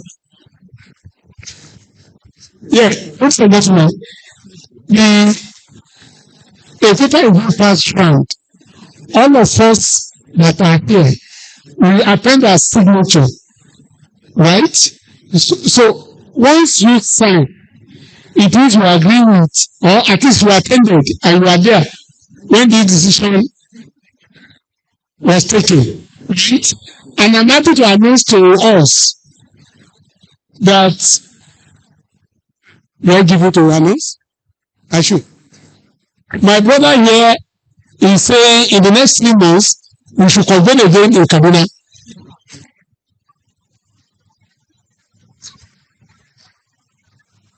And we already have an invitation for Enugu. So after Kaduna, we are going to Enugu. Am I communicating? Who is not happy? Okay. Okay. Oh, they invited us first. Well, what we are thinking is, leave in south, we want to go north and come back. But, I mean, if first come first, sorry? We can get to any people. Now, let us be realistic. This is for the case of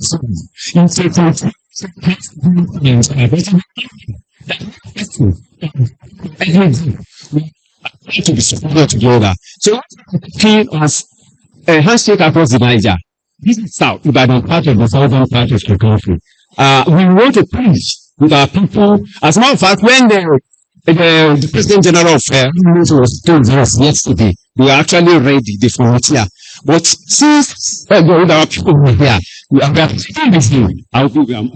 We are pleading with you to let us go north. After that, so we come to our yes. We want to society acknowledge that we will do. We acknowledge that we will have subsequent sessions with everyone and Kaduna, because there are operational details that we work on later. We still want to discuss here. In fact, for us to be able to make what we are saying happen, apart from the two that are volunteers already, we should try the other three geopolitical zone. We want to carry everybody. So two are already indicated. We will ask the convener to do everything possible that subsequently too we can do in the other 3-year political zone. That is what will make us different. If we just talk and you talk, and we don't sustain the talk, you don't sustain the prayer, you will not get. Because these people are deaf. So, and my people say, when you have deaf people, you beat the drum continuously. So, and the way to let them know that everybody is feeling the same way, we need the persons that have already volunteered, and we will deliberately go to make sure we can also meet in the 3 other zones that have not so far indicated. That is because you are asking what happened. So that's great. Okay. Okay. Young man of the case, it's about one family. That's something just a bit unusual. Such support included the limits and foundations of the generation. Photos and photos that are now interview experiences. First, from graduation in 1914, and particularly since independence in 1960s. 12 photos were held, but in an atmosphere of the music, it was that is better advantage over the others. It is agitating the minds of the nation's founding fathers now what in life today. The thinkers speak eloquently about the structure of Nigeria. Although a few voices say that the factors of the existing structures are the problem, rather than the structure itself. But the consensus of the Symposium was that the major challenges Nigeria is facing are to the civil structure. For that reason, the results are structurally integrated.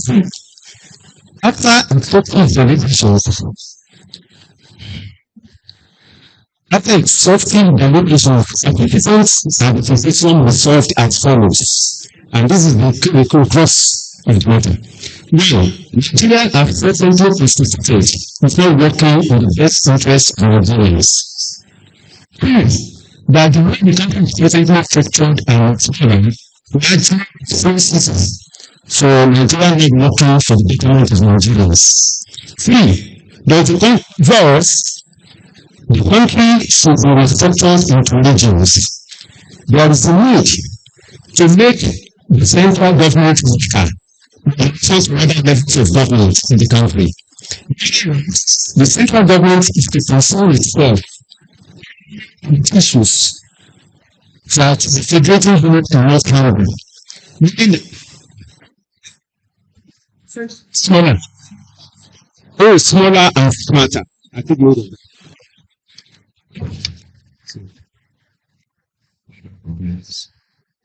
Smaller and smarter.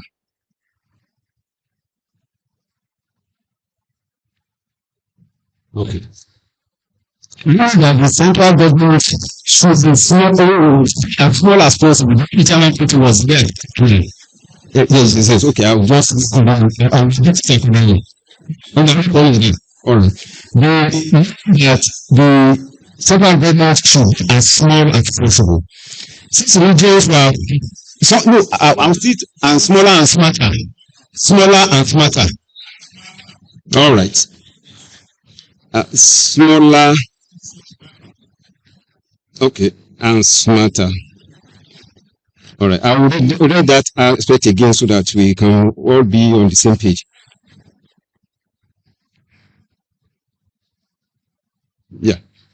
So meaning that the central government should as smaller and should be smaller and smarter. That's not answer. Okay. 5. 6 regions were proposed, perhaps aligned with the present regions, but each region will be equal to the other in status and ranking. 6. Restructuring into regions is not meant to abolish states that we have presently. The regions will form the federative units to make the country to be known as United Regions in Nigeria. Each region is to have its own constitution and be autonomous. 7. Every nationality will have self-determination, even within the region and state they are in. 8. To avoid domination or even seaside syndrome, heads of each level of government should be rotational on the basis of the president within the enclave. The head, who will be from a part of the area in person, the person's deputy will be from another part. The latter, that's the deputy, will automatically become the head of the government at the end of the tenure of the government. 9. The symposium called for the setting up of Rebirth commissions. Number 10. In view of the sum of money being spent under the current presidential system, the symposiums advocated for a return to a parliamentary system of government. 11. Participants were encouraged to continue their advocacy when they return to their respective places.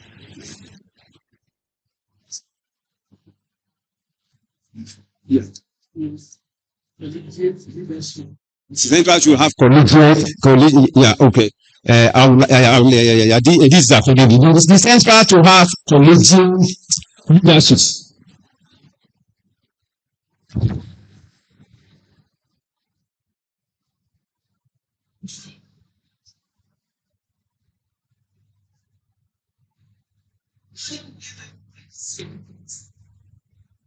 Thank you for that. Okay, please let her have a mic and her name so that she can identify herself and then make her point. Thank you very much. Good afternoon. I am Oluwakemi Ademolaram, and I joined. Katie. We're having things to do good, Emma. Professor, we've had ingenuity students of that.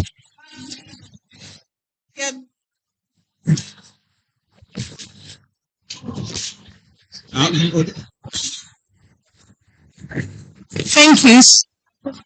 It's a delight to be here. I had joined virtually as soon as we started, but I couldn't come here physically. And after some time, I decided I had to come here because I made a certain observation. In every meeting, you will see a lot of women. And now, at this meeting, we didn't have many women organizations.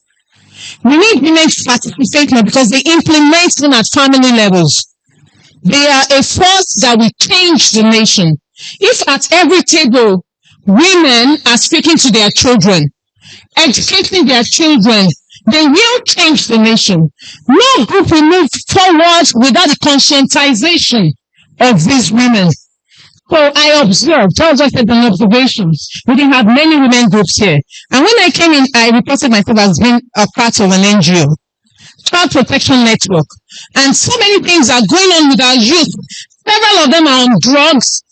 They're not learning. And also, they're not participating. So there's a lot that can go. But when I came to the community, I said, no, this shouldn't go on without my voice.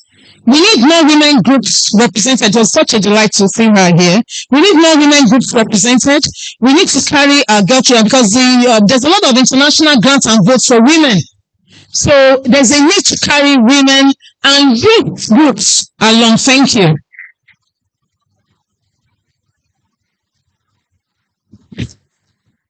Yes.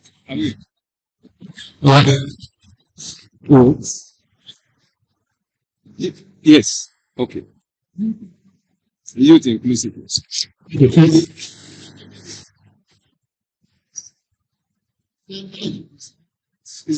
Small and smarter. Small and smarter. All the functions that the federative units cannot handle. Of course, that quarter. Yeah. Of course, on behalf of the chairman, thank Dr. So the presidents and that is one of the big things and people don't want. So gender balance and then of course inclusive of part of the community and so on. Now, as I encourage this, you are voting, we should pay attention to the respective places. Well, finally, point resolved. Now, so taking those different parts in the country. So, further in to campaign and fight in other place. Finally, since this is number 2, for research express appreciation to the organizers of the symposium and pledge to the active in effort to restructure Nigeria. Certainly, make it more difficult and some seriously democratic that what that is good, it is the best and superior to others. That is my community. Subject to the famous and interfaces by and prepared for our security.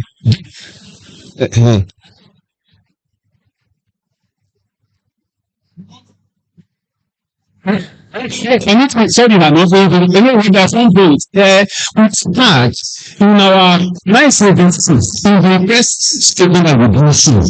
We can cover all that. My submission is not subject to that if we itemize one of our videos, we can definitely capitalize on the videos. Some other people too, is the other areas. So the thing is, that's the responsibility I mean. It's in the other statement that we are showing you, the mission of it that that's the justice of the most manifested. Oh, okay. Oh, okay.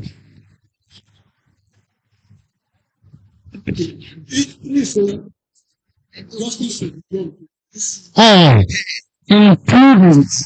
We have to. What is difficult about mentioning the name? They are here and they raise the issue.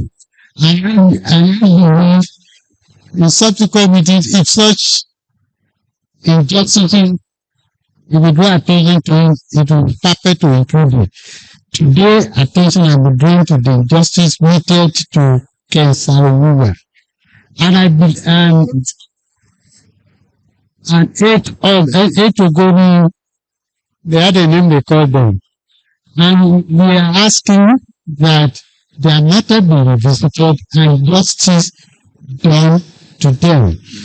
Please include it. Is it okay? You've had them. Is it okay? Let me know if it's okay. If it's okay, let me know. Where is that?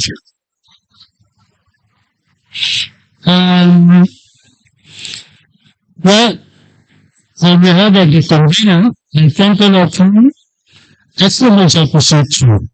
I appreciate the name of you.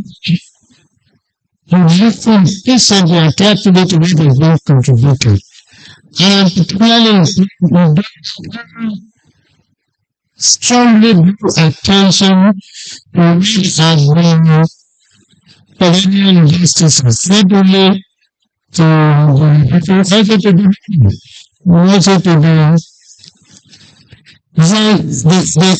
the population say that 60% of our population are youth. And everybody said in 50 years, they don't get in 50 years, there are at least 2 people who will still do it. So we thank you. We wish all of you, because we are doing things, when we are organizing the next event, we will contact you. Certainly we will contact you. Let us clap for ourselves.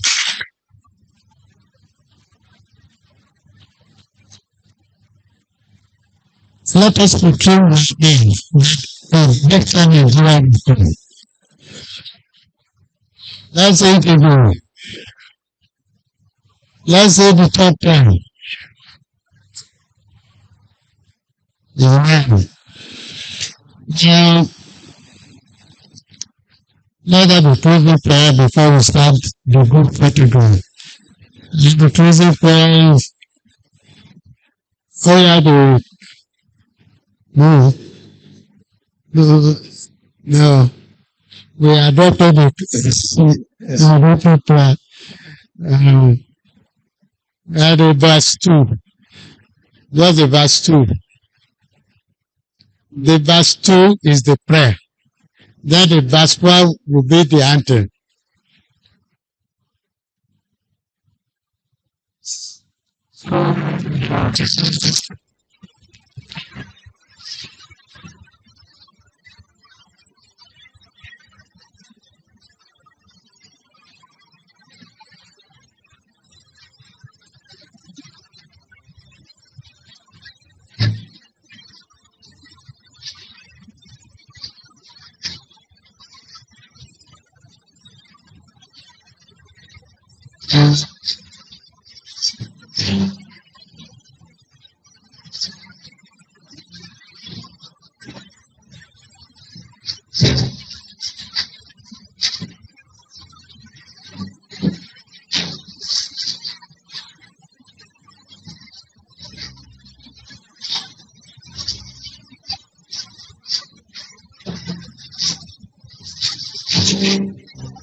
Father,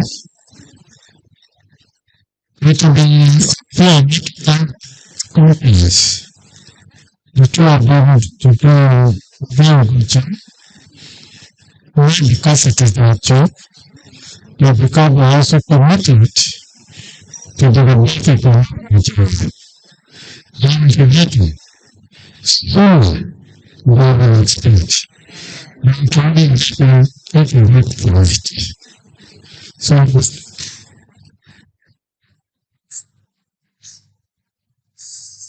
thought even the other plan or play the actor.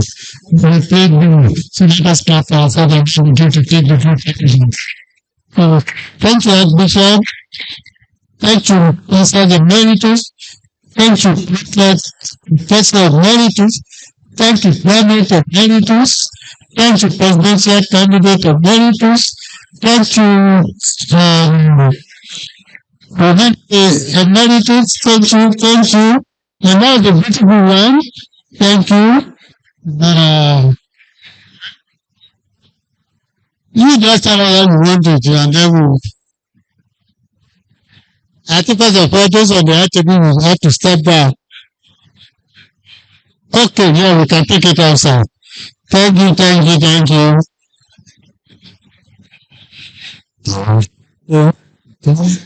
This